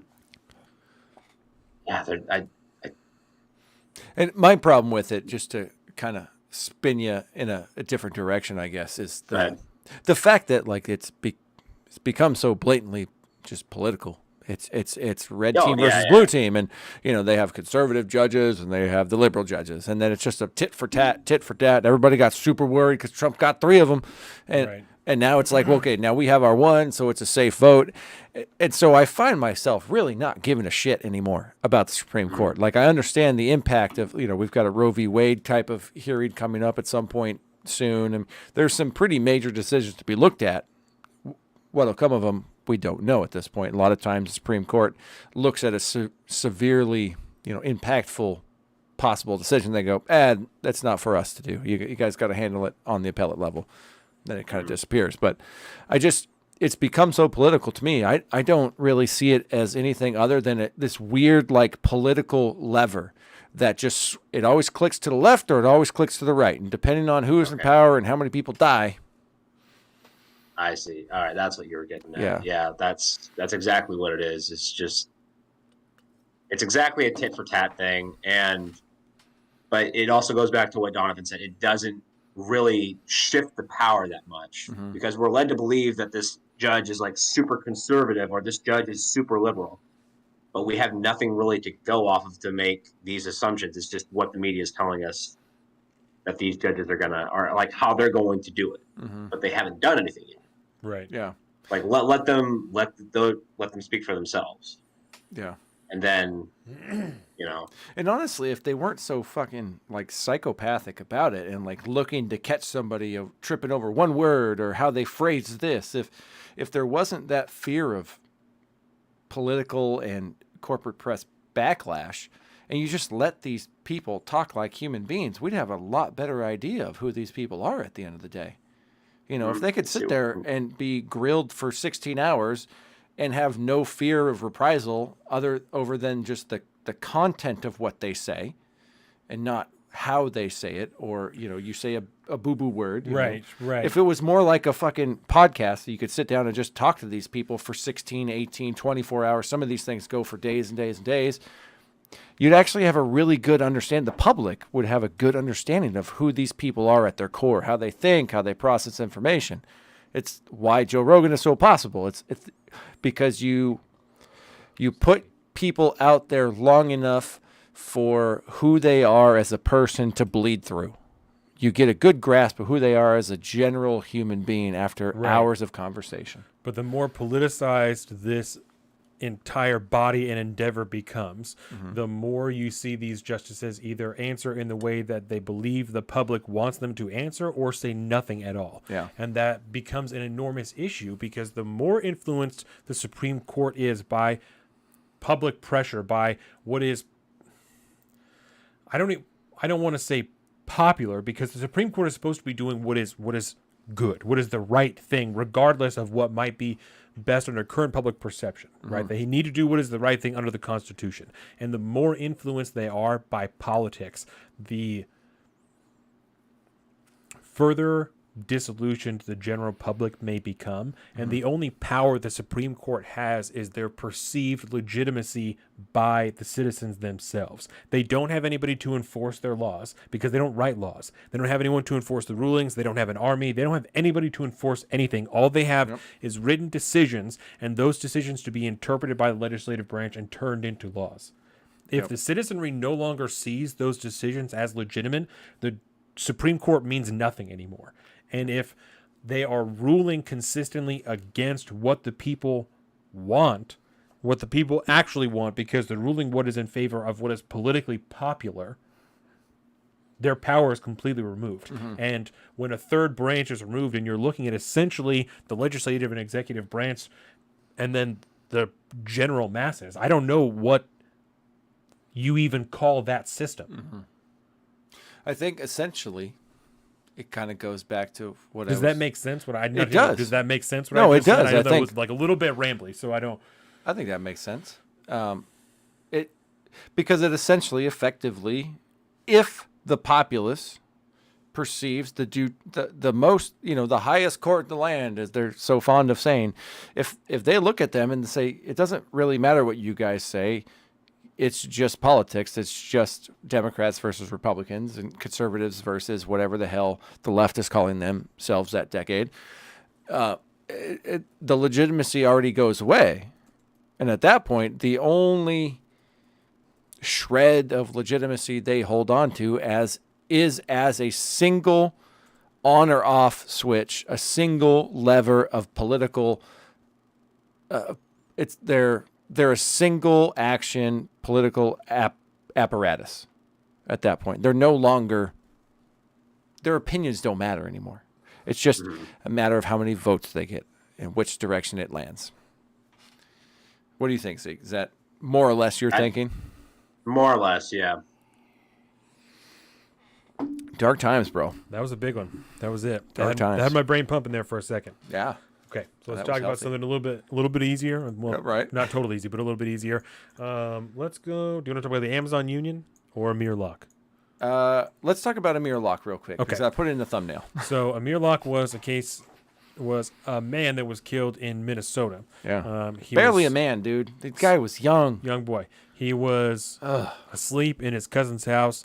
The police showed up with a no-knock warrant looking for his cousin. This is in and Minneapolis, by the way. Minneapolis. They Post had George Floyd, correct? Yes. Yes. This was just this was this year, February 2nd, in St. Paul, and the police had a key to the residence actually, and they showed up there. Amir Locke had a gun next to him that he was legally allowed to carry. He picked up the gun when the police officers came into the house. He woke up and he grabbed the gun and he was shot because he had the gun in his hand. Yep. They announced, I think 2 weeks ago, this is from April 6th, so 10 days ago, that there would be no charges for the police officers who killed Amir Locke in this incident. And it should be I think it should be stated too that Amir Locke was not named in the search warrant either. No. He was not just a happened to subject be of at the interest. house. Yeah, he was happening to be crashing at his cousin's house, Yes. and Was staying on the couch in the apartment when authorities entered on February 2nd without knocking as part of an investigation into a homicide in neighboring St. Paul. Yeah, I watched the body cam footage of this last night and it ended my night. I am so tired of these fucking no-knock warrants, dude. Breaking into somebody's private fucking property, hell bent on, what's the right word? Spiriting, you spirit away somebody. You black bag them and you throw them in in the cruiser and you take them downtown. You're just pulling somebody out of their private property in the middle of the fucking night or first thing in the morning. This was like early. It was just after 6, I think, or between It's still 6 and dark 7. outside. People are And- still sleeping. Yeah, people are still sleeping. Dude's passed out on the couch, wrapped up in a blanket, man. And as I would do, I'd have my gun sitting right there too, because that's why else do I have it if I can't get at it? Mind you, I don't have it right now. I kind of feel bad for just saying that, but it and the cops bust down your door, whether or not they kicked it in or they had a fucking key somehow. They come in your house and you don't know what's going on. You're passed out. You wake up. You grab your gun because who the fuck are these people coming into my house yelling and screaming? They're all in fucking body armor and shit. I grab my gun too, and then I die. Yeah. Because the state decided they had the right to come into your fucking house or a private domicile, because this was not his house. It was his cousin's place, right? Yeah. And they obviously didn't do their fucking due diligence because they came in and murdered somebody that wasn't even on the goddamn search warrant. I'm so tired of these fucking no-knock raids. We keep talking about them because they won't fucking die. This is post Minneapolis, George Floyd, post Breonna Taylor, all the shit. And this was still allowed to happen. Yep. I'm fucking done with these people, dude. I'm done with them. If they... Oh, yeah, dude. I'm getting angry right now. Sorry. No. What's your take on this, Zeke? So I'm not too caught up on all this, and you guys just said that they've already, it's open and shut. They're not pursuing charges on Yes. on the officer. Yeah. Yes. This is a quote from this Alright. article. This is from the Star Advisor, which is actually a Honolulu newspaper. So I got it from Ground News. This is supposedly a high factuality newspaper, so that's why I have this article here. And I will send it to you if you give me just 1 second. There is insufficient admissible evidence to file criminal charges in this case. Specifically, the state would be unable to disprove beyond a reasonable doubt any of the elements of Minnesota's use of deadly force statute that authorizes the use of deadly force by Officer Hanneman. Yeah. It's If only there was some way for citizens to, repeal certain laws or talk to the legislature. Imagine if there was that. if there was just some system to talk about that, fix Yeah. it. But anyway, fucking tragedy, man. it's fucking terrible that keeps fucking happening. It blows my mind that it keeps happening. Yeah. Could you clarify for me if they are allowed to, if in the state of Minnesota, do you know if they run like a check if you own like a firearm? I Ooh, do not know. I don't know. I know Okay. that the reason that this no-knock warrant was okayed is because the person they were going after had a history of being violent, and that's why the no-knock warrant was pursued, and that's why it's such an odd circumstance, because Amir Locke, they didn't know he was going to be there. He happened to be there with his firearm. He has no criminal charges in his past, to my understanding. I could be incorrect, but they didn't know he was there. The reason the no-knock warrant was okayed by the county was because the person they were looking for was known to be violent. Known to be violent, huh? And that gives the state to kick in your their door. applications for search warrants of the Minneapolis apartment and other locations, authorities said a no-knock warrant was necessary to protect the public and officers as they looked for guns, drugs, and clothing worn by people suspected in violent killings. Authorities asked that officers be allowed to conduct the search warrant without knocking and outside the hours of 7 a.m. and 8 p.m. because the suspect being sought in the January 10th killing of Otis Elder had a history of violence.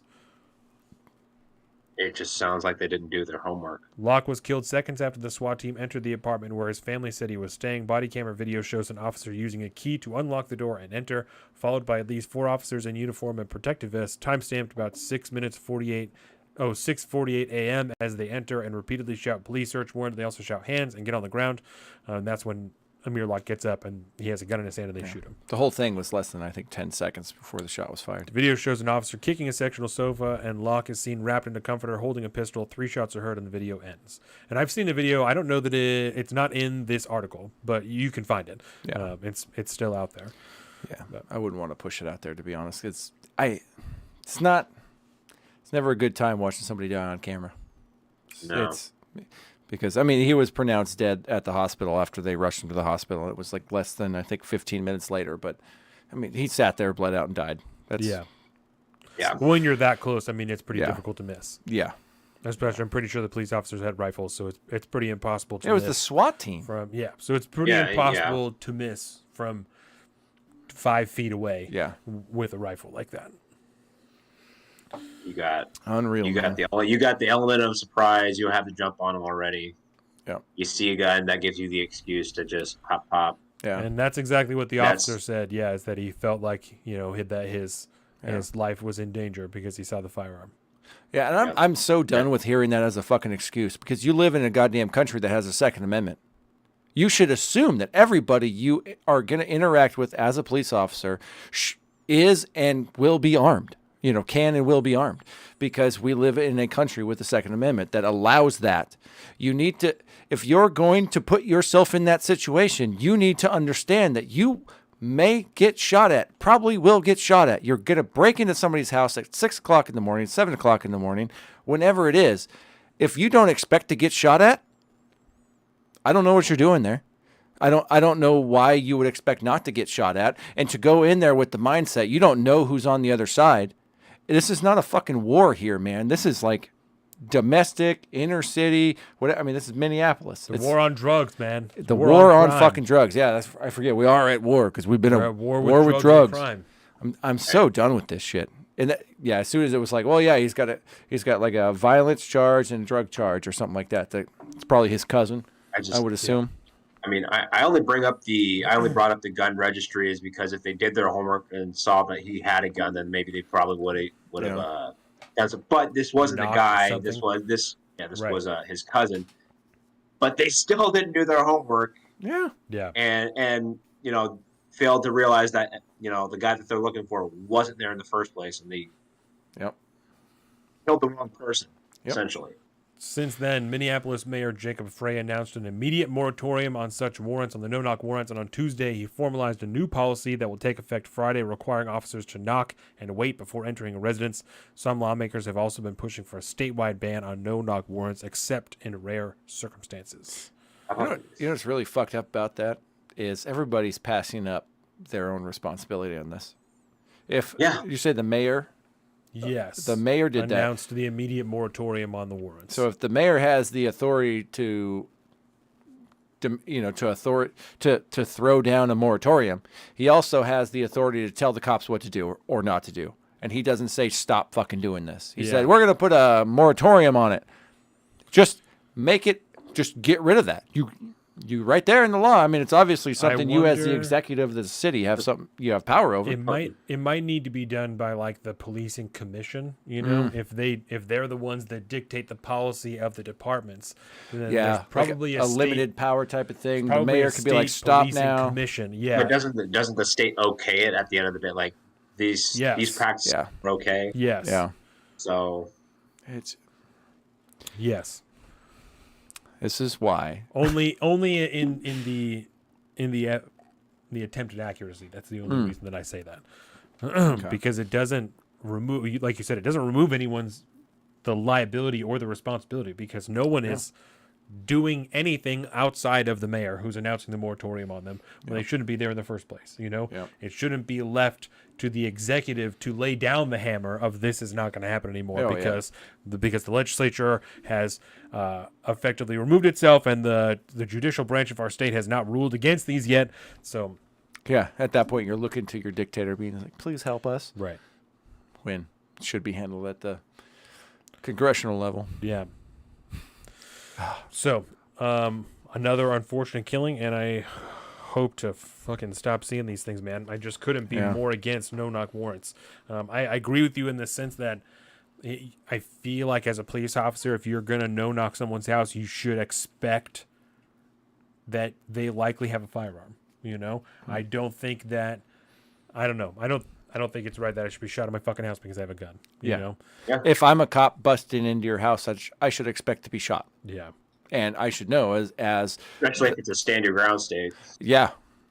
Oh my God. And the fact that we have to think about whether it's a stand your ground state or not. I was thinking about that on bothers the me. way here. Right? I don't know whether or not we live in a stand your ground state. I was thinking about getting in an interaction in which I have to draw. I saw a video last night of it was the ending of a traffic altercation in which two people are arguing. They both got out of their cars, like in an apartment complex. One person saying, "You blew through the stop sign," blah, blah, blah, blah, blah.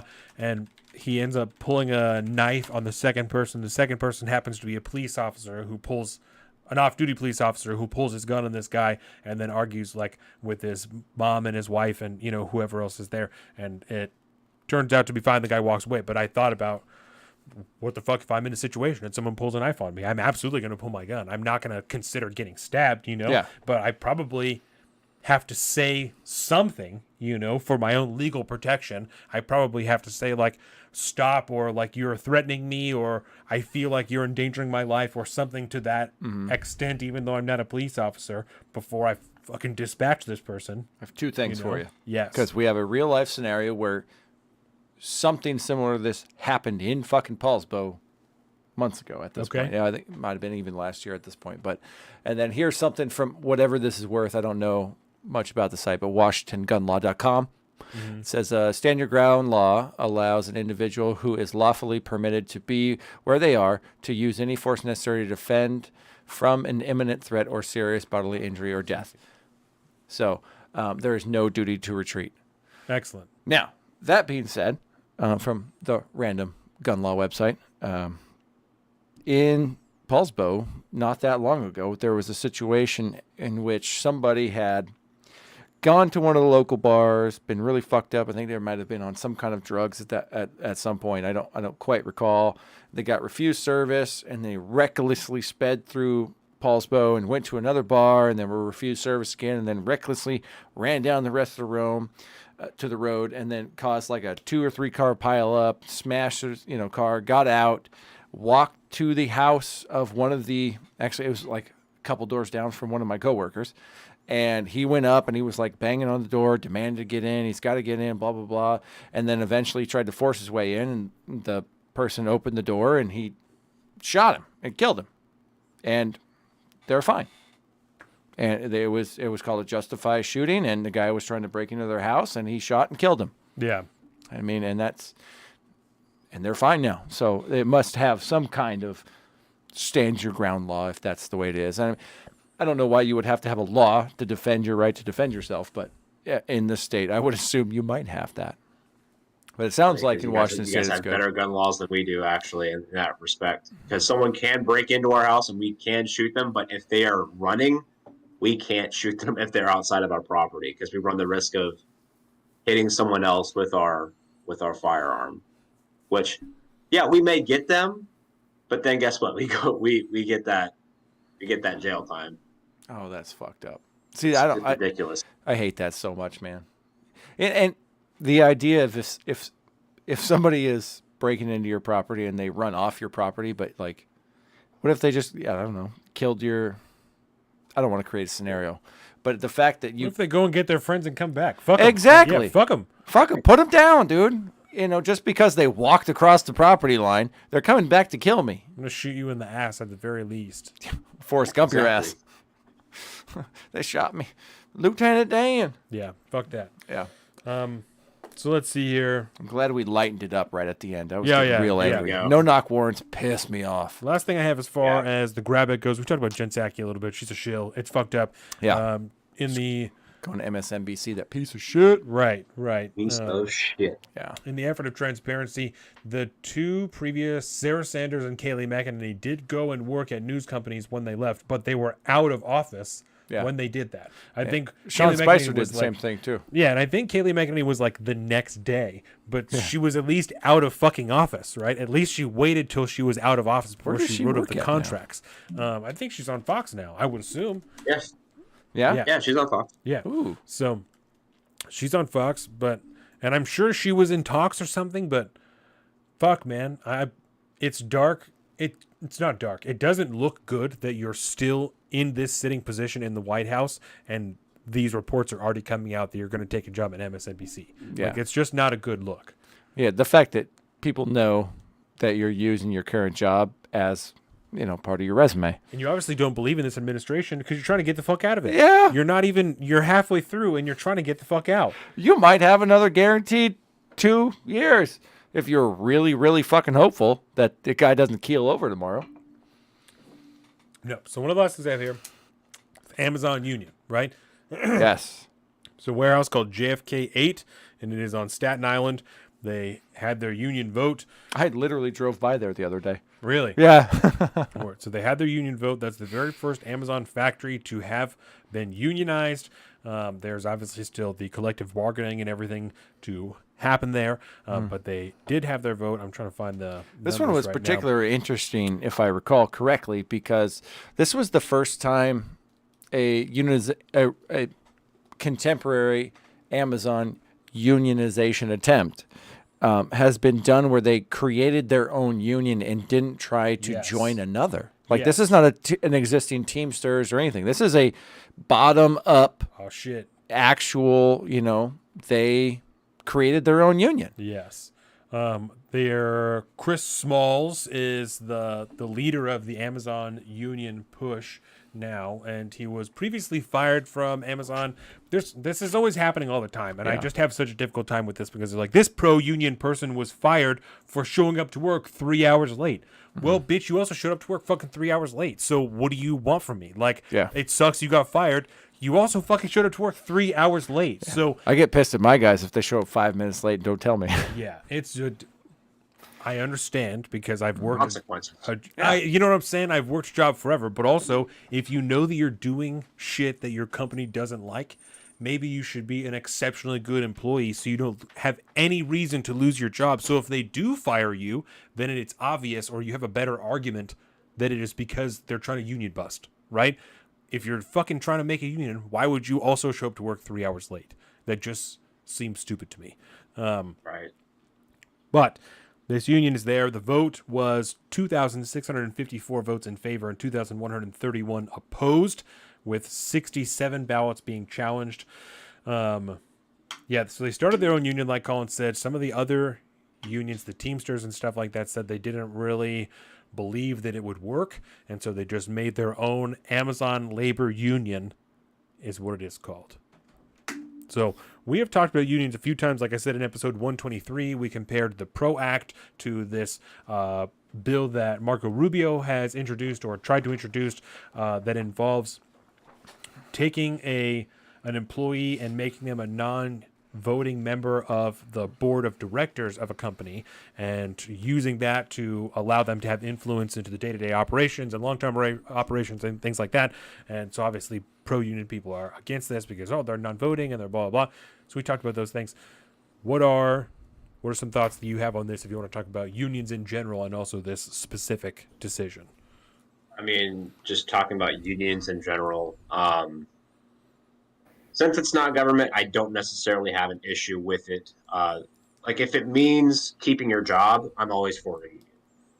I'm not for a union constantly, giving you a pay raise for no reason, basically. Because there are some places that give raises just for existing. You're not getting any better quality of goods or whatever. It's just whatever. Raises the cost of the consumer. The cost is going to definitely get passed on to the consumer. So, I think the overall thing with this Amazon unionization,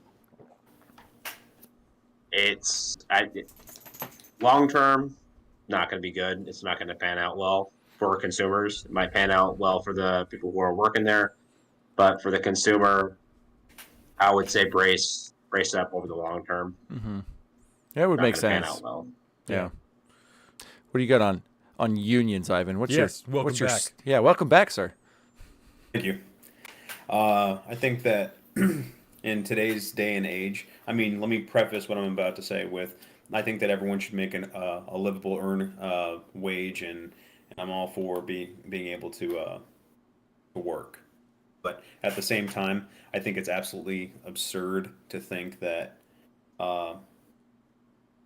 to force an employer to do something that is against their interests, especially if it's a private company. If it's a public company, I guess it's a different story. Maybe it changes the equation a little bit, but if it's a private company, then I mean you're skating on some real thin ice. If I'm the owner of the business, then I'm going to start seriously considering pulling a Walmart, right, and start automating processes that I really don't need to.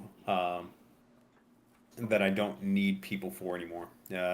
I'm going to get rid of checkout people at the checkout. I'm going to be getting rid of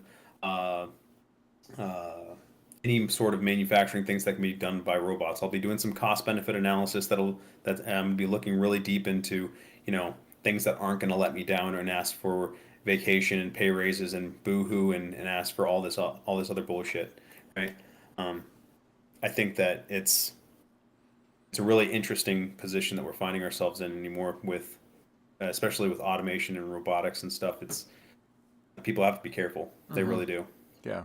And I'll just add on to that, and particularly to the Amazon situation. I think if anybody goes through at least the contemporary, like the last 6 months of this podcast, you'll find me as a relatively anti-union individual.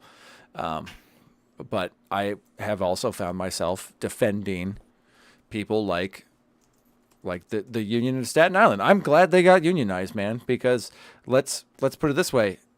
Jeff Bezos does not need to keep those people employed. He can invest a little bit of money and with a series of smart conveyance systems and some automation, every single warehouse Amazon job can be automated, period. And it would not be a big investment on his part, and he would save a shit ton of money on the back end. It wouldn't take long. The only reason why he's not doing that is because of the tax breaks he's getting for employing those people. Yes, 100%. Because it benefits his bottom line currently. I'm going to employ the minorities. I'm going to get the tax breaks. Yeah. They're going to shit on me for not paying them more. And I'm going to say, do you want robots or do you want $15 an hour? Exactly. And they're going to say, I want $15 an hour. And if you look, like That's Staten Island, bro, like I genius. lived on Staten Island for 3 years. Like I know the economy of Staten Island. They benefited greatly from that Amazon warehouse being where it was. A lot of people got jobs that didn't have jobs before, and they're making more money now than they were before. Even before this unionization effort. The Amazon warehouse in Bremerton, technically Bremerton, The outskirts. The outskirts. The city of Bremerton is massive, expansive, and does not make sense. But you put that, essentially, I think of that thing sitting in Gorst. It's right between Gorst and the airport. So I have a feeling you guys kind of can generally know where that is. Gorst needs those jobs. it's a good thing for those people to be there. And a lot of people have a more decent living now than they would have, or their commute is a lot shorter and they don't have to have as much hassle in their daily lives to make a decent, they can get by. I don't want to say it. I think they make at least $15 an hour there. Yeah. I would assume. I mean, that's what Amazon pays, so it's Yeah. probably closer to 20. Excuse me, just because it's so close to the shipyard. Yeah, and I know what the housing market is in this area. It's not going to set you up for generational wealth by owning real estate and stuff like that, by working in the Amazon warehouse. It'll pay the bills. It'll get you by. You can pay rent with it. You can make it. Right. So I can get that. But if this becomes a trend throughout every Amazon warehouse, the thing that's really going to come is, the people that end up remaining after the battle to be unionized will have a better paycheck. And there's going to be a lot of casualties in the process, and a lot of people will not have a job anymore. But the people that do retain it will be better off. Amazon does have a history of they take advantage of their employees, period. Like, I've known, treat them like shit. They do. And like, you hear horror stories of people, peeing in jars, which I'm like, have you never been on a long road trip? That's just called efficiency. But you hear the nasty stories, right, of them overworking people. They're essentially having people act as robots or do the best thing they can, because that's who you're competing against. Your job is to compete against your job being automated. And the minute you make it too hard or too expensive, we're going to solve that problem for you. But I've got a question for you then. Yes. So based on exactly what you're saying right there, let's throw out a hypothetical. They do unionize, shit hits the fan. They say, you know what? We don't need you guys. We're going to go to automate. Right? Now you've got a large population of a certain geography that is out of work. And let's say that this kind of trickles on through the economy, where everyone is doing the exact same thing. We don't need all the personnel. We don't need all the overhead. We don't need the centralization. Now, what we're going to do is we're going to fire everyone. Now, there's a huge unemployment rate. Now, universal basic income, UBI. What role does this play in this scenario? Do you think it needs to some real credence, or do you think that it needs to be ignored and innovation needs to come out of this through the pain? So before I pontificate on high, I'm going to put this towards your brother first, because I have a lot of things to say about this. So I just want to give the floor to everybody. Hit me last. So you're asking how universal basic income would play out in this scenario? Yeah. Or if it even has a place? Yeah. It's the Andrew Yang question, right? Yeah. So the UBI, as long as the government doesn't regulate it, I think the government attempted to bastardize Andrew Yang's UBI policy by monetizing or by printing out money and sending it to money The COVID over the last 2 years. Yeah. If that money was coming from private companies, and that they weren't forced to, they were, and granted they were given certain promises or certain tax benefits for doing so. Given all that, I don't know if I would still go down that path, because we've seen what happens when we give people free money. Okay, the idea was for people to, it wasn't meant to live off of. It was meant to help them pursue other things that they wanted to pursue. And rather than do that, they just said, I can just live off of this and just not do nothing. So I don't know that it has a place in this society. It might work out for a niche of people like Colin, Donovan, we would do something responsible with it. We would probably invest it or put it towards something that we want to do. I bought ammo. Yeah. But there's an overwhelming population, which was just proven to us, that could give a shit less. And we're just like, you know what? I can stay home, and I have the excuse of I'm paying bills. I'm living within my means. Fuck it. Yep. I don't need to work anymore. What do you think, Don? That created a lot of problems. Oh, yeah. My answer to that would be, after having seen the way that the COVID funds worked out, I would sooner be in favor of a renewal of the Civilian Conservation Corps than I would be of, and I'll expand on that in just a moment, than I would be of universal basic income. Thank you, Colin. The Civilian Conservation Corps is a World War II era program of the New Deal in which they took people who didn't have jobs and they had them restore national parks and do infrastructure projects around the United States and paid them through the federal government. It was a nominal wage, and most of the money that they got went back to their families and homes so they could pay the bills. The men themselves didn't get the majority of the money. So in a world where this is necessary, where the government is likely to have to do something, quote unquote, I would sooner be in favor and in support of a renewal of the Civilian Conservation Corps than I would be of a standardized universal basic income. Because at least something's getting on. Because I don't think giving people money is the answer. And I don't think that letting people suffer will strongly enough or broadly enough incentivize people investing in themselves and learning a trade that they can't automate. Mm-hmm. So that's my concern, is because we saw people be so lazy with universal basic income, I don't have the faith that they would be incentivized to try and learn something new. I think a lot of people would just fucking die, which we've talked about the Thanos theory. That may not be a bad thing, but for the humanist aspect of I don't want people to just die en masse, I think a better route would be, like I said, a renewal of the Civilian Conservation Corps. Oh, the week of That's a heart. very interesting comment, because I think that, I mean, everyone wants a return for the dollar spent, and as a citizen of the country, everyone wants to see where their money's going. And if you're seeing something get done and it's going to benefit everyone, I think that everyone would probably agree with that. I certainly do. But Nobody really has a problem paying for police and fire department type stuff. right. Yeah, if I see a tangible return here, and the park I drive by that used to be all overgrown and shit now has a bunch of people there that needed some money, and now they're making the park nice again.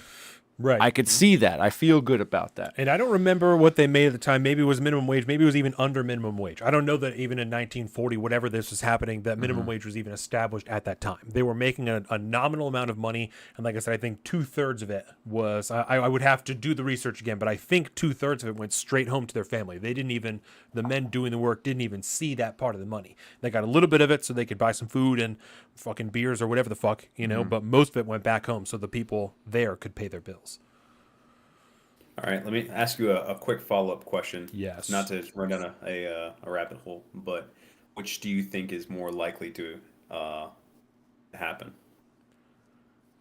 What do you mean? About the repurposing of people, of labor towards a civilian conservation corps, or more of a UBI, no strings attached, just money printer go burr situation? Oh, I think the UBI. People loved it. They loved it. It didn't benefit anybody. It benefited very few people in the long term. It benefited a lot of people in the short term. A lot of people got really fucked up. They did whatever it is. I told you, I bought ammunition. I paid off debt and I bought ammunition. That is the only thing I spent any of my COVID relief money on, was freeing myself from debt and ammunition. So, and I feel very comfortable with those purchases, that the use of those tax dollars that were returned to me. But like I said, there were a lot of people who bought stupid shit. They bought commodities, TVs, stuff that's going to break in a few years. They're going to have to buy a new one anyway. We didn't do any of that stuff. Yeah. My favorite were the Diamond Hands people. The apes were created. The apes were created from the stimulus packages, from that version of UBI, where those people said, "Fuck you! Bought some crypto. I'm fighting against the short selling of AMC and GameStop. Right. This is what I'm doing. I'm going to dump all this money right back into the system here and tell you to go fuck yourself with it." And I think that was incredibly uplifting. It's probably one of the only things that got us through like certain points of the pandemic era, right? It was emotionally. It was like, thank God for the apes out there causing fucking problems with their free government stimmies. I will say I will say that when the Green New Deal was proposed, there was the 3 pages of it that it was. There was a small, because we talked about it however many episodes ago it was. The only credit that I could give it was that there was a Civilian Conservation Corps style program, and that's how they were going to build the green infrastructure, was by hiring people who didn't have jobs. Yep. That was the only credit that I could give to it. And that's how you build the socialist utopia. So if the only people who are going to propose it are going to be people like Alexandria Ocasio-Cortez, then I definitely don't think that it will ever happen, and I think that the UBI is far more likely to exist than a renewal, because I don't see anybody wanting to reasonable. I know about that, but I also don't see anybody in Congress now saying, you know what actually worked at one point in time when the rest of everything was fucking people, when we taught people how to work and we reinstilled in them the American spirit by force. Yeah. And then, you know, that during an era that where like the internet didn't exist, Yeah, a lot of like the modern day contemporary infrastructure wasn't even conceived of yet. So these people, like, at some point just was like, well, shit, we got to go back to work. I got to go dig ditches again. We're building a dam. It didn't end the Depression, but at least you were working and that you knew how to do something new when the war was over, and you could try and get a job somewhere else. Which should probably say something towards the citizenry's state of mind and emotional relationship with the overall economy. Kind of it's the thing that can keep it alive or kill it. Yeah. And it's just so I'm going to go ahead and say that at this point, my version of, you know, seeing this UBI essentially attempt utterly fail was kind of a big awakening to me anyways. I had been a relatively big proponent of a UBI situation, right? And I think, mind you, the pandemic had some extenuating circumstances that might have made certain people make certain decisions, make worse decisions than if they would have if the status quo had existed and they just got extra money every month. Kind of when we were talking about UBI with Andrew Yang, you know, COVID wasn't a thing yet. It was all still kind of status quo, more or less. And it was just like, hey, how would you like to have an extra $1,200 a month or $1,800 a month or $1,000 a month? Not work overtime. Yeah, kind like, of what it was like. Yeah, that was a different situation. But once we saw it really, I think we saw it more in a pure form too, because people were literally out of work because the government said your company that you work for, that you rely on for a living to keep a roof over your head and meals on the table, cannot operate because we say so. It's not essential. No, it's not essential. You are not essential. Your life that you have chosen or have fallen into, whatever it is, the current state of your life where you find yourself now is actually not essential to the operation of this country. So we don't really need you. So here's some money. And that is a huge fuck you to most of America. Because even the people that continued to work, whether they were skirting the rules or not, you know, once we were elevated to the status of essential, we still felt that. We still felt the fact that, like, yeah, I get to work and nothing else is open. This is fucked up. This is stupid. I'm not better than the people that run my Domino's. Why can't I have pizza now? That's a bad situation because I think Domino's remained open in some capacity. But you know what I'm talking about. Example, I was a good example at that time where we were open, right? I work we make medical splints and stuff like that. And we were open because we're a medical facility, and it was kind of up to my boss to designate whether or not we were essential, and we were because he wanted to pay people. But because no other physical therapists, occupational therapists were open around the country, we had no orders and no work to do.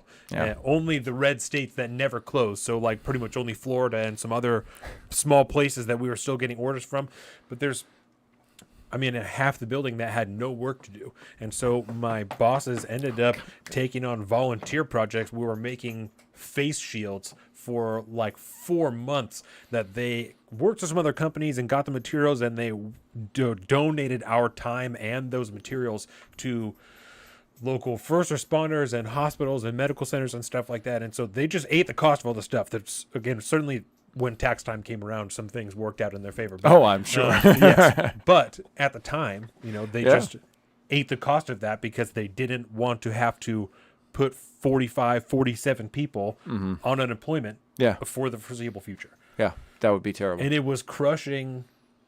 This was the whole point, was it was difficult for me to go to work and to not fucking have anything to do that same thing over and over and over and over and over and over and over. It did not make you feel like an essential worker just because you still had a job and you were still going to work, you know? Yeah, because that's that weird intermediary where I had work because we were deemed essential after the first, 15 days or whatever it was. Right. And so but my work by definition has value, and so you have purpose and all that stuff. But if you're working in manufacturing or something like that, and you can clearly tell if you're the shipyard worker that shows up to work and you're ready to go, and they're like, well, here's a broom. Your job today for the next 8 hours is to sweep this building. Right. All right, well, what do you want me to do after the first hour? No, your job today is to sweep the building. Yes. It's not... That doesn't sit well with people, man. It might seem cool to people that work all the time and shit like that, but what are you supposed to do with yourself all day, man? Just hang out? Well, and it's fucked up because it's well, yeah, what do you got to do? Stand around? It's yeah, but that's not rewarding. I don't want to do that all day. No. I want to do something that's productive. I don't want to just sit here. Well, and to add to it, I work overtime every week, and there's many people around the country that work overtime every week to make ends meet. And because we didn't have work, I couldn't work overtime. So I also had to use vacation and sick time continually throughout the pandemic and borrow it eventually and put myself in a deficit so that I could maintain the standard of living, which is not... We don't live a crazy, elegant lifestyle. Yeah. We live in a basement apartment underneath Jordan's grandma. Pinky out. Yeah, we don't live a fancy life. To maintain that lifestyle, I had to put myself in a deficit for those hours and watch other people not work and make more money than I was to not work. That's crushing. That is crushing for people. Yep. And it wasn't just me, that was experiencing that same deal. Yeah. And I'm much more apt now to be okay, and it sounds callous, but I'm okay to watch people sit here and fail because they make really bad decisions in life. You gotta hustle, bro. I work too goddamn hard in both my day job and it's not just a 9-to-5. I own and operate a company and, with a couple extra folks and stuff like that, but it's still it takes most of my life. And I think you could probably attest to that. Yes. And then I come home and I do the podcast stuff, and we have all of our Salt the Streets things going, and I hustle my fucking ass off, and I feel like I've earned where I am in life, right? And I don't like it when I see other people decide that because of the particular situation they're in, they don't have to work hard anymore, and they can get by just fine and not worry about it. I am much more now a fan of the Thanos Project than I ever used to be. I'm okay with watching people fail because they make bad decisions. I'm down with the safety net, and I don't want to prop up people that I don't think should. If they don't work hard, I don't want them around. Zero consequences. Yep. Zero consequences. Yeah. Yep. Yeah. And that's really what it is. It's not so much you work hard or not. It's you make a decision. And you need to pay the consequences. Personal responsibility. Whether that's good or bad. Yeah, I need personal responsibility with consequences, better or for worse, on the other side. And we don't have that anymore. Yeah. So, yeah, I hope that answers the question. Yeah, absolutely. Word. Excellent. Well, then I think we should probably wrap this segment up. Yep, and then we'll come back. Really quick. Yes. Oh, yeah. I missed a large part of this segment. But I would highly suggest, as far as the whole race relations and confusion that's going on in America when it comes to all this sort of stuff. There's a book by Ibram Kendi. Oh my gosh! It's Black Rednecks and White Liberals. Ooh. By I was digging up all of the books that I've read over the past year, and this one fell perfectly into this discussion. It's very, very good. It's written by Thomas Sowell. Oh, Thomas Sowell. Okay. That explains it. Yes. Yeah, it's Black Rednecks and White Liberals. 2005. Wow. Yeah, it's amazing. It explains a ton. But anyways, that's all I really want to throw out there. How that's fucking great is fantastic. Thomas Sowell, Zeke, by do the you way? have- No, absolutely. Do you have anything else you want to add to this, Zeke? No, that was pretty good. Okay. Then right. with that, we will take a short little break, 3 minutes, and we'll be back for the fourth part. We're going to talk to Ivan a lot about macroeconomics. Is that what we're talking Yeah. about? Some macros? Yeah. So We're gonna learn how to be. We're gonna learn how to economically survive the future. I think. I'm probably that's going to how- spend a lot of the time like, Yes. Yeah, Yes. I need so- to work on that. okay, so we'll be back in 3 minutes for part 4. Thank you guys. All right. Salt of the Streets podcast. Social and political commentary. Life, liberty, and the pursuit of happiness, right? That's always and forever. That's right. Salt of the streets. Another fantastic episode. Everyday Normal Person's podcast.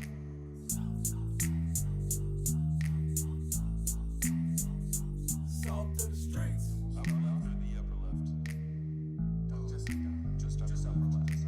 Welcome to the salt of the streets, coming at you every week with this food for thought. Hope you ready to eat. With everything going on in this nation, we need some information, and that's why salt need to be stationed in your rotation. With real talking, real topics, real people, real problems. Think we need some help to solve them, and leave it up to Colin and Donovan, cause that's what's that? Oh, let's get ready.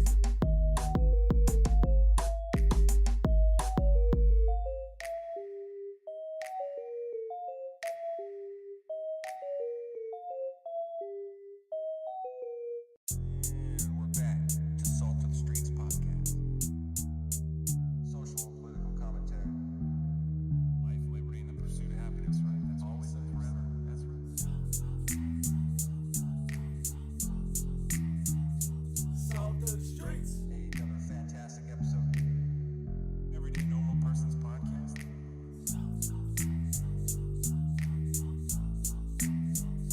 Salt of the streets. Upper left or the upper left? No, just upper left. Welcome to the salt of the streets, coming at you every week with this food for thought. Hope you ready to eat. With everything going on in this nation, we need some information, and that's why salt need to be stationed in your rotation. With real talking, real topics, real people, real problems. Think we need some help to solve them, and leave it up to Colin and Donovan, cause that's what's that? Oh, let's get ready.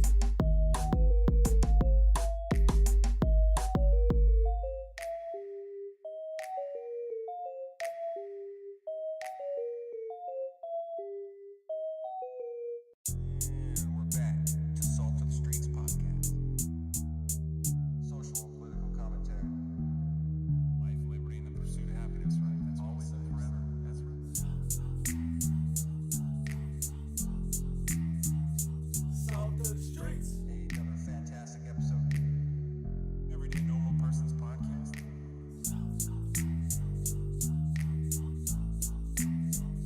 Salt of the streets. Upper left or the upper left? No, just upper left. Welcome to the salt of the streets, coming at you every week with this food for thought. Hope you ready to eat. With everything going on in this nation, we need some information, and that's why salt need to be stationed in your rotation. With real talking, real topics, real people, real problems. Think we need some help to solve them, and leave it up to Colin and Donovan, cause that's what's that? Oh, let's get ready.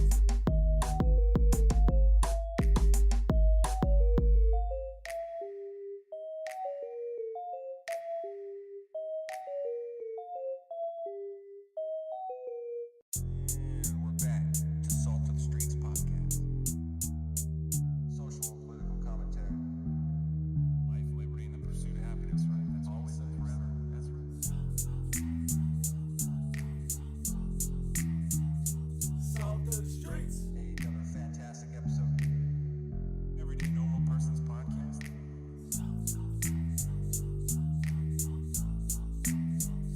Salt of the streets. Upper left or the upper left? No, just upper left.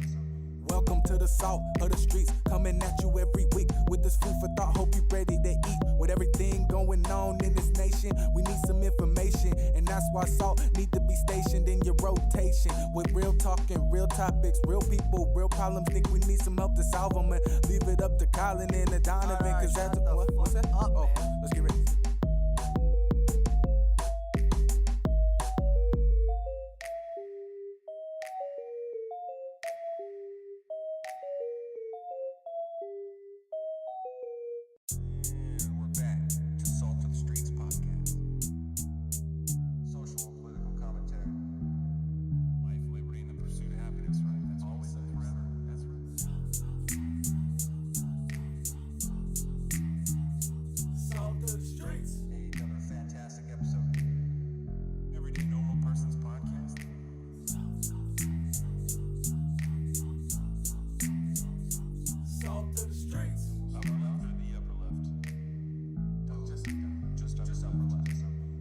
to the salt of the streets, coming at you every week with this food for thought. Hope you ready to eat. With everything going on in this nation, we need some information, and that's why salt need to be stationed in your rotation. With real talking, real topics, real people, real problems. Think we need some help to solve them, and leave it up to Colin and Donovan, cause that's what's that? Oh, let's get ready.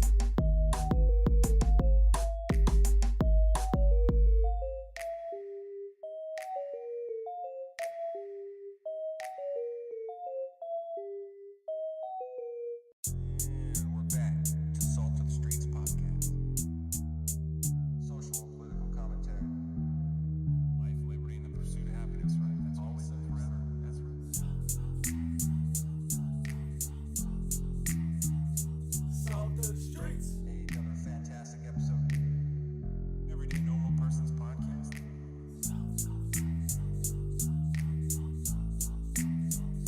Salt of the streets. Upper left or the upper left?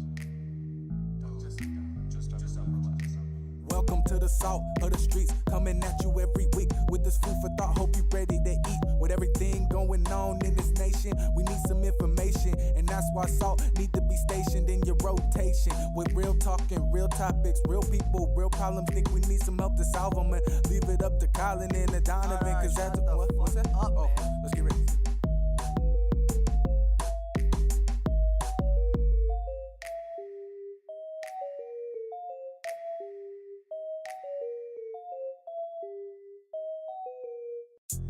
And we're back to Salt of the Streets podcast. Social and political commentary. Life, liberty, and the pursuit of happiness, right? That's always and forever. That's right. Salt of the streets. Hey, another fantastic episode. Everyday Normal Person's podcast.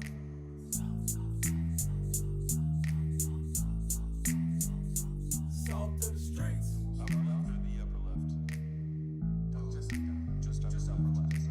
Welcome to the salt of the streets, coming at you every week with this food for thought. Hope you ready to eat. With everything going on in this nation, we need some information, and that's why salt need to be stationed in your rotation. With real talking, real topics, real people, real problems. Think we need some help to solve them, and leave it up to Colin and Donovan, cause that's what's that? Oh, let's get ready.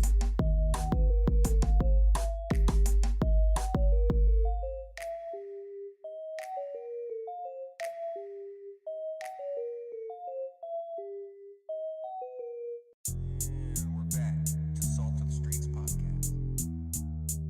Social and political commentary. Life, liberty, and the pursuit of happiness, right? That's always and forever. That's right. Salt of the streets. Hey, another fantastic episode. Everyday Normal Person's podcast.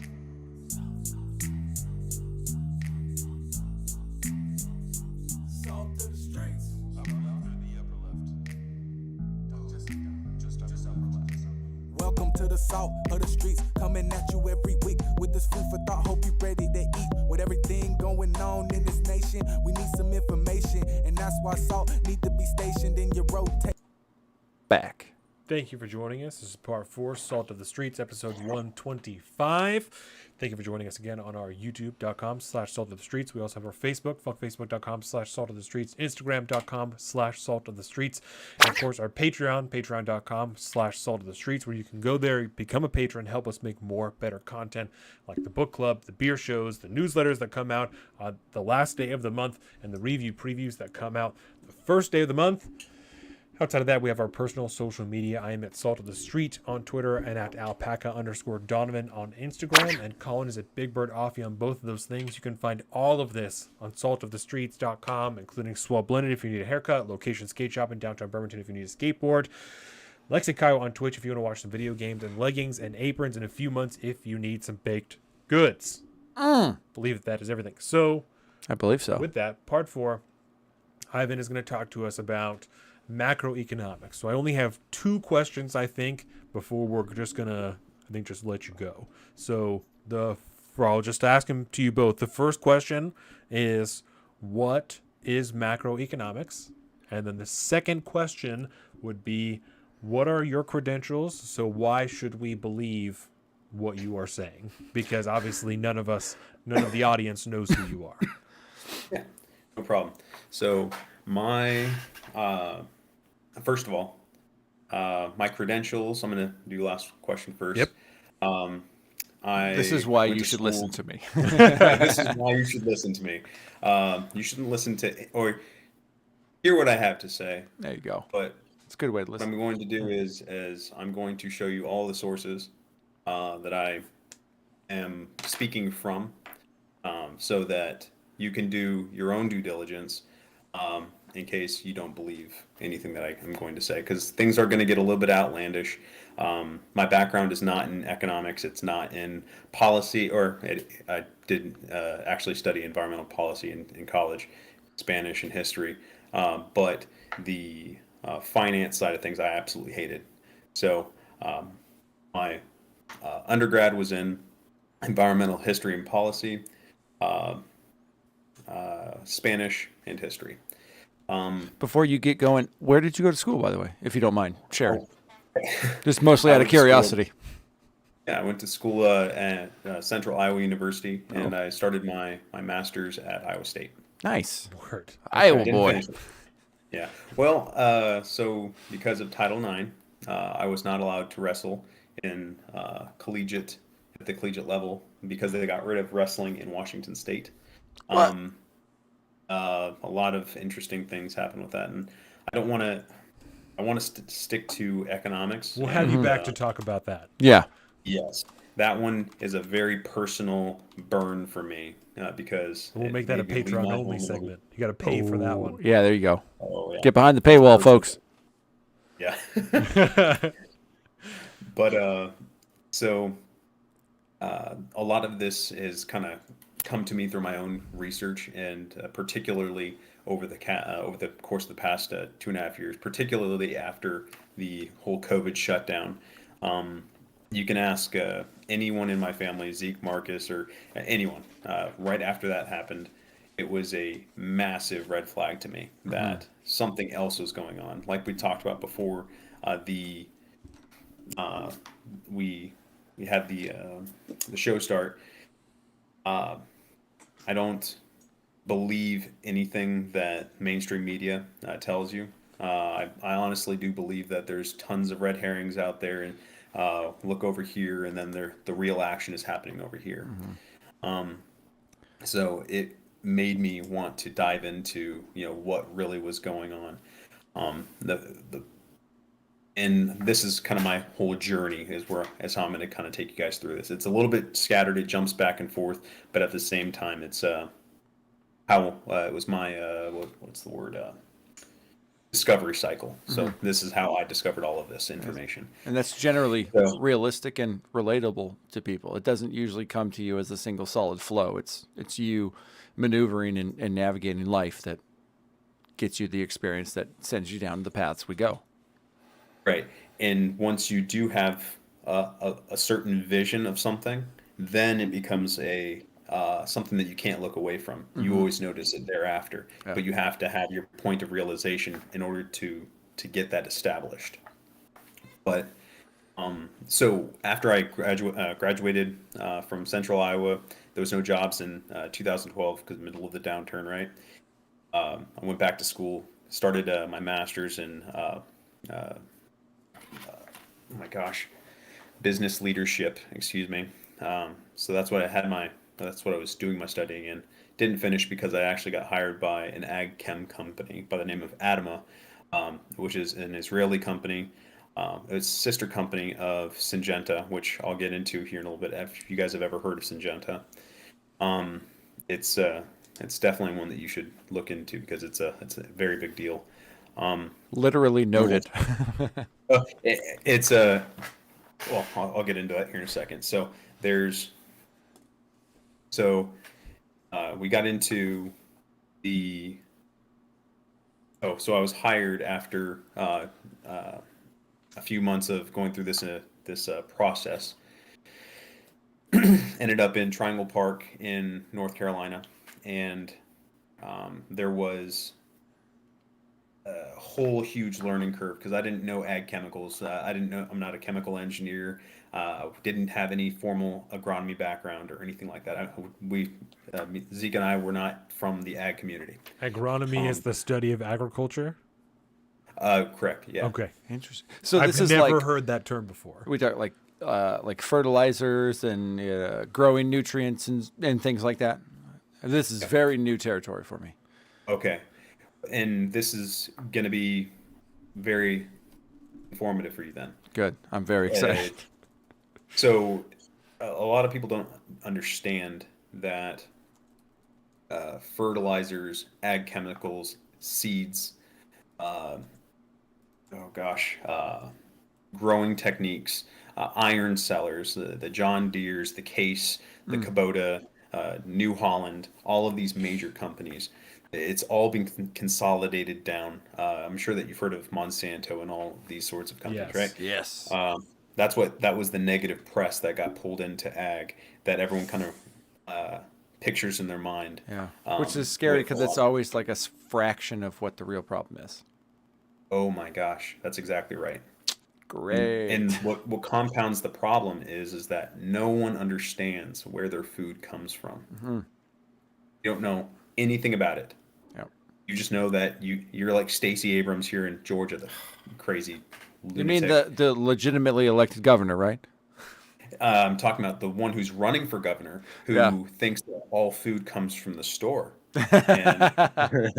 And she doesn't know why people, why I think the number, most of the state's GDP comes from ag. She just thinks it's a bunch of gun-toting rednecks that like to drive around tractors in the South Georgia. It's like Idiots. she's completely clueless. That's why you have a Anyways. steak and a loaf of bread. That's right. That's right. So, once I got into Adama, I slowly started to figure out why, what was what, how. Because when you're in school, you're completely solely taught that the world is overpopulated. There's not enough food. There's not enough resources to go around, and there's an incredible need. There's no way to feed the world, right? And chemicals are bad, fertilizers are bad, X, Y, and Z. And is this specifically like the ag, higher ed community? Is that essentially what's being taught there? Oh my gosh, yeah. So they Yeah, tell absolutely. us too, as the general public. I'm old, remember. I barely Yeah. learned how to count to 4, all right? They didn't teach me shit. Yeah, I mean, this sort of thing, it's so pervasive in upper education, along with a ton of socialistic and quasi communistic ideas. It's absolutely stupid. That's why I'm very ardently believe that upper education has been infiltrated by the extreme left, and is completely brainwashing generations of kids. Yeah. And that's Do you why know you're seeing who all these James Lindsay uprisings is on- then? Yeah. What was that? You know who James Lindsay is then, I would imagine. Actually, I don't. Okay. Okay, so write this down. Perfect. James Lindsay. Yeah, James Lindsay is the man, and his podcast is called New Discourses. Yep. Much like yourself, he's not from this field. He's a mathematician by trade, but has become incredibly activated in the Marxist influence in upper education and all the way down through like K through 12. So he's talking all about this type of stuff. Yeah. And we've referenced this many times, the Marxist influence in upper education specifically, but also as I've had children, and we know more people like Zeke that have had children, like you that have children, the influence in lower education as well becomes a big focus for us. Yeah. Oh, yeah. You'll like that. I'm going to be looking him up shortly. And I think that there's a marked reason for all of that stuff. I don't want to dive into the whole education side of things, Yeah. but I will say there is a book by the name of Operation Paperclip by Ann Jacobson, she was a huge, she played a huge role in the Freedom of Information Act when the post-World War II date hit where there's 50 years where they are allowed to keep classified certain information, lock it up and whatever. Anyway, so right when that date hit, she applied for all of that information, all of it, and she wrote 3 books on what she found, and So- it was terrifying. So There's everything we 3 know books. about Operation Paperclip now probably comes from her. Oh yeah. Oh, probably through one form or another. Yeah. But it was the Pentagon's Brain, Operation Paperclip, and Surprise Kill Vanish. But Operation Paperclip is an amazing. It explains why there are marked tendencies towards communism and communistic ideals in upper education, because a lot of those professors, scientists, and people that were fleeing from Germany during World War II and illegally brought in by the government and placed in these positions, Right. i.e., the NASA. You guys have heard about the guy, yeah. the Oh, yeah. director of NASA, him being a straight up Nazi, Oh, yeah. even with the dueling scar and everything. Like, it's crazy. Anyways, a lot of the 50s, 60s professors in upper education were truly, honest to God, Nazis, defectors, and people that were brought over by the United States government. Whole separate subject, sidestep. Sorry. So getting back into agriculture, there is a ton of top-down buying. So there's been a bunch of smaller companies that went and bought another, right? And I'm sure that everyone has heard about Monsanto going through and patenting life, right? The original patenting of life in the 90s, or I think it was even the 80s, 89, I think, when Monsanto went through, they patented a seed technology, and they said, okay, this is our technology, right? It's no longer food, it is now technology, right? And then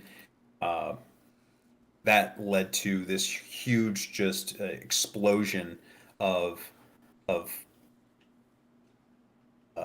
buying. So once you can prove that your genetics are in something else, you can start buying certain other genetic traits, properties, and basically what has ended up happening is you basically start buying up the food supply, right?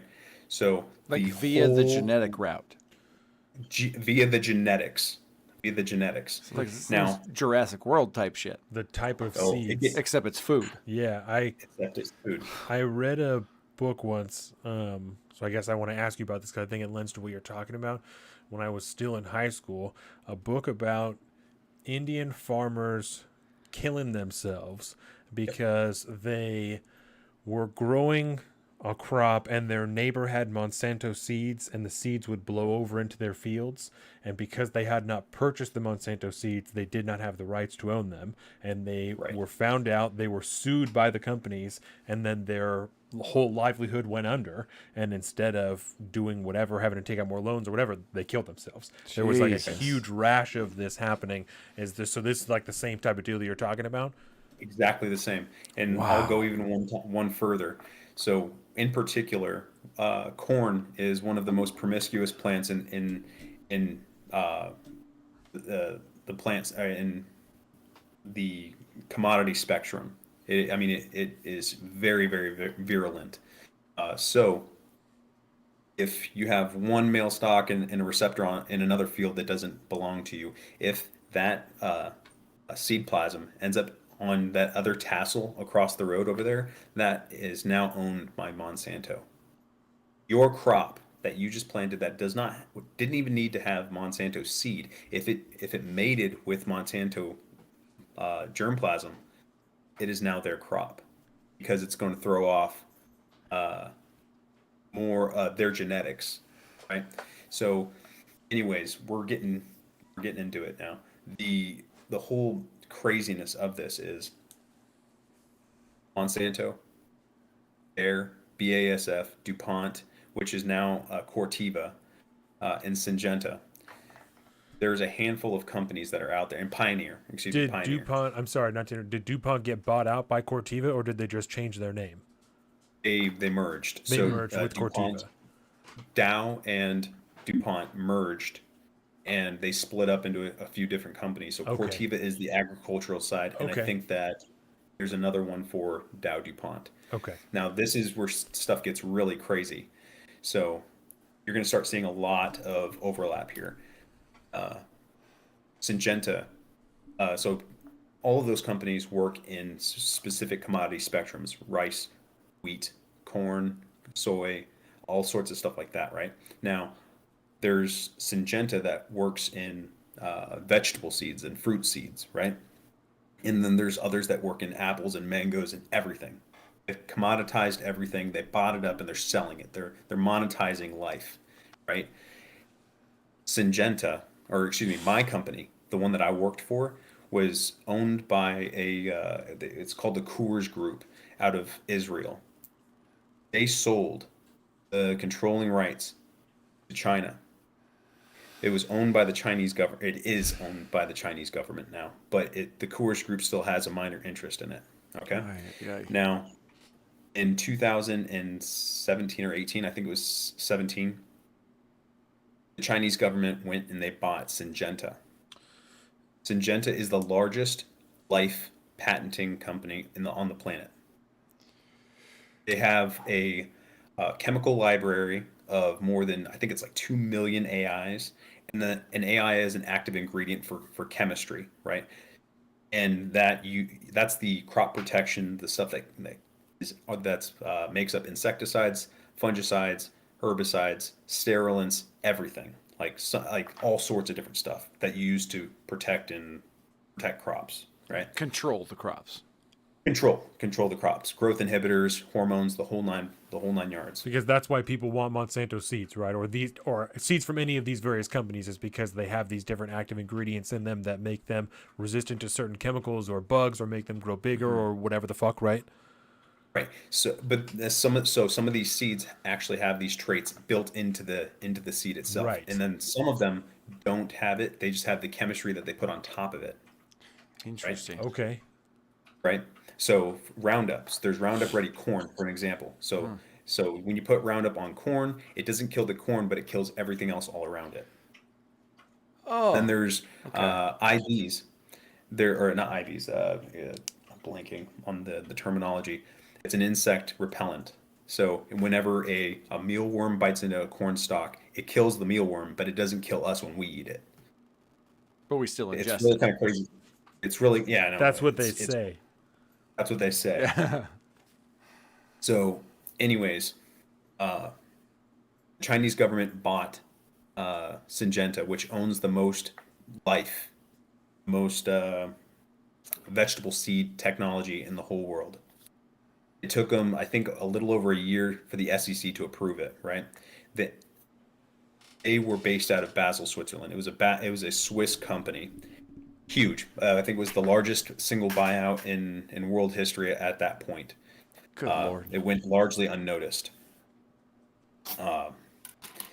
Now, the reason why this was so crazy is because of what's going on right now. Food insecurities. China isn't able to feed its people, or wasn't able to feed its people. They had huge famine problems. They didn't have access to these technologies. Right. So once I switched companies after working for them in Florida, I worked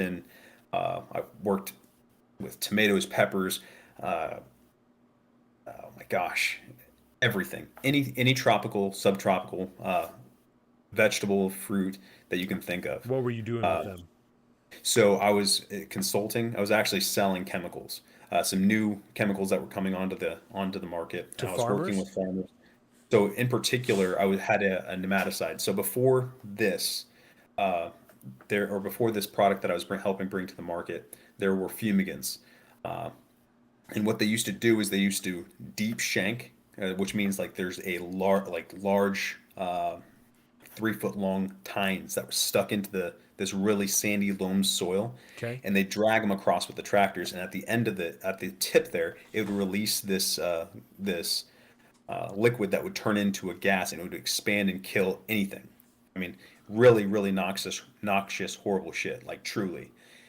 One of the interesting parts of this is that chemical. It was it's called telone, the biocide. It comes from a byproduct from the car industry, from the manufacturing of the dashboard on your car, right? So they collect all of that, and then they sell their trash to agriculture, right? They package it, they brand it, and then they sell it for top dollar to agriculture. What do you use right? it for? Like just to It's clear a a field? to completely sterilize the soil, because there are nematodes, there are diseases, viruses, there's fungus that all grow in these soils. So you have to Dirt's dirty. yeah, and you have to sterilize it before you actually start planting into the stuff. Oh, then you Otherwise, can grow shit in afterwards. exactly. Okay. So I was selling this stuff that completely does away with all of that. Okay. Whoa. Okay. All right. So we haven't even gotten into the finance side of things. This is still the food chain Yeah. side of things. This is So, why I became a Background. hunter. Okay. Yep. So I was selling a product that got rid of all this shit, and did really, really well. Made a whole bunch of money. Did really well. After I was ready to stop getting taken advantage of by my employer and taking advantage of like my willingness to work 24/7, 365. I was just going and getting it, right? I didn't really note too much else that was going on in the company, except for a handful of things that still to this day I don't understand how they knew what they knew. But so Adama was a multinational company. They had operations in every country in the entire world, everywhere. In 2017, they took a huge hit on their balance sheet, enormous hit, and it was because of the destabilization of the currency in Argentina. Oh. And I was sitting there and I didn't understand. I was like, well, why are we concerned about the currency in Argentina? Like, why are we taking a hit for something like that? Didn't understand it. So I just kind of noted that, and I, carried on with my my duties. And then when was it? In 2000, and it was 2000. No, it was 2017, that same year, when the German Bundesbank received their payment from the Fed for all of their reserves. Another thing that I noted, I was like, why would the Bundesbank want their gold back? Interesting. Carry on, right? So this is the And Bundesbank buying back their gold from the Fed? They are taking possession of their gold. So post World War II, a whole bunch of countries gave, I guess they did, yeah, they gave their gold to both the Fed in New York and the LBMA and the in London. So London, France to a small extent, and in the Fed in New York. They're basically holding all of the world's gold, right? And a lot of people don't know this. That's why the U.S. dollar is the world reserve currency. Is because we're holding all the gold. Our dollars are as good as gold, right? This all changed. I'll kind of dive into this here in a little bit. So this is just something that I noted. I thought this was really weird. Like, why the hell would Germany want their gold back, right? So I leave the company. I start working for a technology company.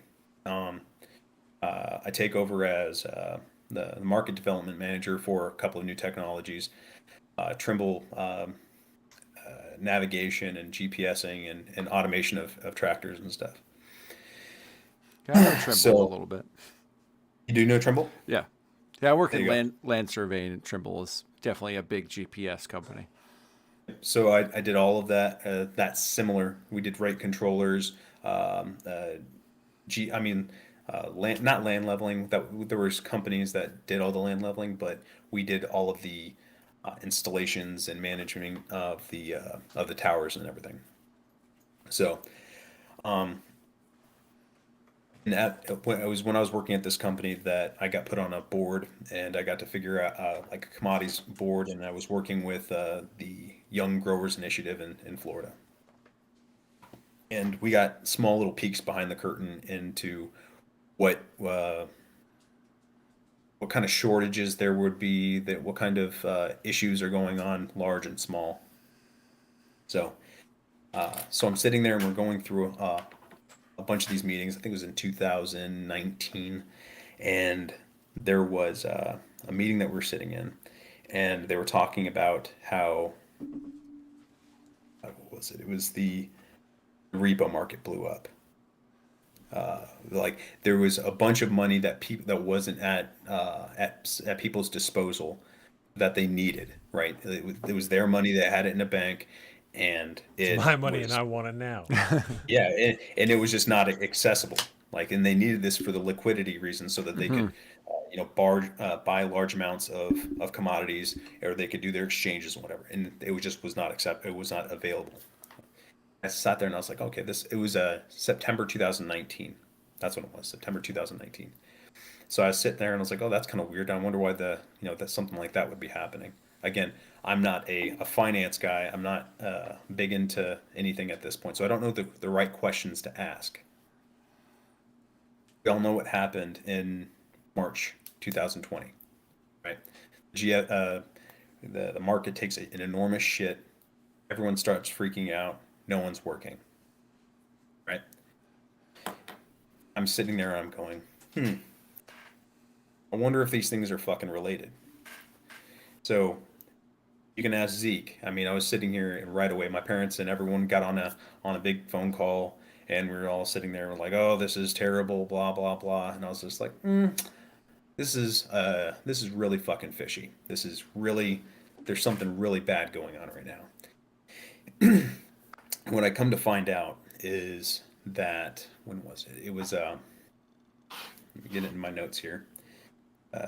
Was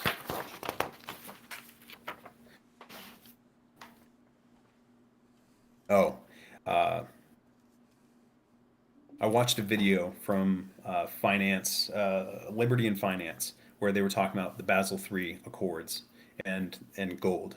And I was sitting there and I was just like, I wonder what this is all about. And I don't know, have you guys ever heard about the Basel III initiative? Basel No. III. Basel is, so remember, Syngenta is from Basel, Switzerland. Okay. And I didn't put these together until much, much later. But the Basel III Accords is basically reclassified gold as a tier one asset, which means that it was a tier 3 asset, which means that you can only put 60% or 70% of its value on your balance sheet, right? Okay. If you're a bank and you're holding it. So what everyone was doing is they were lending out their gold like crazy, because it didn't do them any good, because they could only hold 60 or 70% on their balance sheet, Yeah. right? So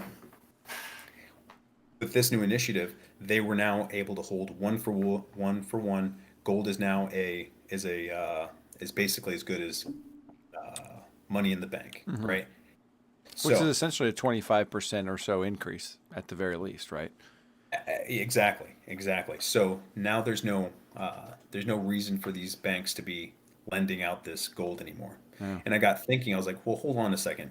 Didn't Germany just take back their gold? And then I did some really simple Googling, right? Why did they pull back their gold?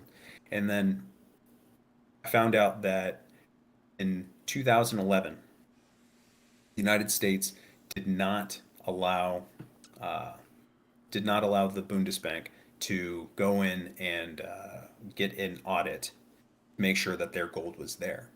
Right? Interesting. The reason why they asked for repatriation was because they told the Bundesbank that it would take 7 years for them to get their gold back.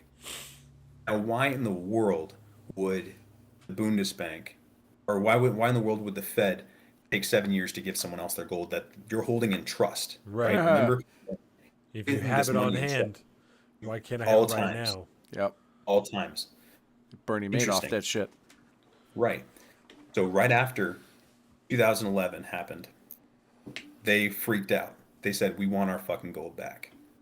And the United States went fucking like ultra silent. No problems. Nothing is going on here. No smoke and mirrors, right? Yep. You remember that $20 I lent you last month? Can I get that back? Spend it. Right. Right. And when what also I ended up finding out thereafter is that the year before this, it was Bundesbank, Hugo Chavez in Venezuela. Did the same thing. He asked for 80% of his gold, and they fought him on it for 5 years.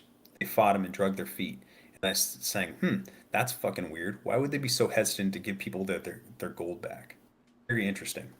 And then in 2017, guess who else asked for their gold back? The whole rest of the fucking world. Venezuela, Turkey, Austria, Poland, Netherlands, France. Everyone freaked the fuck out. They're like, where the fuck is our gold? And this Basel III initiative, making gold one-to-one on people's balance sheet, and basically getting rid of the arbitrage opportunity for the rehypothecation of gold. So you can lend gold out and you can make a return on it, right? Now there's no more there's no more arbitrage there. So now everyone is taking their gold back. Yeah, because if it's a 1-to-1, there's no room for anybody to make money, so you get it back. Exactly. So the whole world is now sitting here going, where the fuck's our money? And it's been taking a long time for us to present it. Now, this takes you down rabbit hole number one. Why gold? Why is this important? Right? Let me ask you guys a question. What do you know about gold? Not shit. And I'm glad you're talking about this, because every time anyone talks about the end of the world, I struggle to understand why gold matters at all. Unless there still is a monetary system for us to be involved in, I struggle to understand why gold matters to me at all. Because I told you I bought bullets. Bullets and food seems like a better idea to me than gold. So tell me about gold. What do you know about You're gold? gonna learn today, bud. Yeah, right. And I've never really thought about this until now, but I'm trying to think. We have a contemporary utilitarian use for gold in electronics. Okay, that's a checkbox, but that's not going to do anybody any good if the world falls to shit. So why would we care about that? Other than the fact that it's like through antiquity, gold has always kind of been a thing, and I'm asking myself why. Why were there gold sesterces, and why did a lot of people put their little fucking dictator stamp or their emperor stamp on a little slab of gold?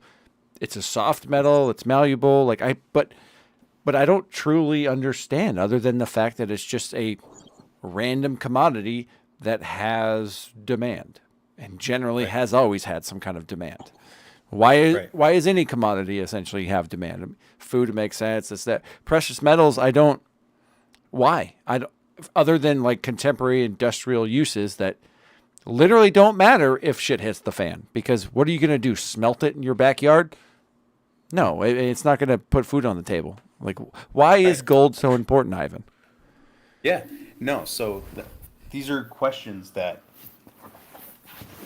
I'm being so serious when I say this.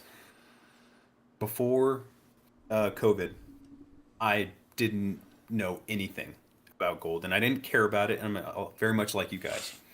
But what I come to find is that it's 5,000 years of trust. So what we've been, remember when we started out this conversation, it was a recency bias, right? Yeah. And complacency. So that is another string that you can pull through this conversation. It's before the US dollar, there was gold. was silver.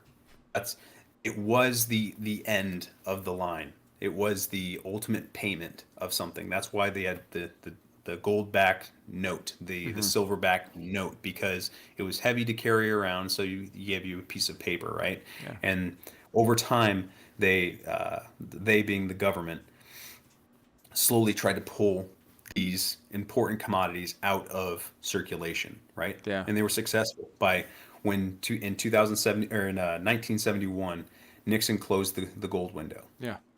What was significant about this? Now, and so Gave them control. yeah, it gave them exactly. So post World War II, there was the Bretton Woods Agreement, which said that because the United States was an enormous benefactor, huge benefactor as far as who got paid what, because we only made shit for people when they paid us in gold. So we had a gold hoard that was 50 times larger than the next country in the whole world. We had 28,000 tons of gold post World War II. Oh God. So we had That's kind of like when Fort had- Knox became like a thing, right? That's why they made a James Right. Bond movie about it. And Oh yeah. I mean, this is an enormous advantage that we had. So we had all of the gold. We're holding all the fucking chips, right? And the rest of the world says, "Hey, you're holding all of our fucking money. Granted, we gave it to you. We got what we asked for, but we need some sort of something to build on. We need something to build our countries back with." And we said, instead of going with a Keynesian economics system that they wanted, we went with a U.S.-based Bretton Woods gold-backed system, where our money was as good as gold. So if so what we said to the whole world is, you use our currency, and at any point in the life cycle of whatever, you can exchange our dollars for gold. yep. And everyone was okay with that. They said, Get "You your know gold what?" back as long as you pay us in our currency. Exactly. I know where this is Exactly. going. Oh, Right. So we're going down this whole freaking rabbit hole. And what ended up happening was Charles de Gaulle of France. He started this whole movement in the 60s where he was like, "Fuck you guys." The president of France. the president of France. Okay. He called out the United States when with the war that was going on, the Vietnam War.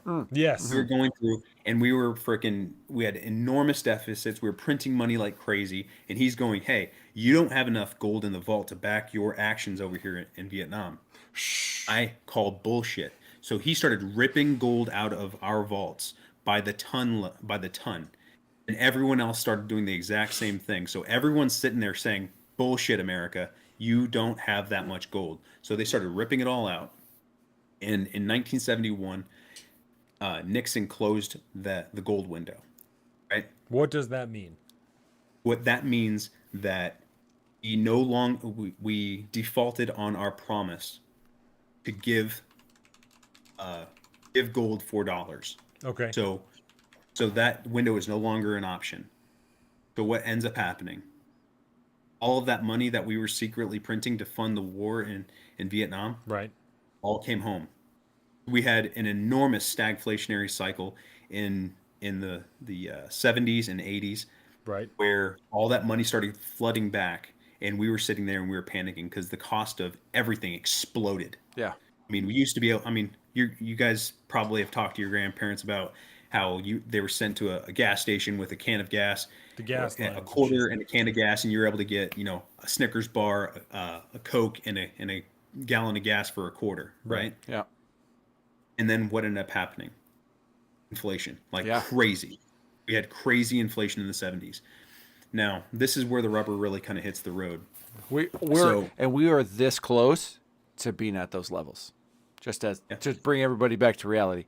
That was the last time inflation was as bad as it's ever gotten, and we are this close to being right there again. So this last month we had a print of 8.5. The last time we had an 8.5% print was in 1981. Whew. 1981, and people that's just argue. That's just the what do they call it? The consumer index base, right? the consumer price and the CPI. Yeah. Which is And like an everyone argued- amalgamation of a various amount of consumer products and this and that, and it's an average of that particular inflation.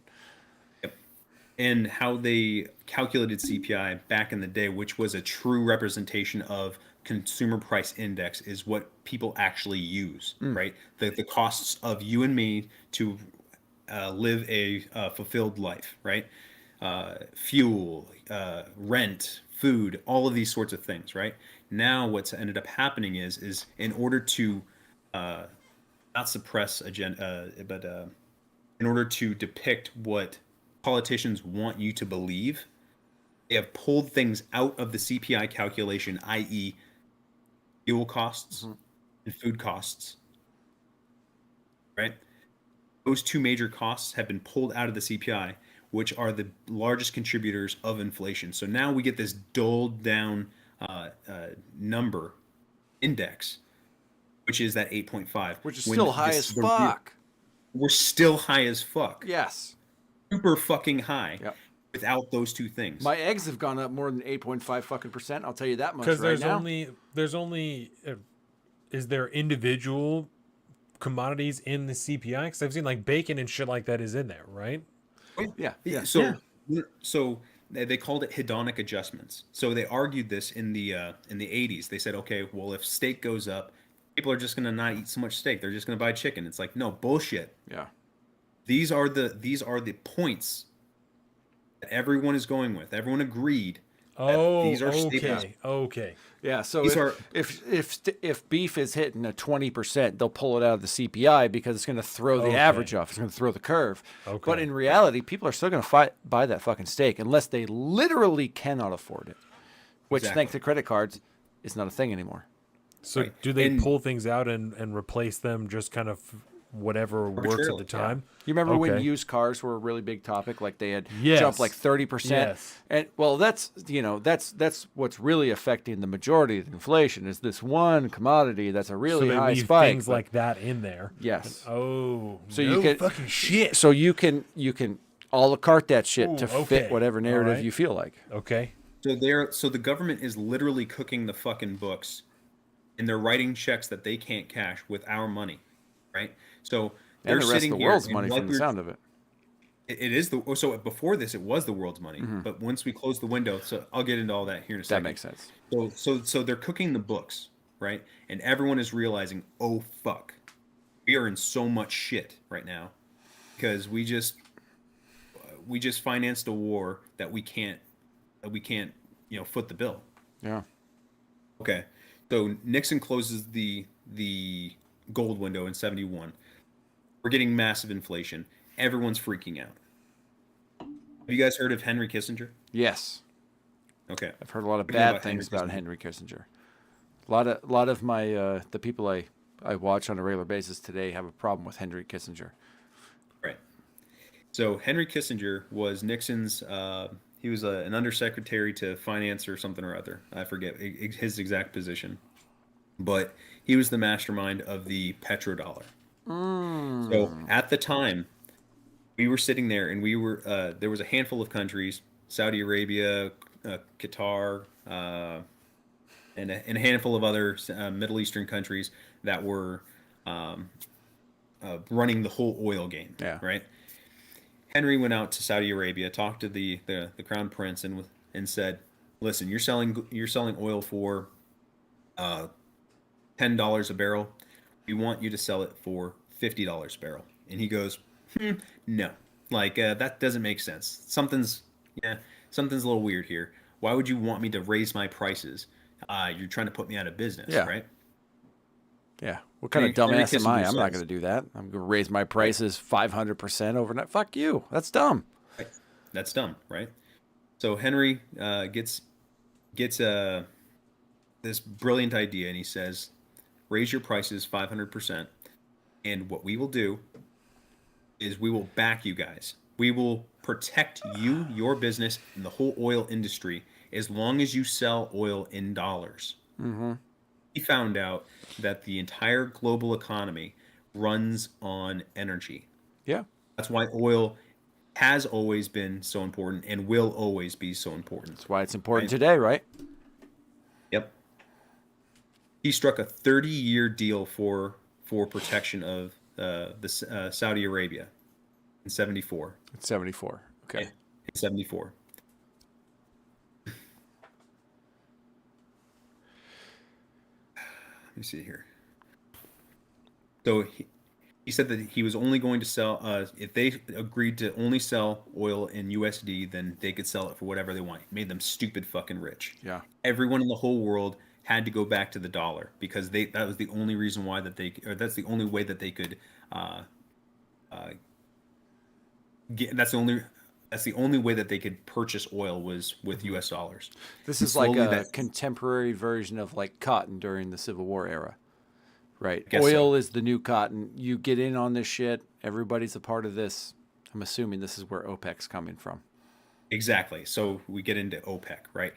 So we protect Saudi Arabia. Saudi Arabia dictates prices, and in this group of this monopoly, OPEC, Nigeria, Qatar, Iraq, and a handful of other nations almost set the price of oil, and they can fucking do whatever the fuck they want, right? And then we are making them stupid, fucking, filthy rich, intentionally.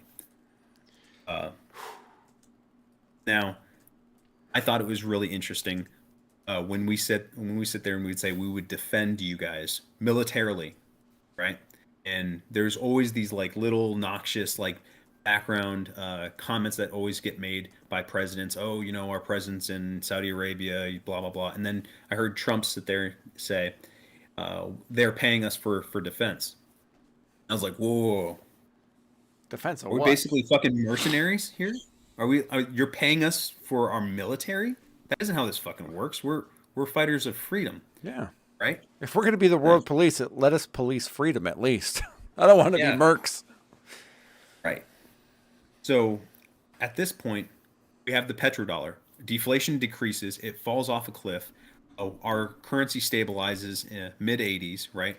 Paul Volcker raises interest rates to extraordinary highs never seen before in the world, 20-some%.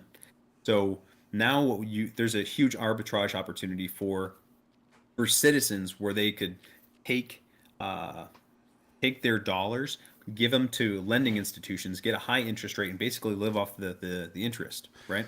You haven't been able to do that since the 80s, and this is the reason why.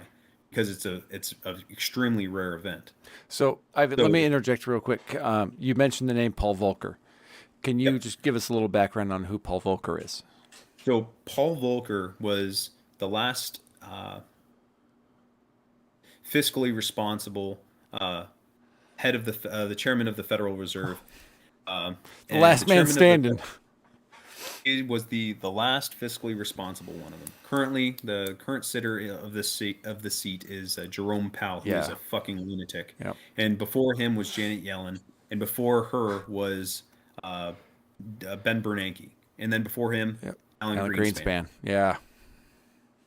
So Greenspan is forever. He holds the fucking championship belt. You know, he freaking blew the most bubbles into our economy and fucked us up. We're still suffering from these bubbles currently. The housing market, the bond market, all of these things. He fucked us up horribly. Mm-hmm. I'll get into all that here in a second. Yes.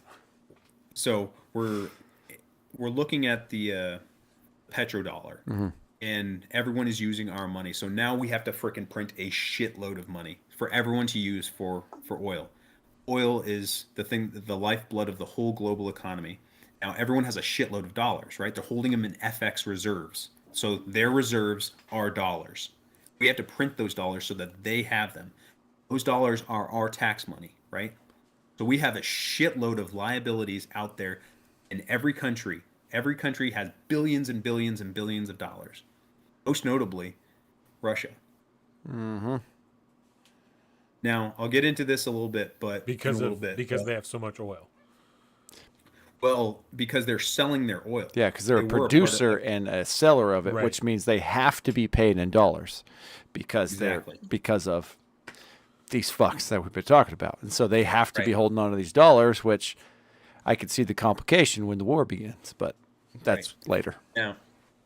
Now, what a lot of people are not understanding about what the big deal in 2020, 21, 20,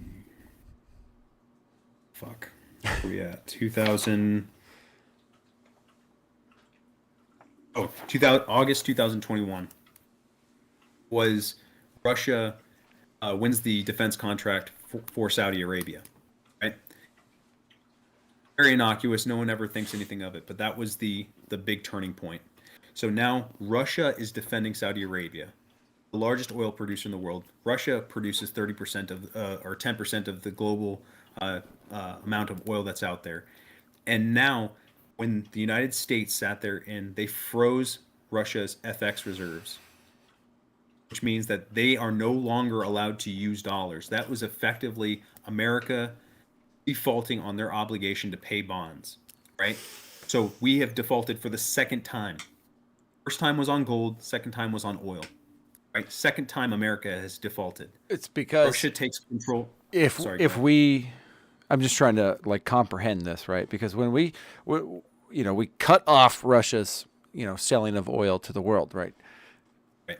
That means that we cut off, like, we owe them money at that point because they're We owe still them selling oil. And if the whole world is agreed that we're only buying and selling oil in dollars, Right. the trade of oil didn't necessarily stop. The payments for the oil stopped. Exactly. Yeah, I mean, as a like a business owner, you're not going to stop work on a project just because they're like 30 days overdue on a bill. You're going to keep going, and then you'll get paid. For Russia, they're going to keep pumping. They're going to keep billing. They're going to keep billing their clients for the oil that they're selling, anticipating they will get money. And then the U.S. says, actually, we're not going to pay you. Right. We're not going to pay you. And this being the second time that we have defaulted on our obligations for payment, right? And effectively, what ended up happening after that was Putin said, "Fine, you can." So there's so many ramifications of this. One being we have changed property laws. We had made. I mean, the world just watched. Biden steal money from Russia, and now it's okay. No one's talking about that. It's all right. And two, Russia went and said, okay, we are going to peg the ruble to gold. So we saw it plummet after the sanctions. It explodes back up after the peg. Yeah. Right. We talked about this briefly before.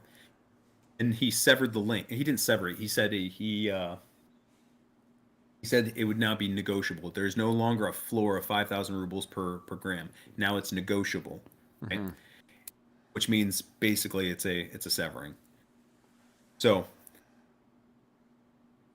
this whole thought process can be led into basically everything. Oil is the lifeblood, but in every other commodity spectrum, we talked about minerals, we talked about food, we talked about energy. I mean, we're talking about the basis of life, everything that everyone needs, the stuff. Yep. Food, water, and power. It's I mean, it's hard to really kind of grasp the gravity of all this, because literally everything, copper, aluminum, zinc, cobalt, all of it is now in question. I don't know if you guys happened to notice the nickel market 3 weeks ago. Yeah, I Nickel personally market. didn't notice, but I heard a couple of people talk about it when it happened. And they were Yes. like joking around, like, well, let's just buy a bunch of nickels because now the metal that it's made of is worth more than the actual nickel itself.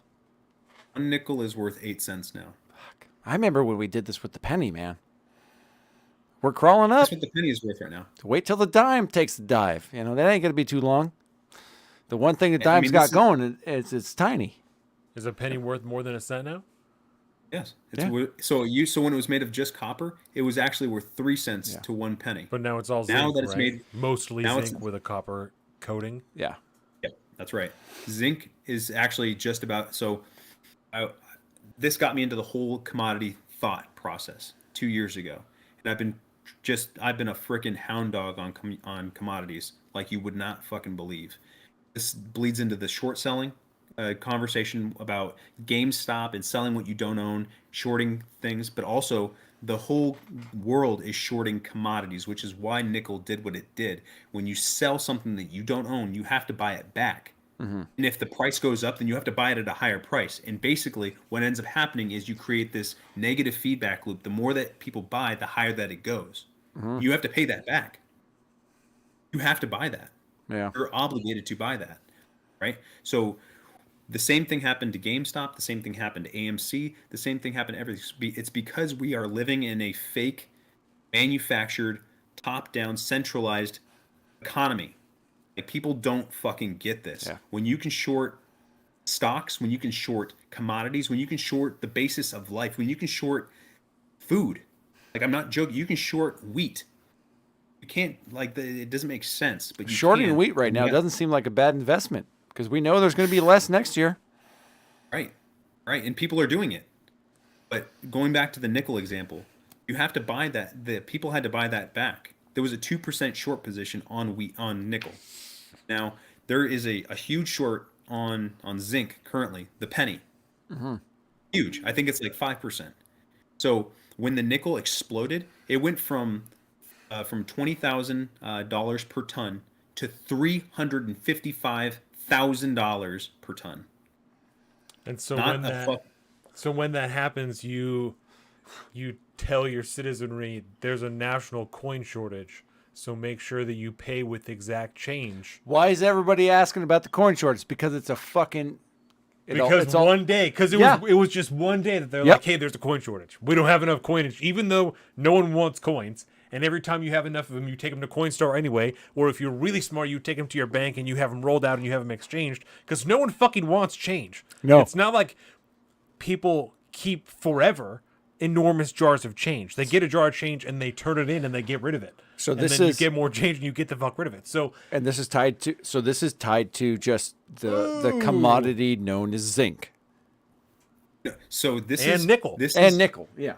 zinc, nickel, Copper. gold, silver, copper, all of it, aluminum. I'm talking about everything.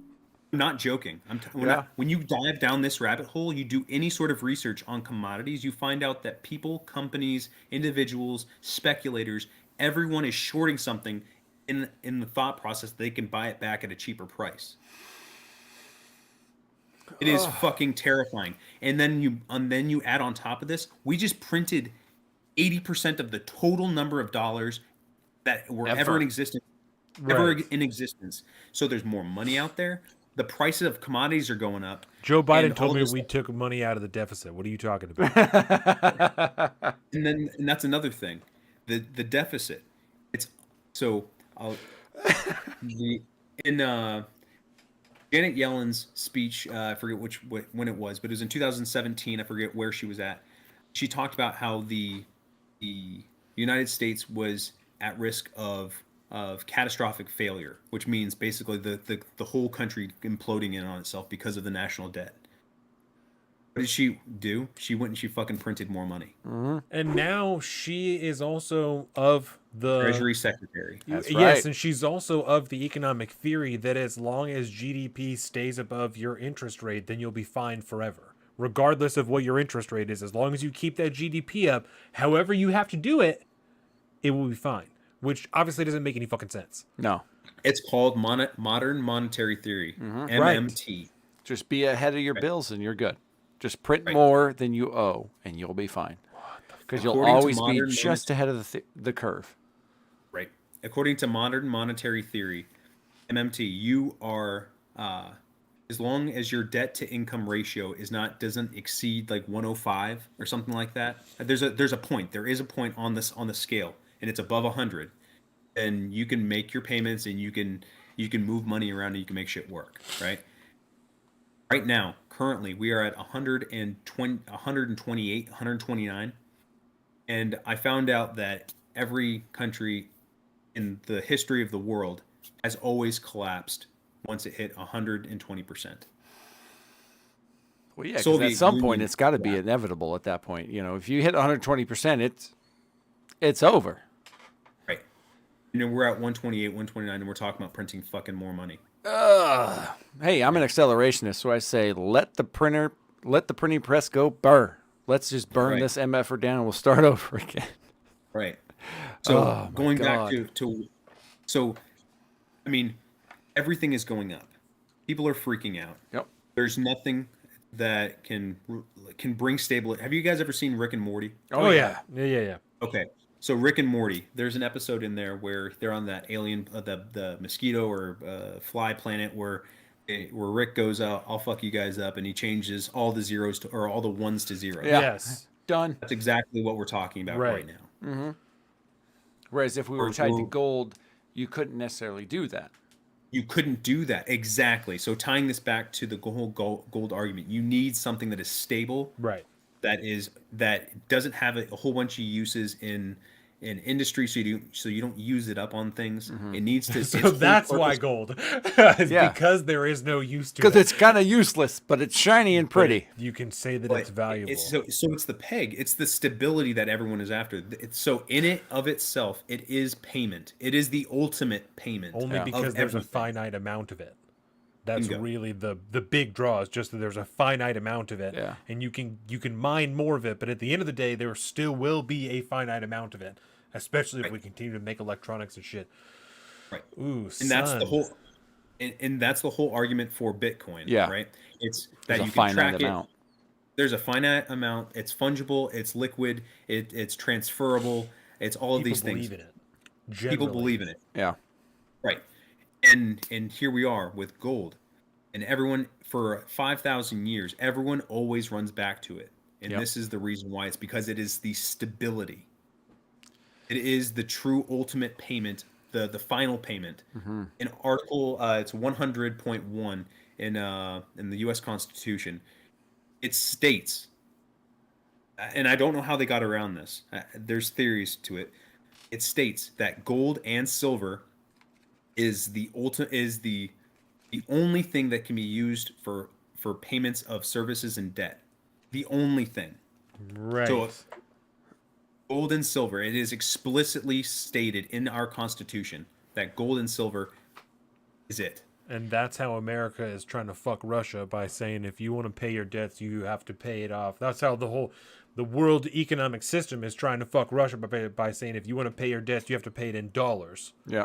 And so let me ask you this, and it's okay if you don't know this, because I'm just thinking now, right? Because they backed their ruble in gold, and they were told by the world banks that you had to pay your debts off in dollars. If they can prove that a ruble, by being backed in gold, is worth more than $1, do they then have justification to say, fuck you, why can't I pay it back in rubles? Because my shit's worth more than yours anyway? So- Especially if the dollar has been destabilized as the petrodollar, like you were talking about. Yeah, absolutely. And so they were given. Putin actually gave the ultimatum. He said, "Listen, you can use rubles or you can pay in gold." He actually gave the option. Either way, he wins. Yeah. Why? It destabilizes the whole West, all of the Western countries, all of them, All tied because to the none of them dollar. have their fucking gold. We lent all of our gold out. God knows where it is. Like a bunch of mean- fools. Yeah. Yeah, Canada doesn't have their gold. The London doesn't have their gold. I guarantee we don't. Yeah. I mean, They're selling that's it to all everyday speculation. people for a profit. They're selling it out in little chips. They gave it to private companies like Acre Gold and shit, that you could buy an ounce of gold over the internet for X Yeah. amount of dollars, and they send it to your house. Listen to a conservative podcast and get your gold, It's because they crazy have the people. connections. That's who they sold all the gold to, is crazy people. Oh. People they thought or, were crazy. or smart people. Yeah, people they thought were crazy. It's people that know the U.S. Constitution. Yeah. It's people that know what ultimate payment is. And what I found. So can I share my screen really quick? Yeah. Okay. I think we can figure this out, because we should be able to share it and then we'll watch it live. Okay. Watch stream. Let's see it. Boom skis. We're in it. Yep. All right. So this is Oh, I love charts and graphs. okay. So you have I mentioned that the Basel III Accords made gold 1-to-1 with for value on balance sheets, right? Okay. And just out of curiosity, I heard someone talking about the BIS. The BIS is the Bank of International Settlements, which is the central bank's central bank. It is the top dog Yeah. in the whole world when it comes to money. Yep. The Bank of London, the Fed, they all essentially all run report. through them. Okay. They all run to these guys. So Yep. the shareholders in the Fed, because the Fed is a private institution, just for everyone Right. else that's watching, there are people that actually own the Fed. It's a Right. private institution. Same thing for the BIS. There are individuals in the whole fucking world. These are the real fucking oligarchs, the people who own everything. They are the shareholders of the BIS. Oh, I hate everything so much. Now, look at, what is it? Where is the total? Balance at end of the year, land, buildings, and equipment. So this is like an assets report of the BIS? Yes, Okay. exactly. So this is their cash on hand, their transfers, expenditures. But where is Net book value at end of the year. Yeah, see, that's fucked up because the net book value is not the actual asset value. So notice that everything here is priced in SDRs. Will you right? zoom in just a little bit for us? Yeah. Just boom. That's there we perfect. go. Okay. So notice that everything is priced in SDRs.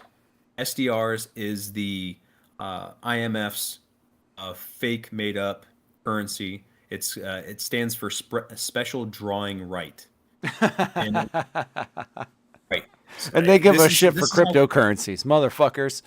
Come on. And this is how crazy this shit is. This stuff was made back in the 80s by Janet Yellen and her fucking cronies. This is just made up fucking money that is just, it's backed by no one and nothing. It's just to right? standardize things for their own math. Yeah. Right, exactly. And it has value according to whatever.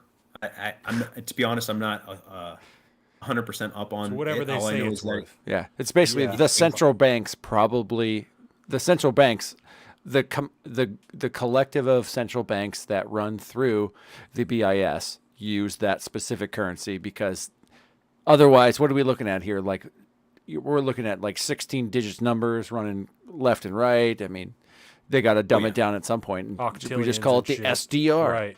Damn. in Okay. millions. exactly. So they price all this stuff in SDR. That's their money. And if you, where is it at? I think there is a better point. I'll zoom back here in a second. And see gold swaps, gold equities, gold forwards. Oh my gosh, where'd it go? Like the Vikings didn't know what the fuck they had when they had gold, but they wanted it. Like Yeah. it's been around for so fucking long. God. So I mentioned before that in 2019 the repo market blew up, right? That was the liquidity for the overnight lending liquidity. That was the precursor to the March collapse in the market, right? Well, after that point, every single central bank, because each country in the world has one, they all went on a buying spree of gold that has not been seen in the past 60 years. Like they bought more gold in 2020 than they had in the past 60 years combined, is what I'm trying to say. And if you look at their balance sheet right here, this is the BIS. This is the bank of all central banks. Look at what they were holding in 2020. 31,000. I don't know if this is tons. That's millions. That's 31,000 millions. SDR millions. Yes. They are SDR millions. And now they're sitting on this much. Another fucking 10,000. Another 10,000 10,000. millions. Yeah, and because I was curious, I was like, that can't be right. There's no way that they would be buying that much, or that they have been able to accumulate that much. So I went back. This is, and just so that you guys know, I'm going to go all the way so that we're on page 166. The world government is buying gold. This is a single report from 2021. It's 223 pages. Right. For I read the fuck's whole sakes. motherfucker. Thank Here God we for go. people like you, Ivan. Him and Larry. I like it. Yeah. Yeah, we need to get Ivan and Larry in a room together and have a lovely conversation. Just see where it goes. So this is the global annual. This is the global financial annual report for 2020 and 2021. This is the global annual report for 2019 to 2020. This is what their gold holdings in 19. It was 7% of their total fucking balance sheet. And it's This 10. is what it was in 2020. Not 3%. And when we are talking about trillions of dollars, that is a monstrous number. Yeah. So what I'm telling you guys is that these motherfuckers have been accumulating gold like that hasn't been seen in history ever. And this is the central bank's central bank. I need to keep on stressing this. Why are they doing This is the biggest money in the whole fucking planet. Why are they doing that? They're shorting out the Why? United States. They're short selling the United States. That's why. They're shorting out the United States. This is The dollar. this is the power shift from east or the shift from west to east. They are because all of the currencies in the world have been destabilized. We're going to end up seeing massive runs on gold. And hold on, I think there's some other things I wanted to show you. This is the Davos agenda. Oh, I don't yeah. know if we want to get into Our that. friends, the World Economic Forum. Yeah, You will And own nothing so- and be happy. and you will be happy.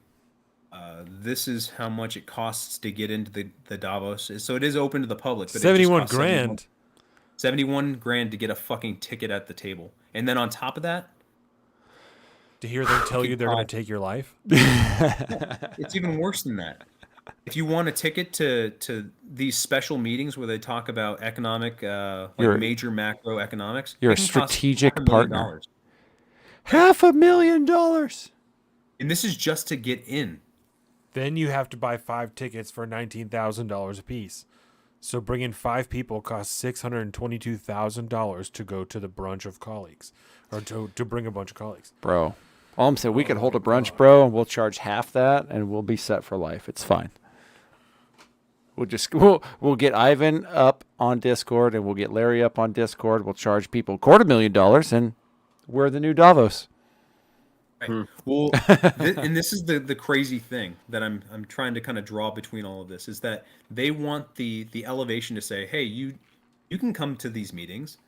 You know, we made this public knowledge. Everyone can go. It's like, no, no one can go Told to you this shit. that this was happening Yeah. Right. in We Davos. told you that this exactly, and these are annual meetings. These are annual meetings. Oh where God! they're sitting there and they're telling people about the ESGs, right? This is where all of the climate ESGs initiatives- and the SDRs. Oh my God! Well, actually, the just acronyms. to interject for a second, we've used EFGs a lot yes. throughout the day. I don't think we've ever kind of looked at them. Ivan, what is an ESG? ESG is the environmental safety something or other.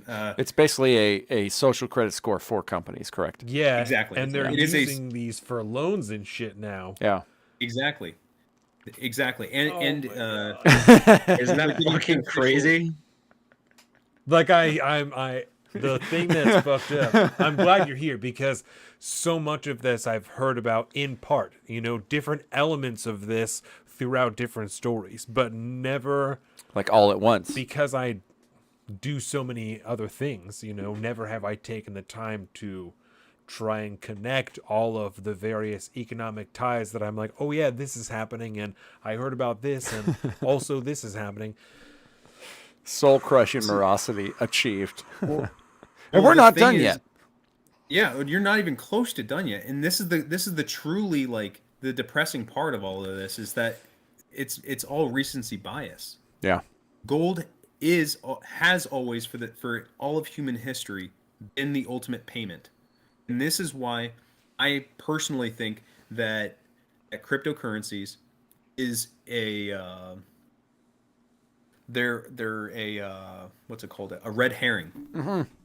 They are something to distract everyone while everyone is going for the gold. Fuck right? yeah, the Hey, US look at government this. is going to make a cryptocurrency. Yeah. Oh, Look at It's even more this trackable than the shiny- dollar. ding, ding, ding! You win the prize, buddy. Look at all this this flashy thing over here while we grab all this stuff that's worth something. You don't need gold. Give us your gold. We'll give you this crypto because that's what all the kids are talking about nowadays. Exactly. While And- old man Ivan tells you to buy gold. I don't like this at all, bro. I don't like this it's one terrifying. Ooh, You remember we need when a we were Larry sitting there- Ivan debate is what that's going to be. Oh Yeah. my God. bit. It's going to be epic.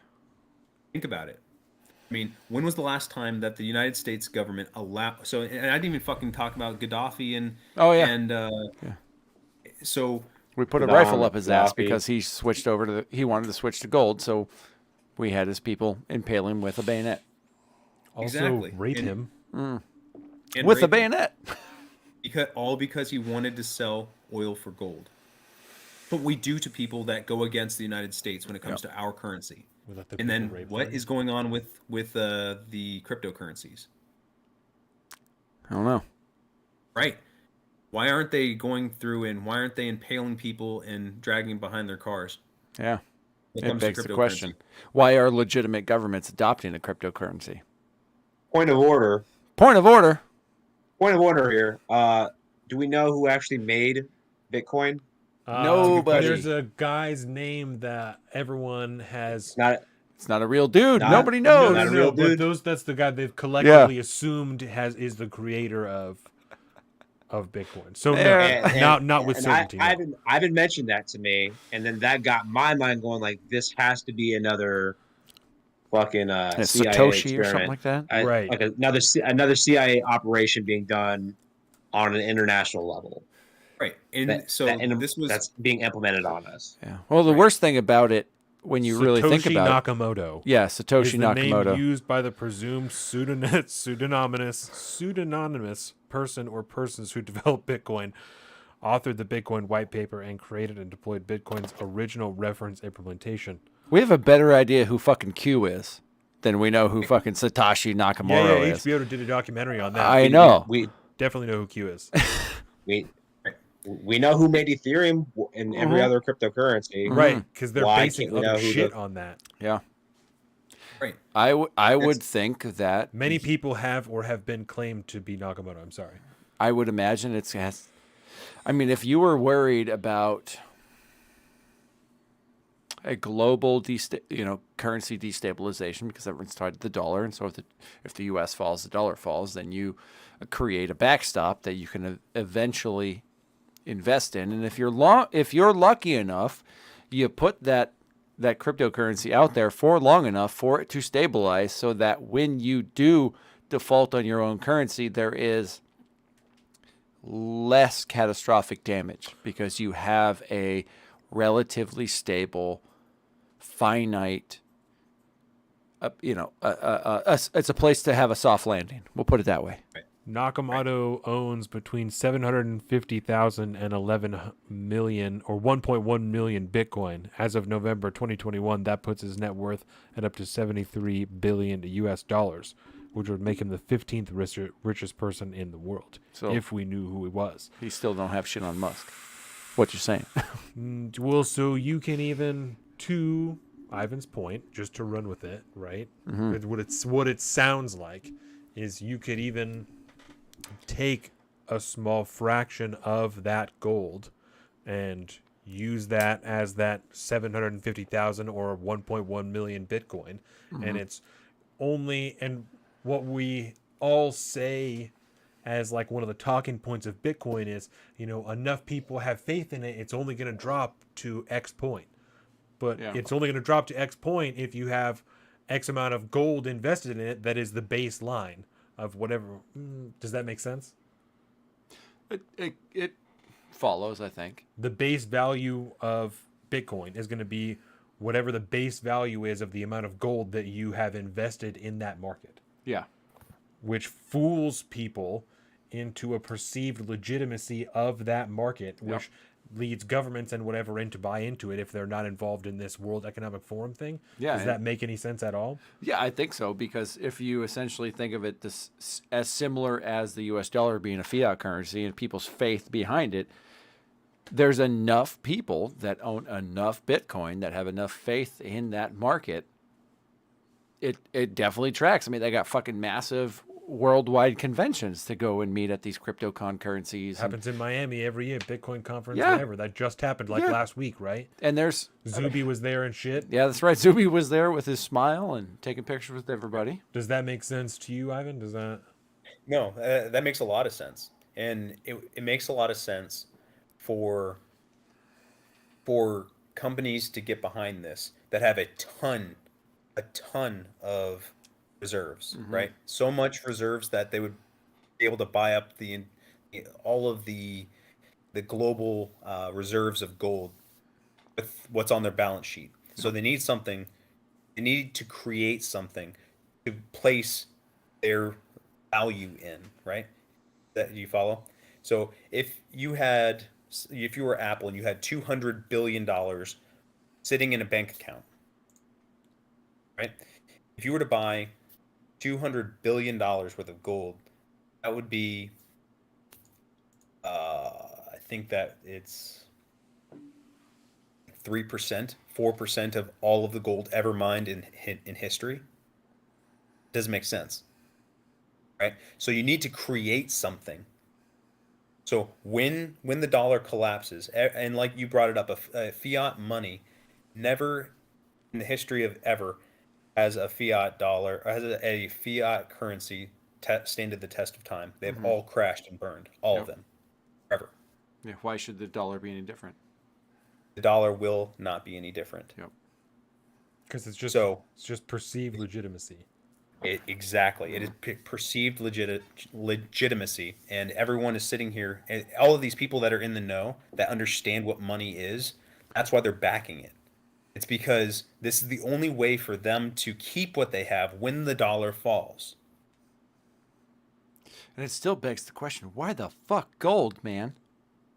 It's Right. just historically that's It's the not commodity. going anywhere because you can't do anything with it. Especially if the world falls apart, you're not going to be making electronics anymore, so you can't do anything with it other than use it to buy shit. Yeah, and it's the same. Like they didn't have electronics back in the Roman era, but it was gold coin. That's so weird. It's weird Isn't it? because I guess I can't say that it's weird. It just It would be confuses only me a weird if little people bit didn't use it. confuses me a little bit because it's the reverse of what I've always thought is why would you want it because you can't do anything with it, and you're saying you want it because you can't do anything with it. Which means Want it it's because solid. it is a placeholder of value. It is so if you were to freeze people your accept labor. that. Oh yeah. So have you ever heard the theory of currency? No. So it literally states that in order to freeze your labor, to freeze your value, when people were just trading goods for goods, right? And if you had chickens and I had oranges, and you wanted my oranges, but I didn't want your chickens, then there's a problem there. Yeah, fuck So your there needed chickens, to bro. be there needs to be a placeholder there so that I will accept some sort of medium. Yeah. And that thing has always and will always be gold and silver. Because the less Whatever. useful, because the more useful gold becomes, almost the greater the value drop. It'll because be gone one day.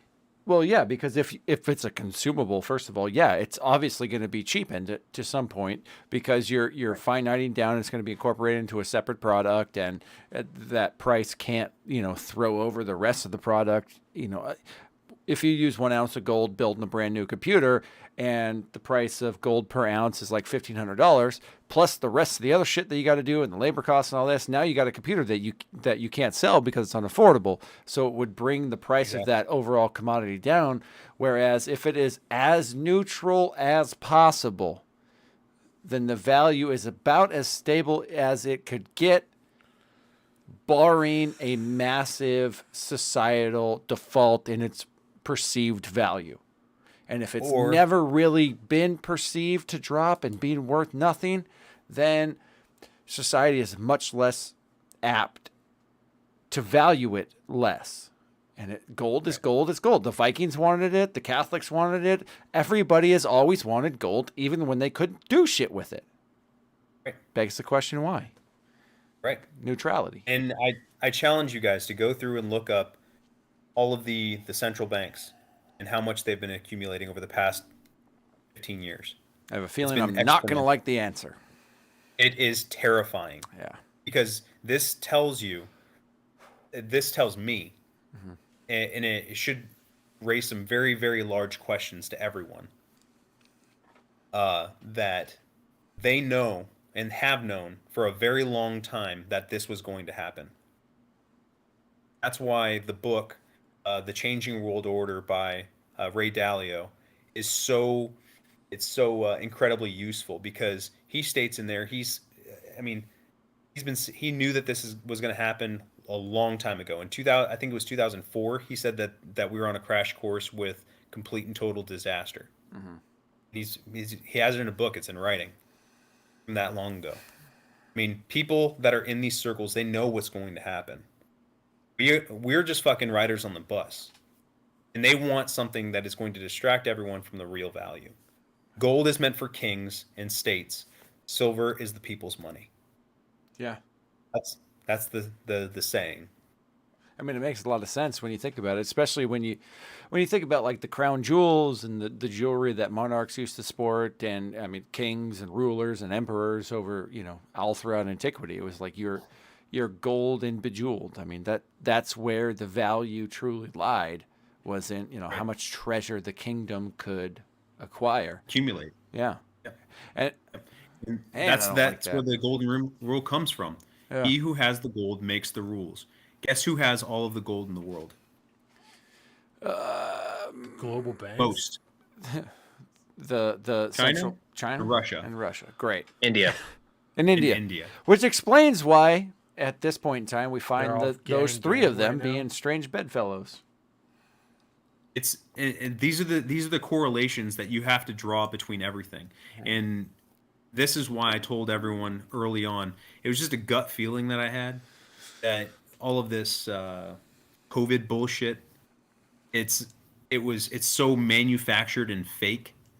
And you have Bill Gates coming through and saying that there's going to be a pandemic. I think it was like 18 months before COVID actually happened. Yeah. He's sitting there and he's telling everyone that there's going to be some sort of super communicable disease that's going around. And he's telling people at these conferences at Davos that this shit's going to happen. It's Goddamn Davos folk. bull fucking shit, right? Yeah. Like, this is a completely manufactured situation. There is something out there that is causing people to get sick and they're dying, yes. But this whole situation was manufactured, and it was based on the 100-year theory of pandemics. Mm-hmm. First, you had the Black Plague in the 1650s. 1750s were, the 1620s. Then you had the 1720s with cholera. Then you had, the plague, cholera, the Spanish flu in the 1920s, and now this. And it's every 100 years. Every 100 years, there's this a large pandemic. And based on this cycle, pushed this thing out that it was very believable, and it felt perfectly in line with the fourth turning, with this with that Strauss-Howe generational theory, and all this. with all of it. Yeah, all of it. because it's easy enough to look through. I mean, just a general glance at antiquity, and you could build a general timeline to between 180 years. There's going to be a massive, global conflict, and why would it not be based around currency when historically it always has been? Mm-hmm. Like, why would today be any different? All about power. Yeah. It's all about who owns the fucking gold. Who has the gold? God, I'm about to become Ian real quick, bro. I'm telling you, I'm going to grow my hair out. I'm going to be a hippie. I'm going to talk about graphene a lot. Dude, it's crazy, man. It really, truly is. Like, and to me, being a oh my gosh, a contrarian is what it's called. Mm-hmm. You go so I invest a ton of money in markets, and the thing that you need to invest in is the thing that everyone hates and is not talking about. What people are not talking about is energy, oil, gas, the commodities. They're starting to, because they're starting to see it go parabolic with all this stuff, and gold. Why? Yeah. Because there's Bitcoin to talk about. There's other things. There's more sexy things that are out there. that means that all of the money flows are over here on one side at one extreme, and they're going to flow back at least to equilibrium, if not farther. Man, I cannot wait till 5-4 today because like I've been watching a lot of Attack on Titan, and there's so many parallels to this. I can't even begin. You're gonna watch this fucking show after this because you're gonna be like, how am I not watching this? It's because it. Okay, before I dive down that rabbit hole, let me ask you a question. Okay. When it comes to currencies, right? Essentially, what the picture we've been building at this point is everything has always been and will continue ever forth being reliant on gold. These kind of useless precious metals. What, in your mind, use your imagination if you can, like what would be a better, more neutral way to like base a currency on? Like what is something that could work at this point? I mean, because we need a currency to run a capitalist system. We need a relatively easy and mathematically correctable formulation. We need some kind of commodity that we can base how we do everyday buying and selling and trading and loaning and this, that, and the other thing.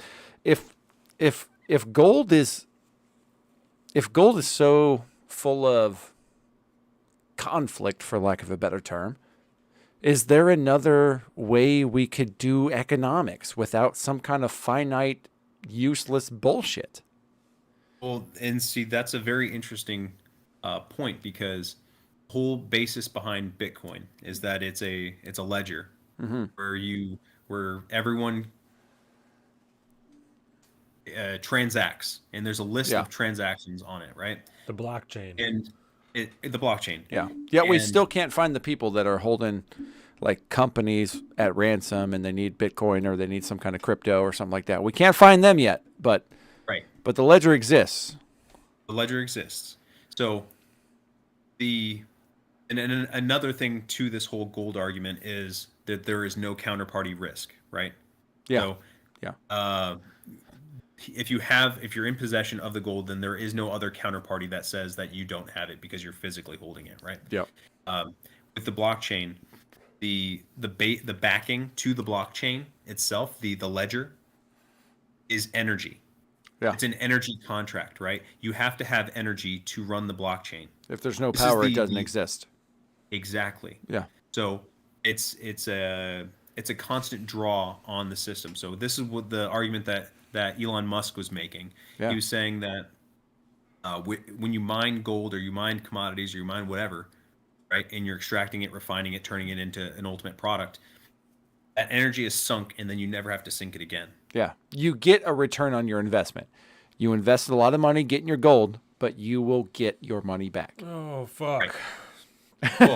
Because it's just like as you're talking, I'm just sitting here thinking, like Bitcoin is even more like gold than I thought gold was, because if it's truly only useful if there is still, like you were saying, electricity and some type of economy for it to be used in. Because if the world really goes to shit and there's no electricity, then Bitcoin really doesn't mean shit.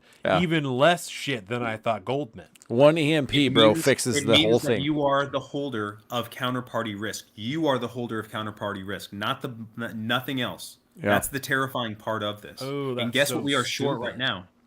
And that's what we're talking about here. We're talking about energy. Russia's holding the keys to all of the energy, right? Yep. They have all the oil, the natural gas, the uranium. Dude, this is the terrifying gold. part. Oh, fuck. Yeah, buddy. And the uranium. That's important too, because if we want to pursue nuclear energy, we need fucking uranium. Right. Dude, this is what people don't think about these things. Yeah. And people are talking about fucking EMP attacks. And if we truly do get into a world war, It ain't gonna be waged with nukes. It'll be something like that shuts the power Cyber down. attacks that they're talking about and shit. Ooh, Dude. ooh, son. Ooh, son. Told you, crushing morosity, bro. That's what you come here for.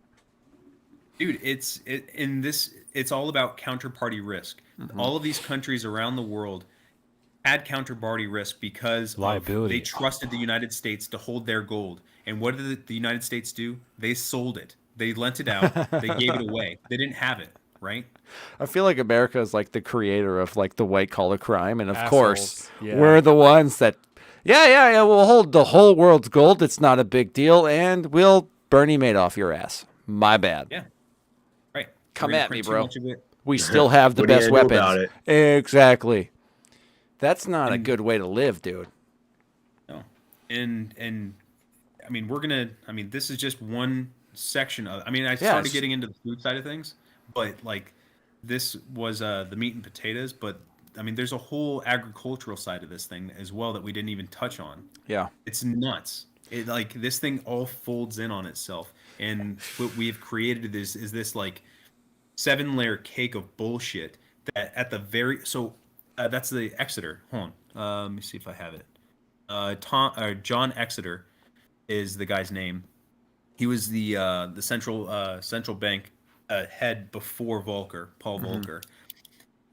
He has you can look it up sometime. It's called the Exeter Pyramid, and this was back in like the 30s and 40s. They were talking about how, the guy said that as soon as we left the gold standard, he basically saw everything. He knew exactly how this entire thing was going to end, and he made his pyramid. It's called the Exeter Pyramid, and at the very base of it is gold, and then on top of it, and set in like layers, is the U.S. dollars. It's the treasuries and bonds, and then derivatives, and then you get the very fucking top where there's quadrillions of notional dollars of liabilities, and Medicare, Medicaid.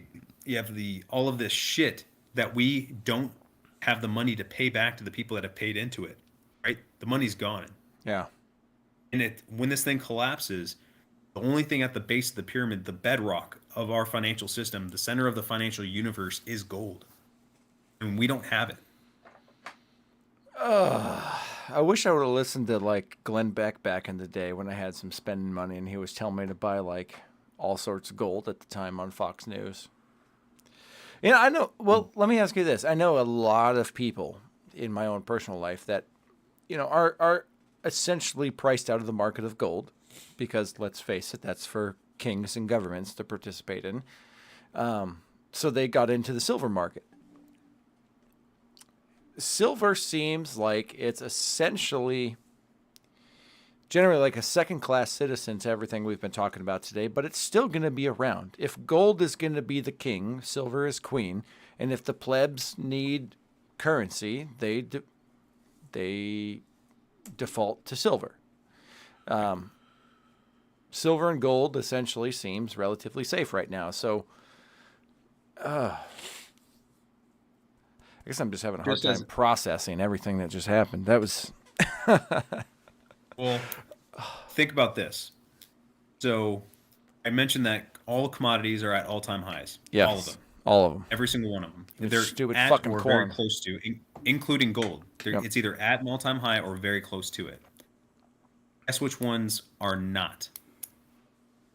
The precious metals. Exactly. Silver, platinum. Platinum. Gold is at an all-time high, but there's a reason for that. It's because people believe in silver. Yeah. It was the pocket change of the pleb in America. It's still in circulation now. You can't find it readily anymore, but it's still out there. It's been regarded as a form of money and store of value for more than 4,000 years. Ugh. And guess what? This is another pocket change argument. Isn't it? Yeah. Nickel is exploding. The penny already exploded, but before these two things, silver. Yep. And I would have You a guys- feeling that, things, especially if the USD essentially defaults, the penny and the nickel and stuff aren't going to be worth anything other than the raw materials they're made with. Which is more Their than what they elemental were worth value. before anyway. Yes. The elemental Exactly. value. Oh, buddy. I feel real good about Stop life right paying now. in exact change. Yeah. Only pay with paper money. And Do not always round up. Get coins back. Yep. Say, can I have as much change as you will give me? Oh, I'm looking at my change jar and it's woefully 'Cause underfilled. I can sand the copper off the outside of that penny. And it'll be worth money. Ooh, that's fucked. Oh, buddy. Ivan, I would love to get you and Larry Dixon on here to talk about Good this old stuff. buddy. Yeah. Yeah, they know each other. Oh, yeah. Fuck We went to yeah. school together. You people and your Central Kids app, I don't Yeah, you're the I don't outlier recognize here. nobody. Yeah. I lived up here with the redneck blue collar folk, all right? I'm a working man. Oh, yeah. Yeah. No working class people in Bremerton Amen. at all, right? Not even a little bit. Get out of here, Yeah. Colin. What's the most expensive building in Bremerton? The City Hall? So that makes people That's not working that's class? What are you correct, by talking the way. about? I'm just saying. Governments, they Oh, I own thought all it the was money. Taco Bell. Oh, Taco Bell. To where the most money's been spent. Yeah. And still, I don't fuck with Taco Bell. Oh my God. All right. So this is. I'm looking at the live stream. We're saying 6:38. I think this is a good time to wrap up the official live stream of the show. Yeah, are there any closing notes that you have for us, Ivan? Any suggestions? Yeah. How do I not end up on the popular side of things when shit hits the fan here? All I gotta say is the best thing that you could possibly do is educate yourself. I want That's a good everyone answer. in this forum, you guys included, everyone that's watching this, I want you to go and pick up Ray Dalio's book and read it, because you'll get a window into what's going to happen. And just as a reference point, Ray Dalio made his billions of dollars in the derivative notional markets. So he is not he's not in a commodity guy. He has never made a dime on gold and silver, but he knows the history. He's done the studying, and there's hundreds of people that are out. I mean, millions of people that are out there that all agree with him, but he gives a very, very, very compelling argument for everything that I'm talking about right now. Well, I am certainly adding that to the Amazon list. I'm actually going to see if it's on Audible first, because I generally can run through the fuck on an audiobook, and it takes me a while to finish a book because I am undereducated, I guess. Make sure that you wear a diaper when you read it, because you're going to shit your pants. Thank you so much, Ivan. You have filled me with so much hope today. But realistically, all sarcasm aside, this has been, and I'm not going to assume obviously that you're the end all be all here, but you've given me so many more avenues of things to go pursue. Like you said, I like the way you put that, where you said, your only advice is to educate yourself. And I fully stand by that message, and I'm going to continue to educate myself on this. I'm definitely buying that Ray Dalio. Is that how you say his name? Dalio. Ray Dalio. Yeah, Dalio. I'm going to buy that book. I've got a couple more on order, I think, after this conversation. And I, for one, am incredibly thankful for just essentially having you come into my brain right now with the crowbar, crack it open, and say, hey, think about this. Sorry. No. That is the greatest thing that I could have asked for. Are you kidding me? Somebody that has a problem with finding an area that I don't know much about and just going, I need to learn everything I possibly can about this subject. Let's dive in. I am very, very excited about the days to come, days, weeks, months to come, because I am going to I'm going right in. I've got a number of people that are involved in, we'll say, this world, or, careers that are adjacent to this, and bring them into this conversation and to keep these conversations going and to build off of them. I'm very excited about that. So I really, really, really appreciate you coming on. It's been a pleasure to meet you. Zeke, it's great to see your face, bro. It's finally. It's been a long time coming. I'm very excited about it. Processing. Where's the spinning blue wheel of death? No, that's a lot to think about. I It told is. you. It's a lot of that is the complete opposite of the way that I was thinking about a lot of stuff. So Yeah. It's good to have those, I need somebody to come in there and be like, hey, I need you to think again about cryptocurrency. I want you to think about the totality of this thing. Follow the gold trail. Yes. I'm gonna see. I watched. My wife had a back injury earlier this week, so we actually sat on the couch one morning while she was like writhing in pain, and we were watching Disney movies. And the first one she put on was Alice in Wonderland. I found my white rabbit, and I'm going down the rabbit hole on this one. I'm there. I want to end on that. I want to end on that. That was perfect. I mean, like I said, guys, I'm not saying that I'm an expert in this subject at all. I didn't even study this in school. This is just stuff that I found along the way, and I am open to new things and different opinions, and I could be wrong on it. But all I know is that this is what I have found. Yeah. The plus side is if you're wrong, there's no real harm. If you're right, you have everything to gain. Yeah, no, and we're definitely going to bring you back soon because I think the conversation between you and Larry would be extremely interesting. Would be Holy shit, that would be epic. Yes. Interesting. So that's something I would very much like to organize. Larry also uses Signal, so I will probably I'll get him on the Discord. It'll be fine. tie these things together to try and organize a way for you guys to come on here together because I'm very interested in that conversation. Yeah, I need that in my life. Yes. So unless you guys have anything else that you want to add onto this, then I want to thank you both again for being here. Thank you everyone who watched this today. Everyone who's in the chat, it was fantastic. YouTube.com/saltofthestreets.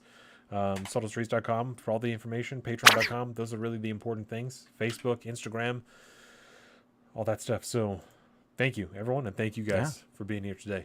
Word.